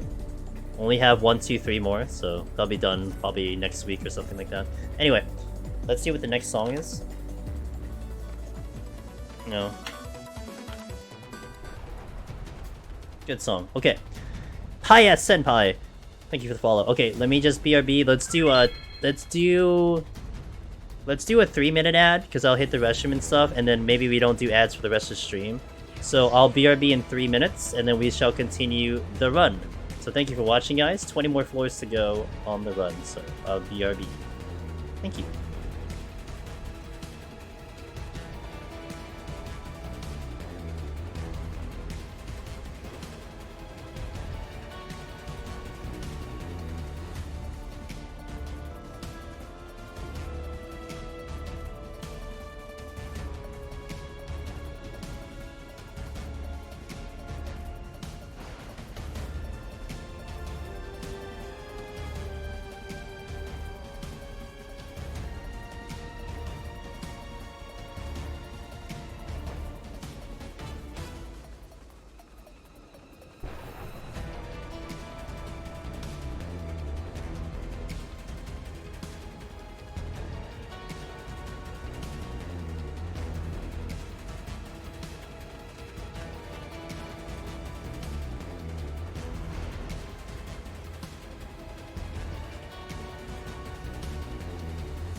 Oh, you got nuked? What are you posting? Hold on, let me permit you. Let me permit you push tape. Permit push tape. Go ahead and post your thing. If not, I will do it. Welcome back. Hello. Alright. Let me catch up and chat a little bit here. Time to get myself breakfast, says Suki. Share some with the class. Most people upload the clear. I was watching those first when I stared. Figured at some point it's kind of unrealistic. My runs are always worse. Wait, most people upload the clear. I was watching those first when I started, and figured at some point that it's kind of unrealistic and my runs are always worse. That's why I found your channel, because there are all sorts of runs uploaded in realistic palms and RNG. There was a point in time. True. No, you're fine. There was a point in time when I was only uploading the clears, but oh, is that the double chimera? My ninja chimera? There was a point in time I was only uploading clears, and then a lot of people were really appreciative of the ones when I didn't clear. And look, I mean, for me, I don't care. Like, you know, I'm doing it on stream, so if I die, I die. I know for some people, they don't want to showcase the deaths, they just want to showcase the success, right? Because it's, you know, it's embarrassing to lose and to show failure. But I've already conceded that you guys learn more when I get my ass kicked, right? And to see what I do, what I do when I get my ass kicked. It's more resourceful to you than if I walk into 191 with like 3 rages. You know? Walk into 91 Heaven on High with like 6 floor wipes. Like, that doesn't do anything for you. Now, of course, the process to get there does matter, but still, like, you'd rather see the struggle.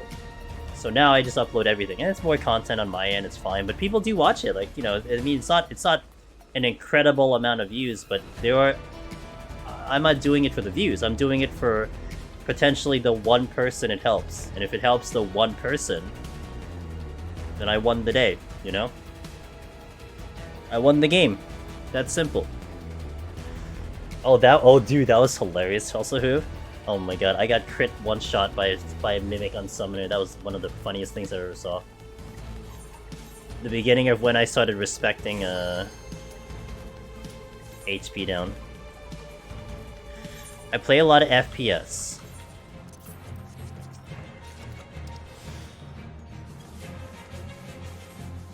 It's a video saying I headshot the entire team. That doesn't teach you anything. It's like, you're always doing that. But, you know, there is an entertainment value to lots of things, of course. I mean, that does factor into things, but... And of course, like, the other thing too, I mean, there are definitely a number of creators push tape, and again, people can do whatever they want on their channel or whatever. But there are definitely people who will do things specifically because they know that they'll get engagement or people will watch it. You know, whether it's actually something they really want to do or not, they at least understand how social media works and they'll do it. To me, you don't really see that out of me that much. You know, I'll do what I want to do, and then it'll be really cool if other people seem to like it too, which is what has happened with Deep Dungeon. And then we make our own thing, which is kind of cool. It was great learning how you could even die in a run so we don't make the same mistake. Yeah. I mean, I have a clip on the channel. I'm not sure if it's easy to find, but I had a clip one time where I died on 80-something. Palace of the Dead. Palace of the Dead. Because I walked up to a chest. So imagine this, okay? Keep doing that. God damn. Hold on. So imagine this chest right here. That chest right there. I walk up to this chest. It's a silver chest. And as I go into it, I'm spamming enter. I hit a toad trap on A. This chest explodes and I die. because it snapshots my HP before I was a frog, so it does the 70% damage to me and kills me. Never have I ever had that happen to me. And I had to reset the run. I know I have to wait, so I know I have to wait a half second before opening, but for some reason that specific time I didn't think I'd hit a trap, and yeah, I died, so... Miss Chila! Good afternoon, madam. How are you doing today? I heard you've been to P3 a couple times. It's Pin's birthday, so can you pretend like I didn't tell you so when he comes in, say happy birthday to him? I'm not a really good actor, so...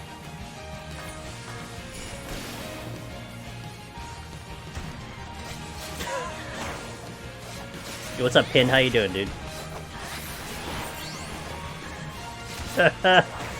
Happy birthday, Pin! I totally didn't know.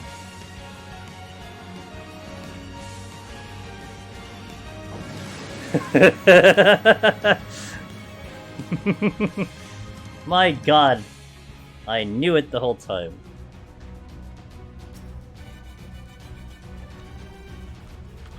We're finally in the same decade again? Wow, so you're like, aren't you like 32, so he's like now 22 within the same decade, right? Is that what that means? Holy crap. You're a boomer now? Dang, well. He's 30, ooh woo. Nice. Well, happy birthday, my friend. What are you doing for your birthday? You doing anything fun? You getting some binoculars or something? Rip. So does Pin like does Pin like cake?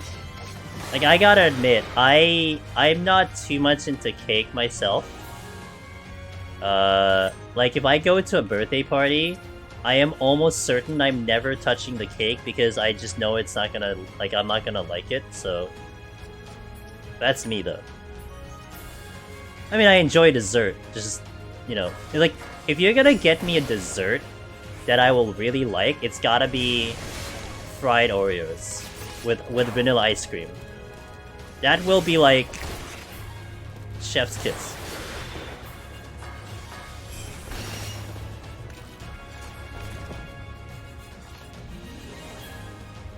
I like hate every now and then.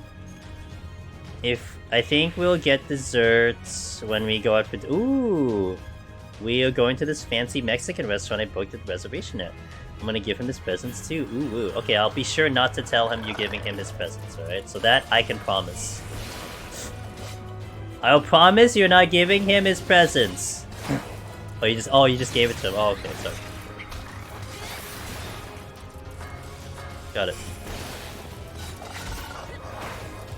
So, how good is the Mexican in Japan? You know, it's ironic because, like... well, not really ironic. I mean, you have, like, in the West Coast, you have Mexicans that are running Japanese places, right? So how is it where, I guess you have Japanese running Mexican places, how is the Mexican food, in Japan?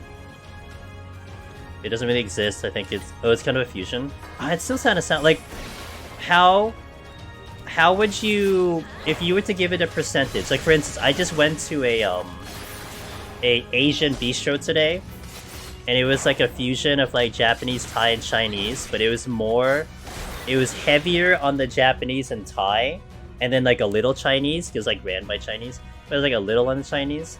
So like, if you were to give it like a percentage of like Japanese, Mexican,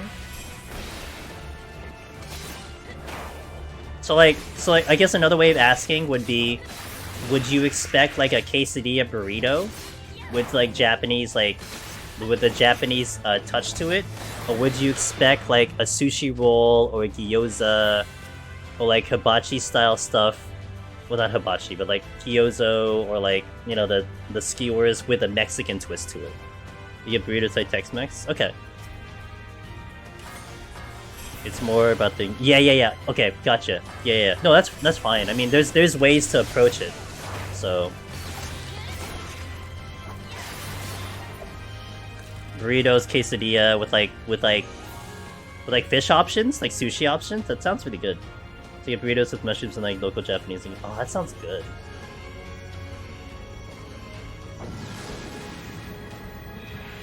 That sounds good. That sounds really good. Dang, I don't think I could find that. I don't think I could find something like that here. You know what I'm saying? Like, I don't even think I even heard of a Japanese-Mexican fusion. Maybe the city has it, but that's a stretch. Like, that's a really niche category of food. There's like 2 Chipotle-style places close to us, and then Tex-Mex with really good margaritas. So then follow-up question, how much Mexican has Pin ever had? Do they have Mexican in Australia? This is like a whole new experience for him.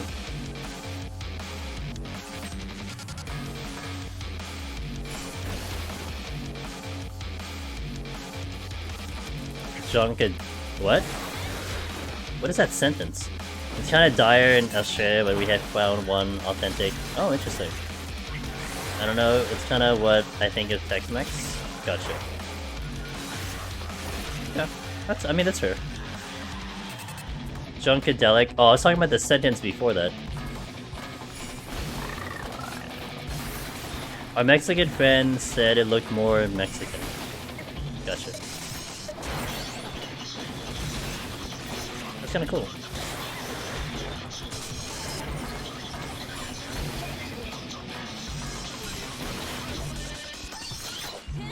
That is kind of cool. It's complicated.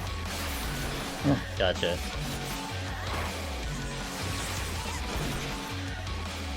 I don't know, my perception is colored since I grew up in the Midwest. I mean, I know there are people that will be pretty, like, that will have some very strong opinions when it comes to, like, Mexican Tex-Mex and stuff. For me, I mean, it's, you know, it's not that big of a deal for me, but I mean, it's a big deal for some people, I get it. Dos señoritas. The 2 señoritas?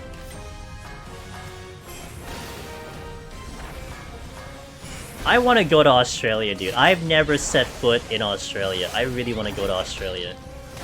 It's there, oh, aside from Japan, but it's there and Korea too. 2 places I really want to go to.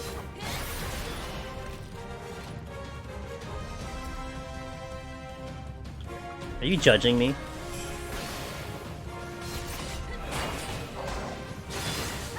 Don't I'll die. What could kill me? I know when we were talking to Emma Lama, she was talking to me about plants that could kill you. Or like bugs that can kill you. The spiders have health bars. Is it like... Oh, okay, hold on. Is it like a Fire Emblem health bar where like you kill them once and they're like, hey, guess what? I got a second health bar. It's like that, or... They have spiders that are bigger than dogs. Let me just bring a flamethrower. What's the big deal?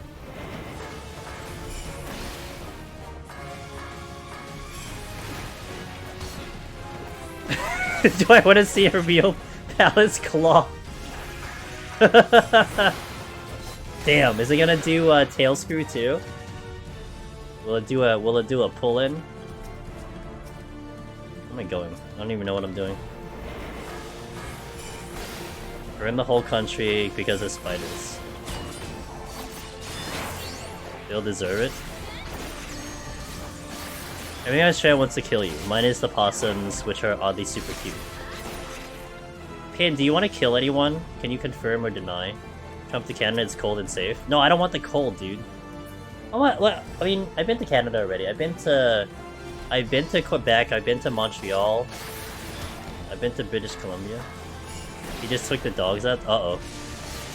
I'll answer for him. Now he's good. He doesn't want to kill anyone at the moment. Got it. Go to Australia and get drunk and box kangaroos. It would go crazy. This is like so bad. Let me just go box some kangaroos. I've seen some videos of those kangaroos, dude. They know how to fight, man. They know how to punchy punch. The true monks. The true monk mains. I like Montreal. It's been a while, but I've liked every city I went to in Canada. They were all very nice. But I think I went to Montreal when I was much younger. But I didn't have a Canadian city I didn't like. Went to Toronto like twice. Oh, when I went to Toronto, I did the CN Tower, the CN Tower climb, the walk on the top. Good night, Wallen. Have a good sleep. Thanks for being here, dude. I'll catch you next time.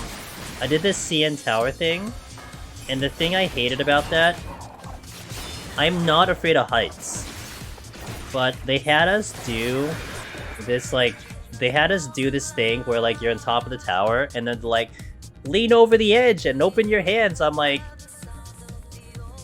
okay, bruh, if I fall, I can't save myself. You realize this, right? Like that's one that like was like that seems silly to me. Like I'll like lean over the edge if I'm holding on to something, but man, to go like arms like eagle's head, dude, like that's like I trust my reaction time, but if that bungee cord snaps, I am literally not saving myself. Like there's no way in hell that I could save myself when my arms are out wide, you know? So I did it for like 2 seconds, and then I brought my arms back in.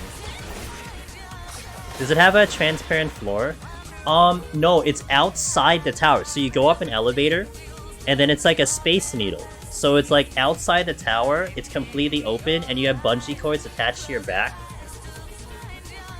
So I don't think the floor is clear, but you certainly are feeling the wind in your face because you're outside. And looking down in the city. And into the Toronto Blue Jay Stadium.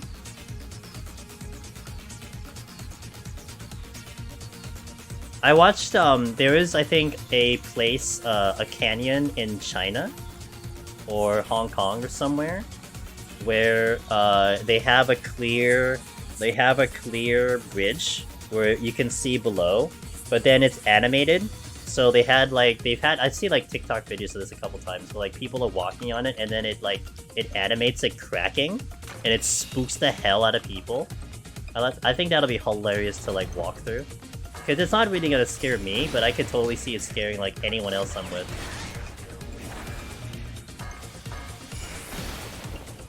And then I've seen also in the big tower, I don't know what it's called anymore in Chicago because the name has changed so many times.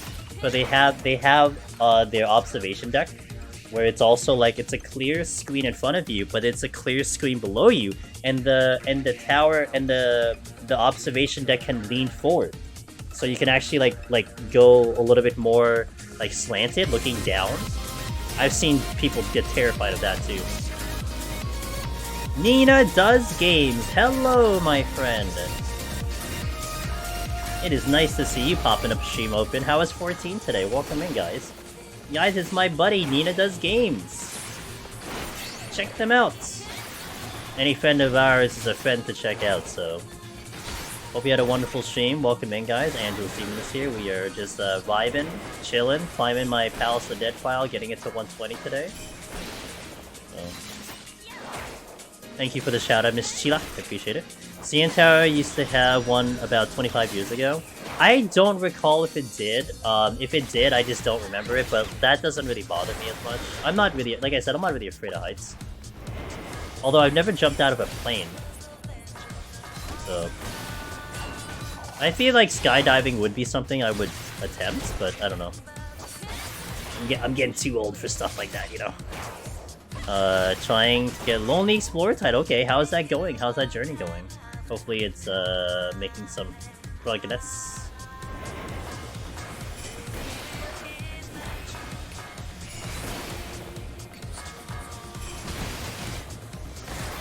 Well, welcome in, guys.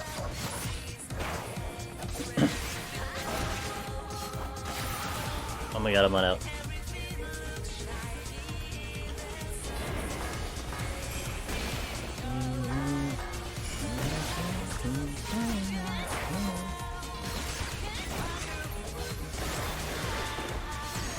It's so funny. I definitely went a lot slower today because I was a little bit more chill and we were having a little bit more conversation.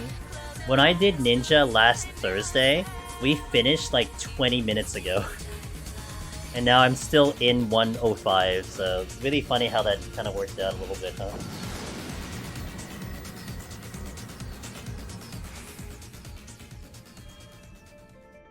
Oh, this is the song I started with today. My playlist was like, my playlist is being real dumb today. It's like, it keeps repeating songs. Kind of annoying. That's a dead end. I'll get the chest, whatever.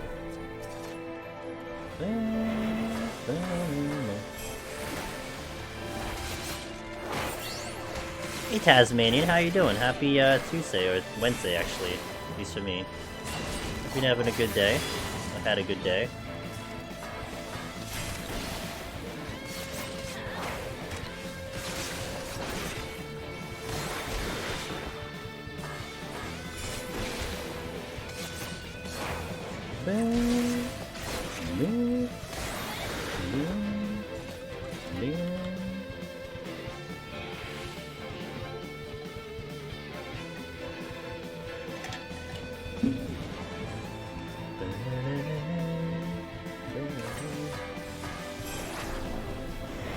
She's AFK, but I think she's going Dark Knight, I think.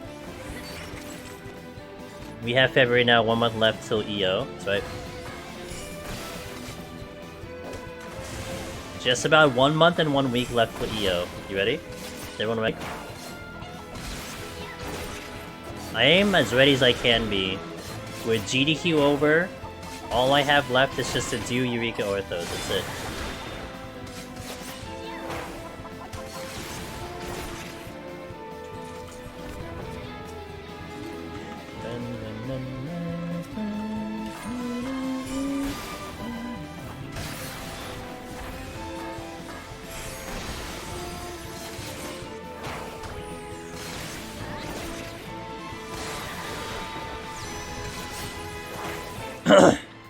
Clearing DSR. We're trying to go for a clear solo. What is your decision? Imagine it was DO. The one you can control. Maybe to be great to watch. I hope I put on a good show. You know, I just hope I can make it entertaining and you guys are gonna have a fun watch. Both? Oh yeah, true. Option C. I can't wait. I can't wait to try it.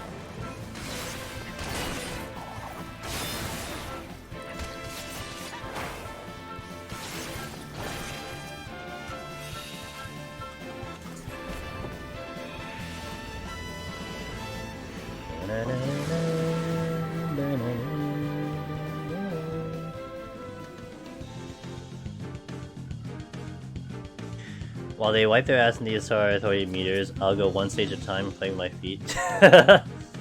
Gotcha. The feet gameplay.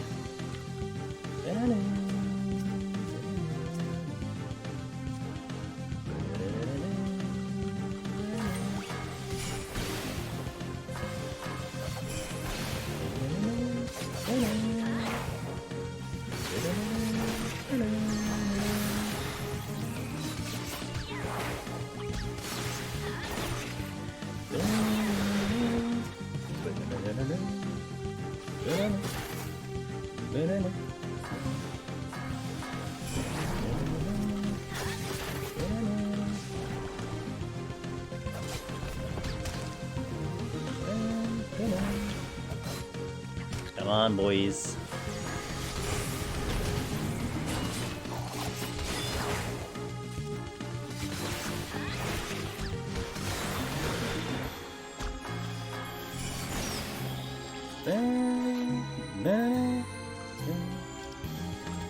I actually craft on two PCs and sometimes I'm so lazy I just click the macro on my feet.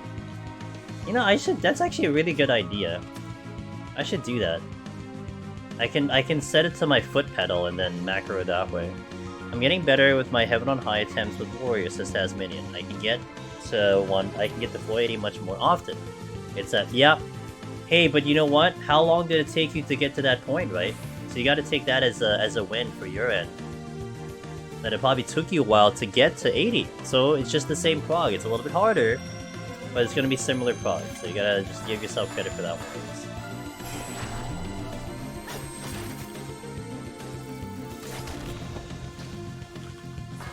Reliable. I love reliable strategies.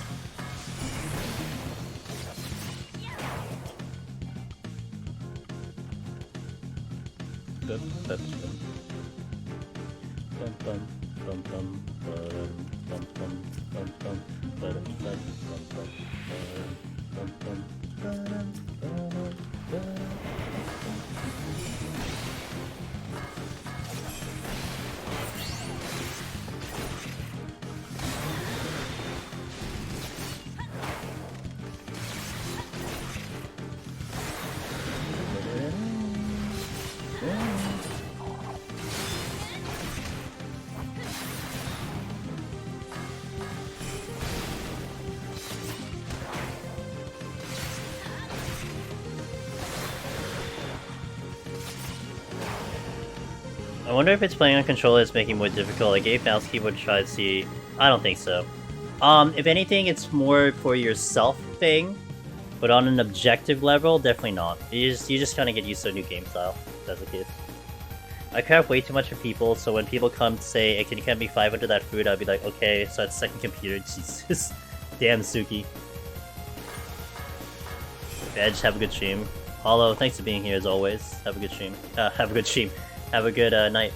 You know, I find it great, guys. You know how great of a chat you guys are, and how much I've conditioned you, and how much I guess you've watched of the content. Like, if we had a random person here who just popped into stream, they would have watched me do a landmine Sakuchi, and they're like, "Wow, that was really cool." You guys were just like, "Yeah, whatever. We've seen it before. Who the hell cares at this point?" Not even phased. You guys are just continuing the conversation. I love it. You don't even care. Oh, an aggro. Wait, beetle. Can't see anything.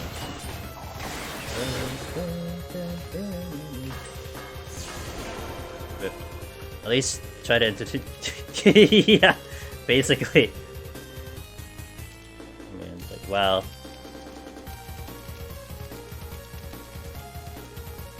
Enjoy a frog. Oh, shush. Well, can't enjoy frog apparently.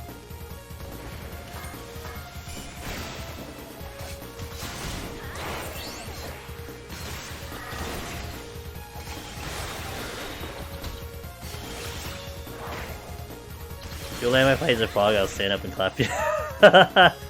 True. Okay, I'll think of it next time. You guys just need higher expectations. That's what it is. I see a dung beetle coming in my way.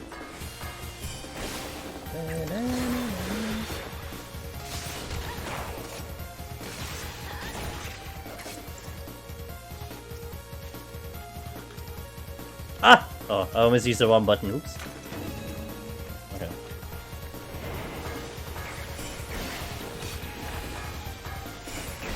It's kind of funny that machinists will play the same in all 3D dungeons. What the hell's up with all these beetles? Yeah, I'm going this way. Bye. I gotta deal with freaking Hornet.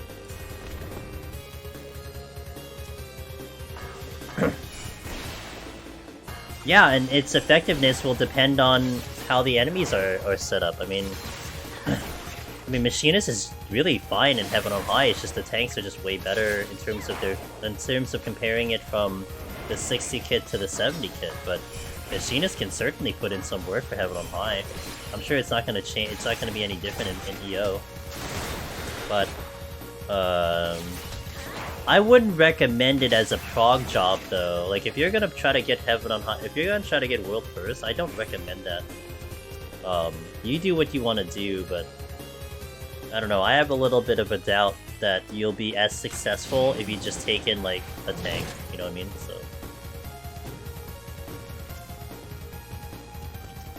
It is 90 cap, 90 cap. Your minimum level has to be 81. It'll be 90 cap. That is confirmed, by the way. I love Machinists, but I hate that the timer got reduced and the spawn animation for Queen counts as time loss. I don't know its implications for 90, so that's a little over my head, but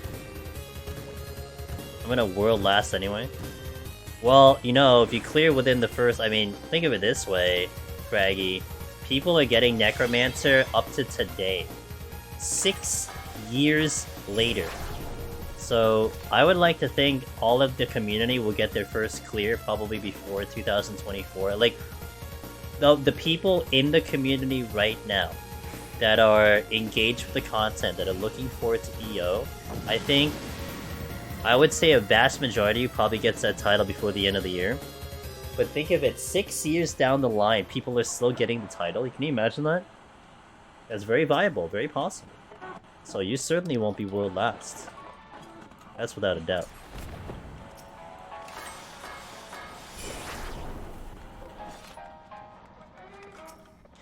Bum bum bum.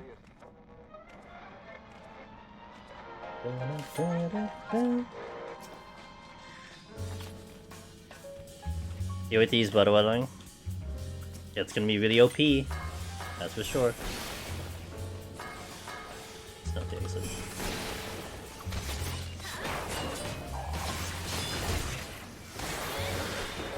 Oh, that's right. The P8S song has oh, I was supposed to put in, speaking of the P8S boss theme, the second phase. But yeah, that's right. The P1 phase has some parts of this song in there. It got popular because like you put content out for it, no one really cared much before. I think before, I mean that's a way to put it. I think if anything, the just like any discoverability for any content creator, I think that's what was slowly happening. You know, the challenge was in the game, but people didn't realize it's a thing. And then people started to slowly discover the content exists and then to use them as guides and whatnot, so that's fair. I mean, on the initial release of EO is going to be pretty freaking hype. Like, a lot of people already have it in their mind. Not to mention all the new people that are going to engage with it and look for content, you know?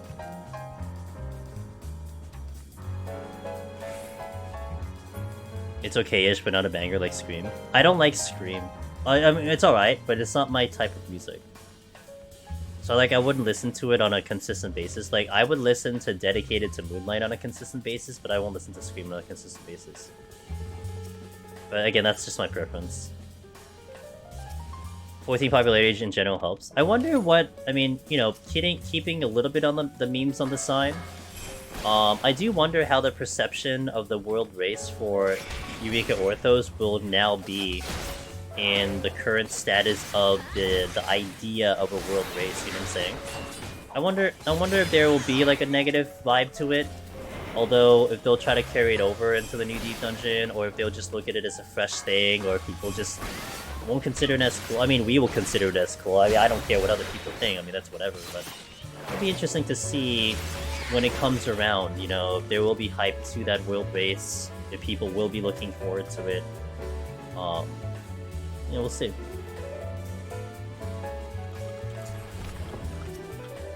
I will say I prefer Scream over P1S.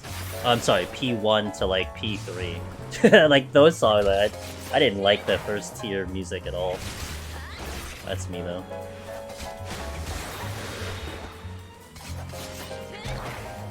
It's actually my place when I go outside like once a month. Dang. So you listen to it once a month? I have an angry cat on my tail.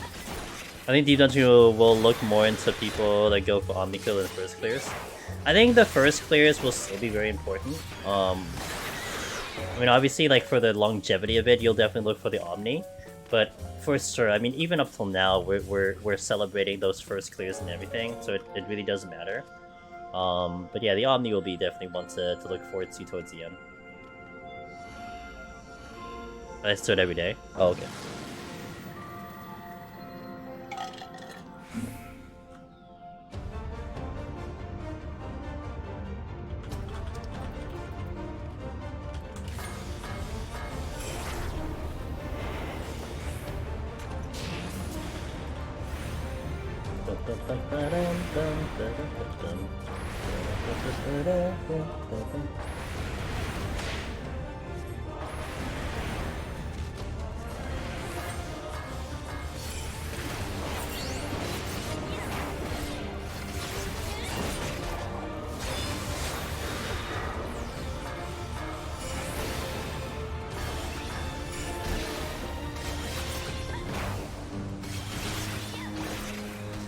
Technically, Astro first, do it.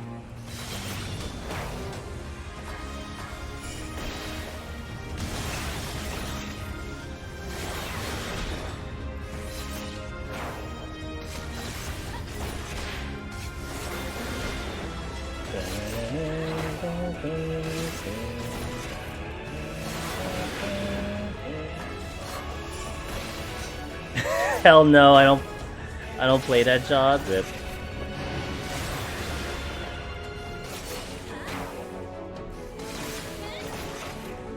You like that most people I actually think most people are split on Red Mage and Machinist.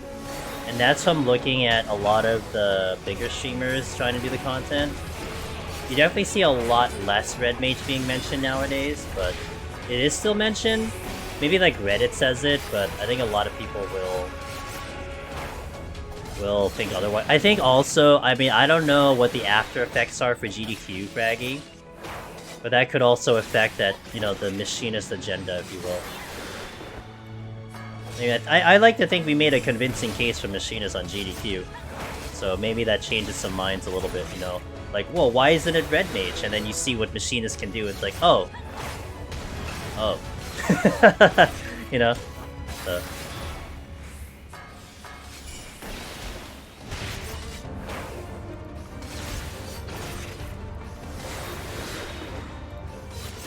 I don't know every job good enough to know who would be the game changers from 70 to 90 solo.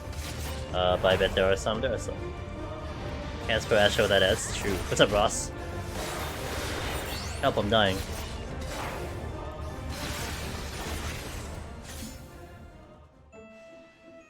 That takes a certain amount of skill to leave the duty before you even hear duty complete. That's like a fast speedrun right there. I should submit that for the speedrun. 1 second. Skip the duty complete song. I think on Meiji's tier list, Red Mage is still S tier for both. I wouldn't put Red Mage S tier. I put it like A. Well, it depends on what. Well, okay, tiers get weird because some people go like, you know, like Penta S into Quadruple S into Triple S into Double S. Like, I don't know how that goes. So I mean, depends on how many S's there are. But I put it like middle of the pack for Red Mage, based on my experience. That's me though. Alright, let's get right into the last set, shall we, guys? One more set. Let's do this.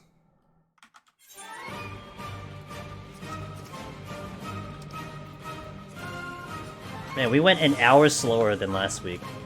I was going like blazing fast last week, but we're going a little bit slower today, but it's alright.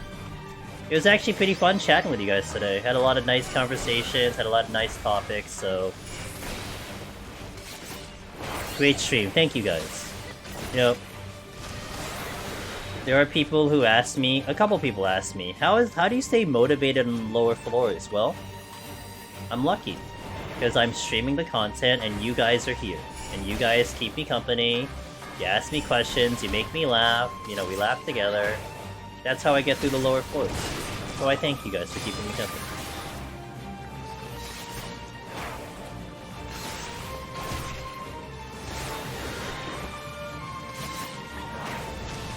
Man, but you know what I mean? Like, some guys will just go like S, A, B, C, D.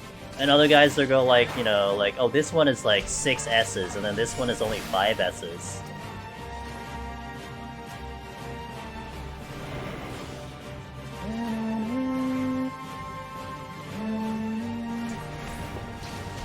Oops. Not my best landmine.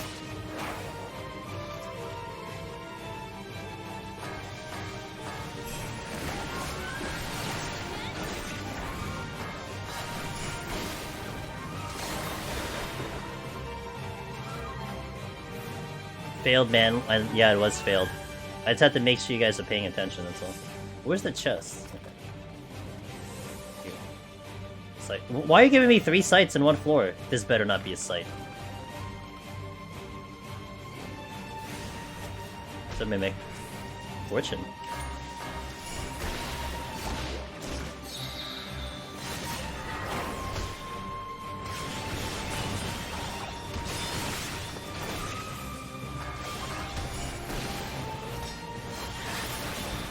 Mage's List is kinda accurate, but she hasn't updated sometimes and she's on break.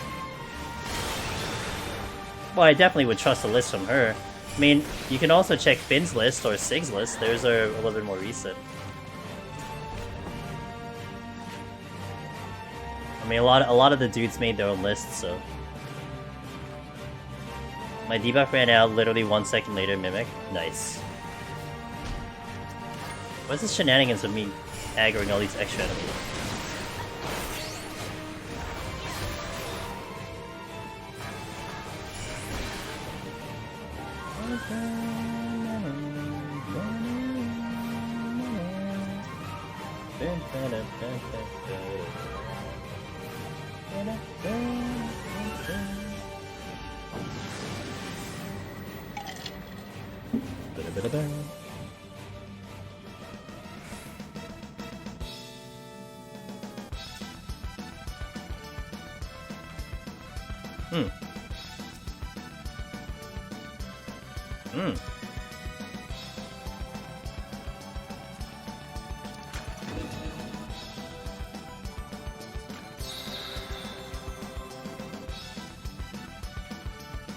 Is the lowest rank. That might be, honestly, that might not be updated, right?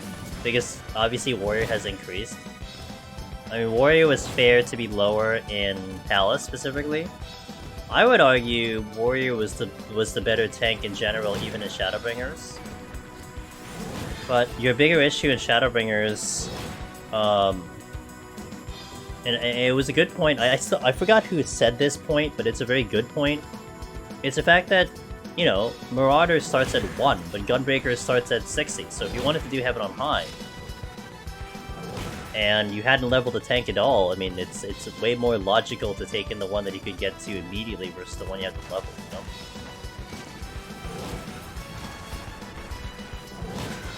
Logical statement.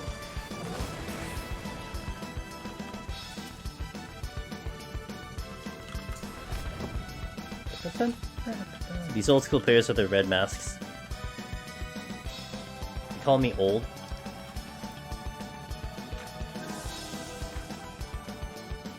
This is Shining the Holy Ark, that's right. Haha! Hey, Rebel Loya. Rebel Loya. Thanks for the follow. I knew I'd get someone with this music. You know, this was one of the JRPGs I played when I was a lot younger. Rebel. And I actually played it on a stream about a few months ago. To kind of relive the game, and we beat it from beginning to end. So, and now it's cool because it gave a couple of my viewers a little bit of context on the game, so they can kind of understand where the battle theme's from. But yeah, this is one of my favorite RPGs to play. I really liked it. It had one of the coolest mechanics in general, so I really liked the game a lot. Honestly, I feel like Shining the Holy Ark taught me how to menu, and that's another thing I take for granted is how I handle my Pomanders. But I love menuing in games, and I feel like that's one game that certainly taught me how to menu efficiently. You know, so my old favorites, one of the underrated. You know, it's funny.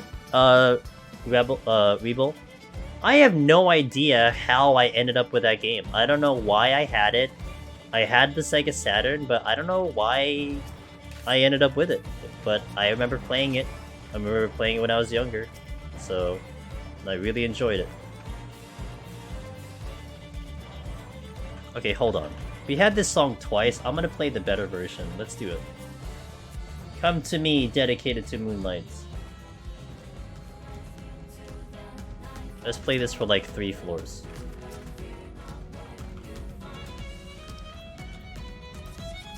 Fiddles! Yeah.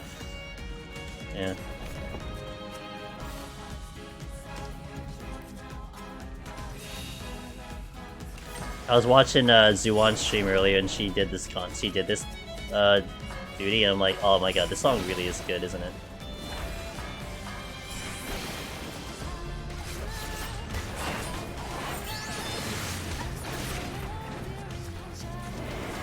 What a battle theme, right? This is a battle theme.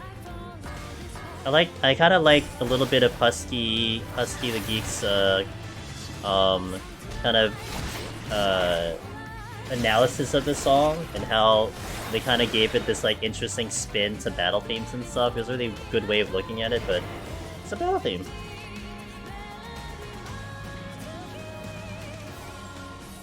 It's a really nice battle theme. Oh crap. Don't I have a wishing? I do, somewhere.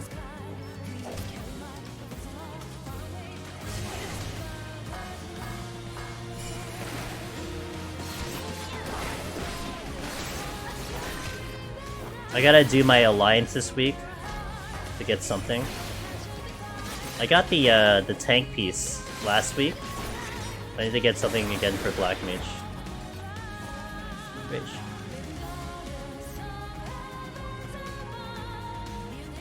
Had some of the best OST. Oh, I haven't played Legend of Legend of Legaia. I didn't play that one, but I missed out on a number of JRPGs series. So I'm trying to catch up into it now. Like, I'm on my second Fire Emblem game, but of course I played the Fire Emblem where it references all the previous Fire Emblems prior to, and I have no idea who the characters are. But it didn't hold me back from playing the game.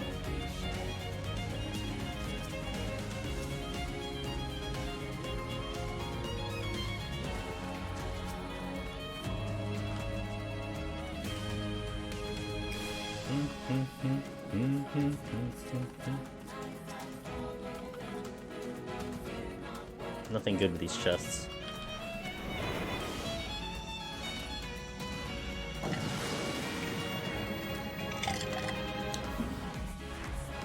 Got blinded or something. Was a PlayStation game, my bad. Oh no, you're good, you're fine. Yeah, I like my JRPG library is not great. Like, I have a lot of Final Fantasy.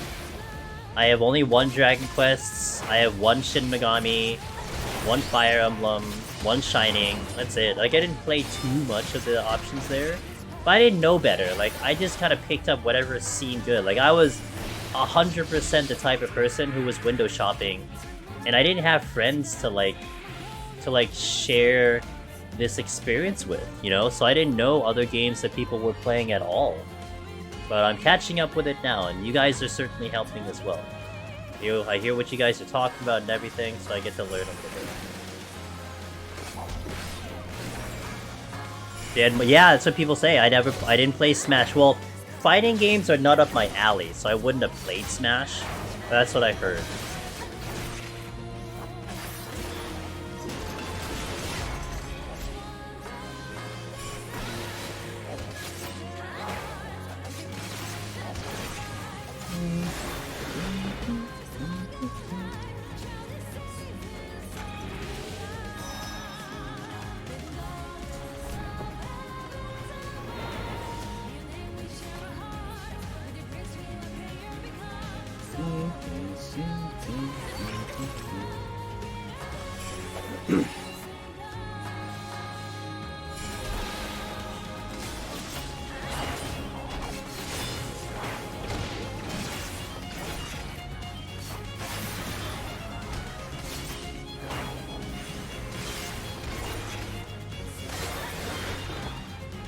Walk here. I'll check the chests. Shouldn't aggro the pudding.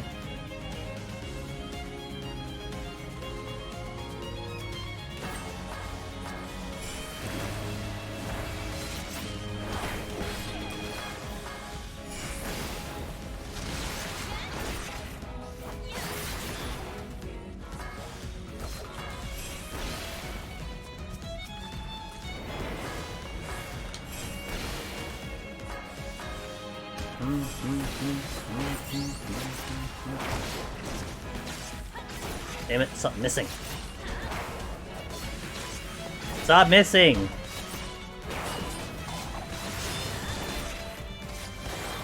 Oh my god.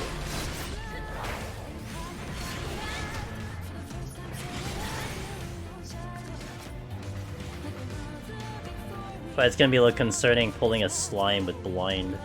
If I miss just too many times, I could actually make it explode.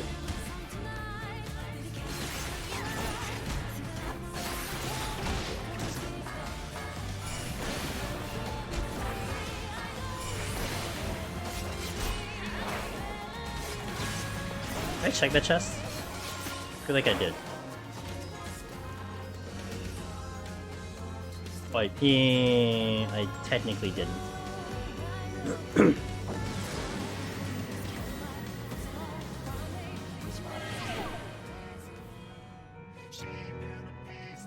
Yeah, I'll keep it. Uh-oh, no items.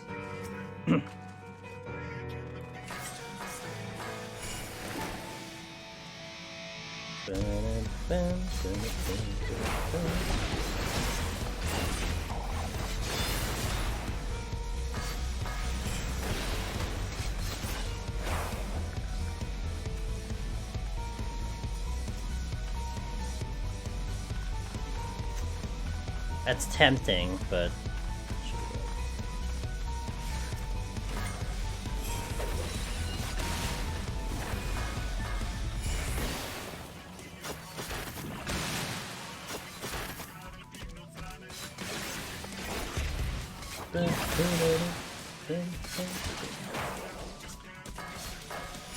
Another Cobra coming in.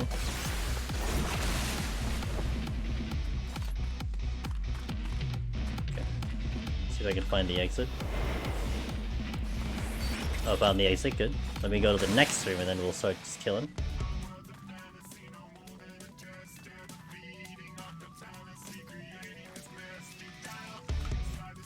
Oh, Strength Steel. Ugh. It's not worth it, I'll just hold Sony.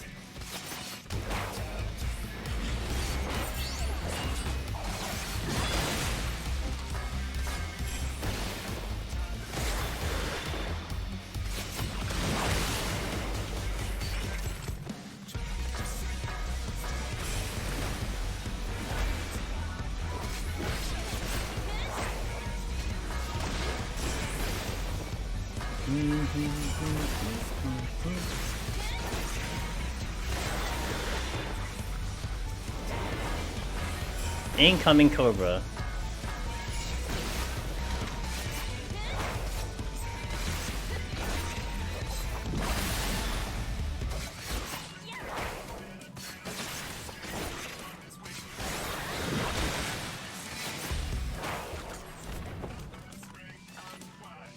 Not gonna fight it. Yeah, but I don't have a choice.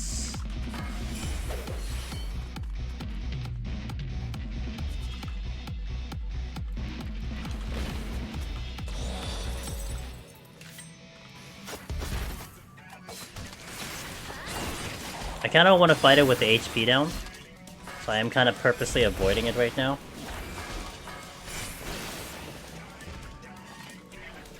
Good, clean.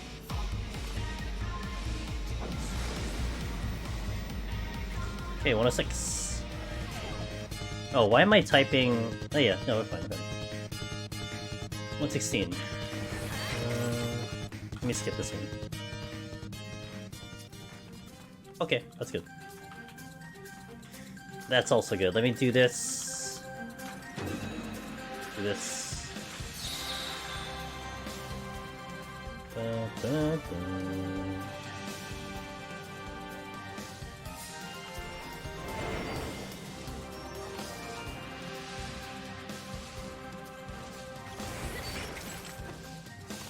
Ba-da-ba-da-ba-ba-ba-ba.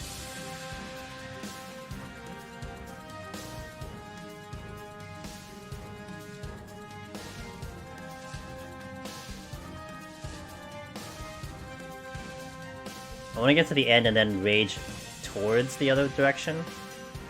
That's the plan.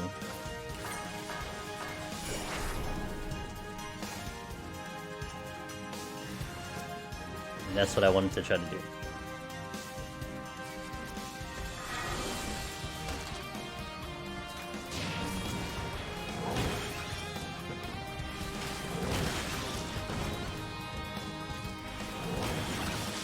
Yo, what up, Immortal? How you doing, dude?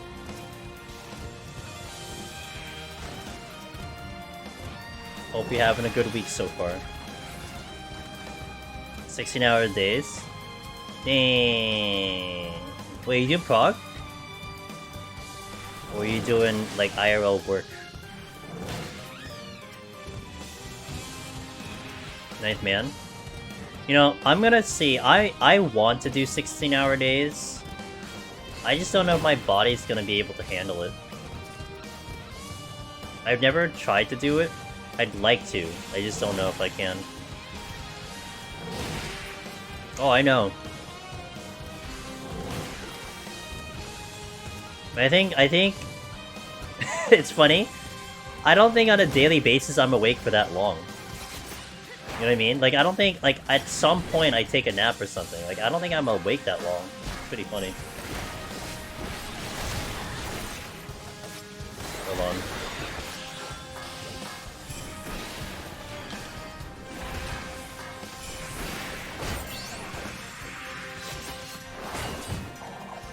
Today was the first day I felt super tired. By the end, I'm not done working over a week. Don't tell your boss. Yo, Immortal, I'm deleting the VOD after this conversation. You don't gotta worry about it, man. I got you. You just burn out too. Well, I mean, honestly, I mean, think of it this way though. You know, not to throw shade towards raiding, but I mean, doing a 16-minute fight, 16 hours a day for 7 days. I mean, that definitely asks for a burnout. You know, I mean, of course, trying to chase to get the clear, potentially a world first, is kind of cool. At the very least, when it comes to Eureka Orthos, I mean, yeah, like, you're gonna take a while. Minimum, what, 7 hours per attempt, but at least you see something different every single day. So it's gonna be a different environment when you're trying to prog Eureka, but you know, who knows? I don't know. I really would like to do that. I just don't think my body will agree to it. That's all. Like, I'm gonna have to I'm gonna have to be a little shorter on streams, take naps, come in when I'm awake, kind of thing. Like, we'll see what happens. But I tried to do that early access, and my body said no. I'm not conditioned for it. That's the thing. You know, it's interesting though. I'm conditioned. I can do an entire climb, but to do more than that, like, one seating, will be a little rough. I'll hope we clear tomorrow so I can go back to life. And yeah, some people already have burnt out. Like, we've been lasting pretty well because we're in the lead of all the stream teams. People are peppy so far. Good.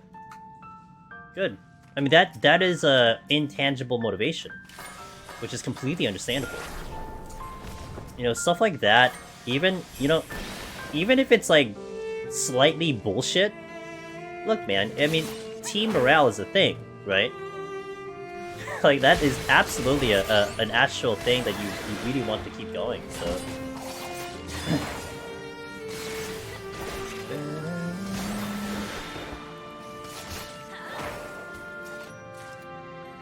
It's kept our morale up so hard, yeah? So, that's your second win, but hey, I'm cheering you guys on, so... What do you got? You're the 9th man for what, Kindred? I guess? Or are we not supposed to say? You're the 9th man for... You're 9th man for Kindred? Awesome.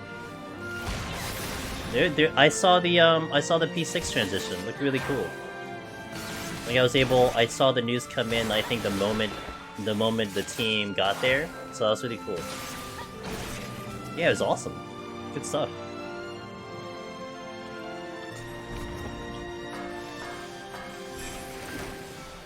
Good stuff.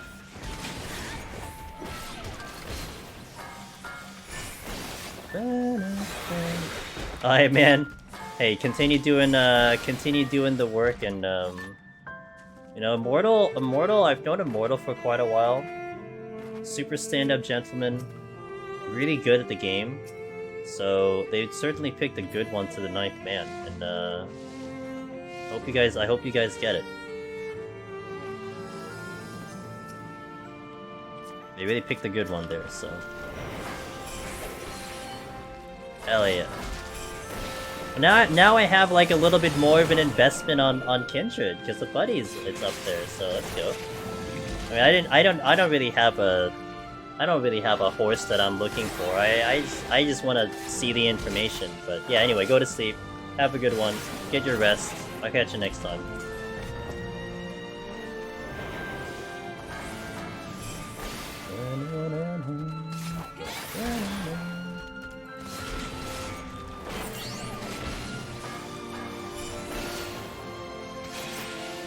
Boss almost dead now again. Boss almost dead now again.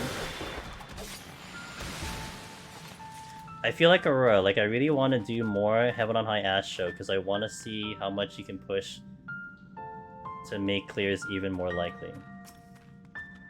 Yeah, it's pretty impressive how Aurora makes healing consistent, right? Like that's just insane to me. Like I could make Sage consistent, but he makes the other ones consistent. I don't know how he does it.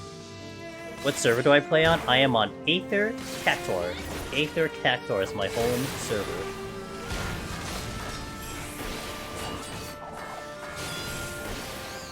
I really don't want to go for that chest because I'm a little lazy. I'm gonna go backwards.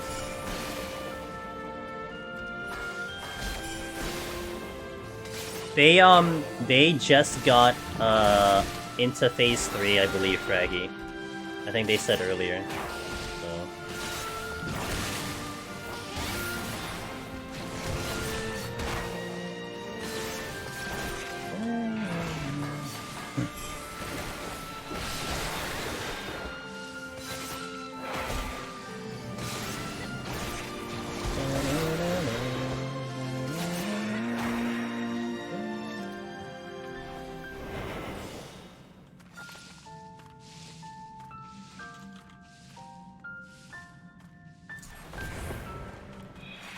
Harvestella music was good.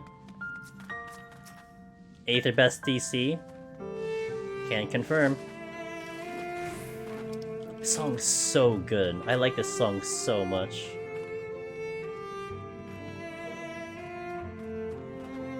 It's that violin that gets me, I think. Violin, piano are like the two instruments when I hear music are like that's super good stuff. Like Blinded by Lights. Great stuff. Let's get. That's another Harvestella song, we'll take it.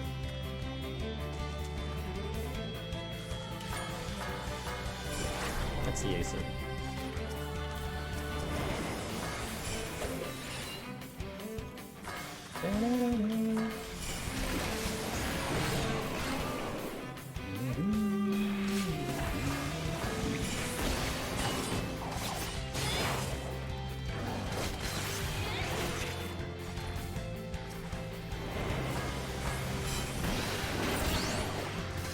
There's another one coming.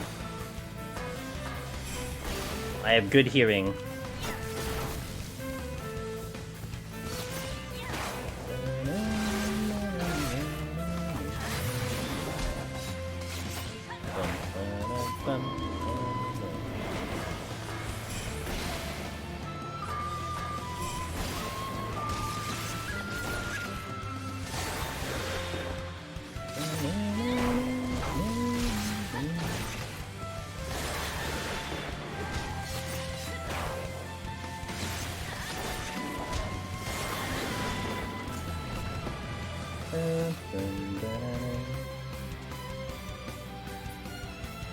You'd almost think this was flighted.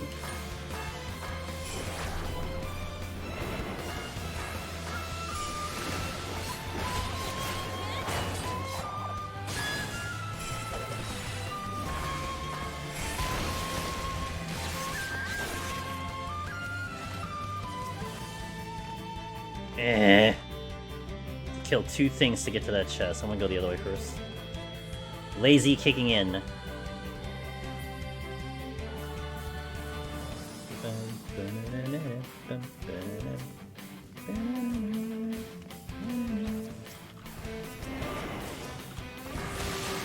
Ochi wants to go because that is proximity, the rest of them are sound.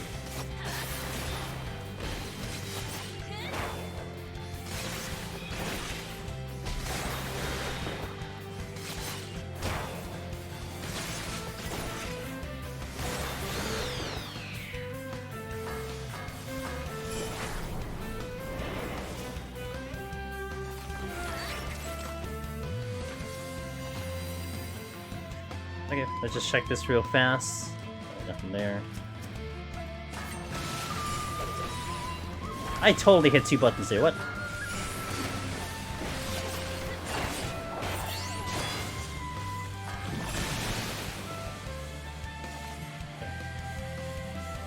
Now, what are my other 2? Switching. There is a steal. Wait, I just used the steal, didn't I? Okay. Gilid! I made it to 180 on Warrior, but died again to Behemoth, but I'm still keeping at it. Good! Do you know what happened on Behemoth? Like, do you want to talk it over? Or you kind of know what's going on? You good to go? Have I done this with New Paladin? I have. I did both Palace and Heaven on High on New Paladin. On New Paladin and Palace of the Dead, it basically is the same. It's a little bit worse, but it's not tremendously worse. We had some strategies in Palace of the Dead where we could like put Goring Blade on 2 things because of the dot, but now that's not there anymore. Behemoth was not as bad as I kind of thought it would be, so that was kind of cool. It's hard, but it's not like impossible. Like, it's pretty close to what it had been prior to 6.3. Now, Heaven on High, on the other hand, big difference. I think Heaven on High was a big improvement. Pretty much the exit poll from lots of people who tried it were all very happy with it, and I concur with everyone else that it's a good experience. It's much better than it was before. I got clipped running out of. Oh no! And ended up pushing too soon in the. Oh, damn, that sucks. Okay, well, at least you know your mistake, and hopefully you won't do it next time. That's okay, that happens. The setup, dude, is so tough. To keep your composure, to not choke or anything, that's a tough thing to do on that fight. I'm a Paladin main, want to finish PoTD before touching. I do have, so Genlock, if you want to scour my YouTube channel, check out the more recent uploads. I did, my VOD for Paladin is up there, so if you want to see it from beginning to end, it is up there. But yeah, that's pretty much my assessment. If you had done attempts before in Paladin, definitely expect it to be just a little bit slower, but not like at big values. Like, you know, not like game-changing, like if you were close to the clear, you're now all of a sudden not clearing kind of thing. But you'll kind of feel a little bit of the change, at the very least, so something to keep in mind, but yeah, it wasn't like really that bad.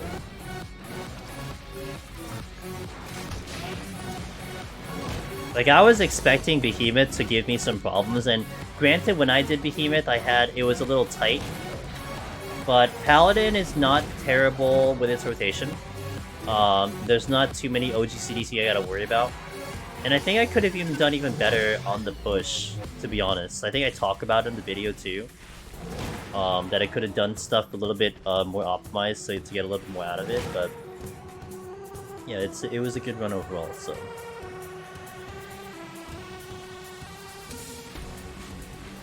But there are things you gotta do on Paladin, like, you know, landmine plays are huge on Paladin, like, it's one of the safer jobs. Well, one could argue Warrior, but I mean, doing a hollowed ground is very safe.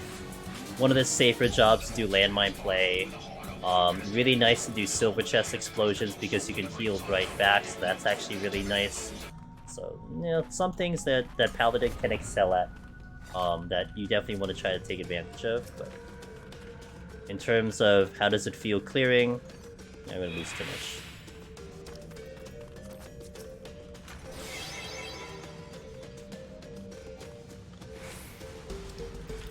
Take the other steal.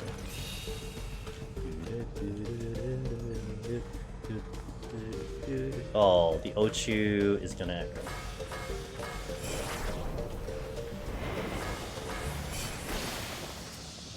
Oh, never mind.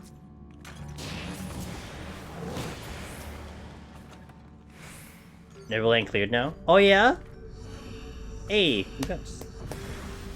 God damn it, are you serious? Right on the exit? What in the world? And that was on stream, right? They did it on stream? Because they said that they were gonna stream.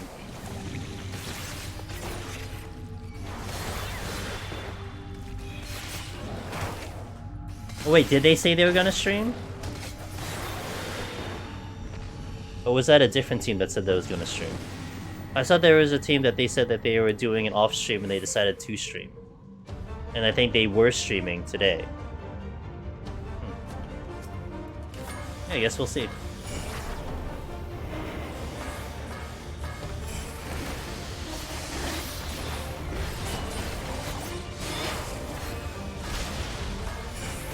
Just so 96.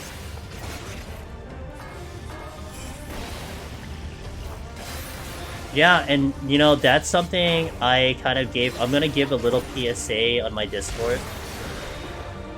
But I was mentioning it a little bit earlier, a couple hours ago on stream, that it's really the unfortunate situation because of that. And we were on the topic of Eureka Ortho's world first. And that, I mean, look, I'm not gonna put any doubt on anyone. You know, if they come in, they're like, hey, I got the clear, they have a screenshot, it's like, cool, like, congratulations, like, I'm not gonna, my first impression is not going to be, okay, well, where's your video? But unfortunately, I am only one person, and maybe I have a little bit of weight and pull on my end, but, you know, I'm not an all-powerful entity here, like, you know, you gotta worry about, if you're gonna put something out there in public, you need to worry about what the public is gonna think of it.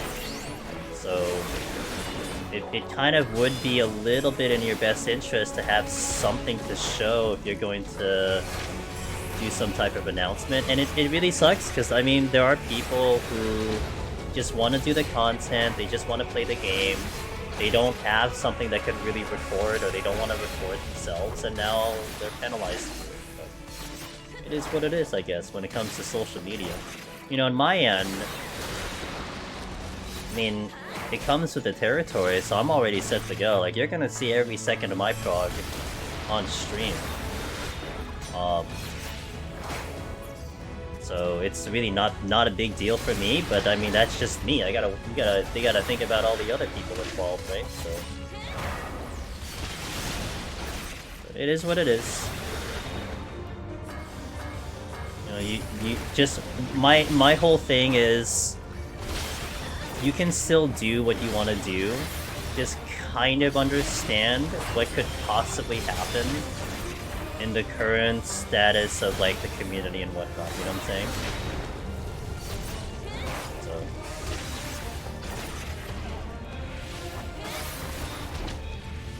So I'm really gonna hate the idea that some person who is like a lurker, or someone who has really been in the shadows, like really in the shadows, like you've never heard of them before, they have like some character name no one thought of, and like they claim an Endwalker, a Eureka Orthos world first, and then it's like, I can just see the people, like there are gonna be people out there who are gonna be like, who are gonna put doubt into it, you know?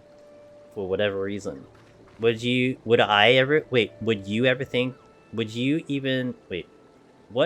even cheat in Deep Dungeon? Almost everything's server-side random. There are some plugins out there that could give a little assistance. I'm not even well versed in what is even out there, but I mean, plugins are plugins. I mean, anything that will help something can always be scrutinized by people, you know what I'm saying?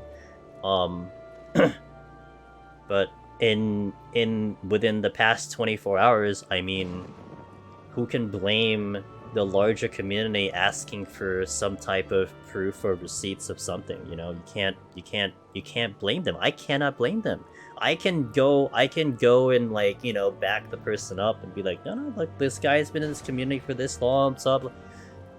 But the fact of the matter is that there's nothing to show for it, then people can put their doubts into it, and you can't control that, right? So, you know, It is what it is. That's just what you have to deal with, and it's the unfortunate situation. But I think what's important for people is just they just know that the situation exists, and whatever choice they make, that they're okay with it. If they're okay with it, then that's whatever. Like for instance, you guys mentioned it. I mean, if they're okay without the stream, even through today's within the past 24 hours of what happened, then that's what they deal with. So I mean, it's not our problem, you know. It's not our problem to deal with what their decisions are. It's whatever. But you can control your decisions, and with Eureka Orthos in the solo climb being all on you, at least you don't have a team to have to talk it over. Like you just have to talk it over with yourself. Probably makes it a little bit of a better choice. You know what I'm saying? I totally understand the competitive nature of not wanting to stream your progress, but at the same time, if you're trying to vie for World First Clear, you gotta mention that's gonna have to be verified. Yeah, I've said it. I've said it on stream before. I know that I'm handicapping myself streaming World First. If I wanted the true World First, at least originally, I'd have to go off stream. Like, block myself out. Maybe have someone check out how everyone's doing on stream, take some information, and do it off stream. I know I play better off stream, period. I don't have to look at chat. I don't have to think of conversations. I can just focus on the content. But where's the fun in that? You know? That's not fun for me. That's not fun for you guys. I want to showcase everything, so. But that's a topic that we'll definitely probably talk about once it gets closer. But hey, guys, we are at the end of the stream. I got my file to 121. That is our goal today. I thank you guys for keeping me company. Hey, Theater Rhythm came out, so go play it. I'm gonna try it out probably tomorrow if I have time. I want to at least dabble into it a little bit. I'm not gonna do it on stream. If you see it on stream, it's because we did some type of collab or something. Or I using it as a backup game, but that's one game I'll probably have on the back burner for a little bit and chip away at it. So I'm really excited about that game. But thank you guys for watching. Thank you for being here, everyone.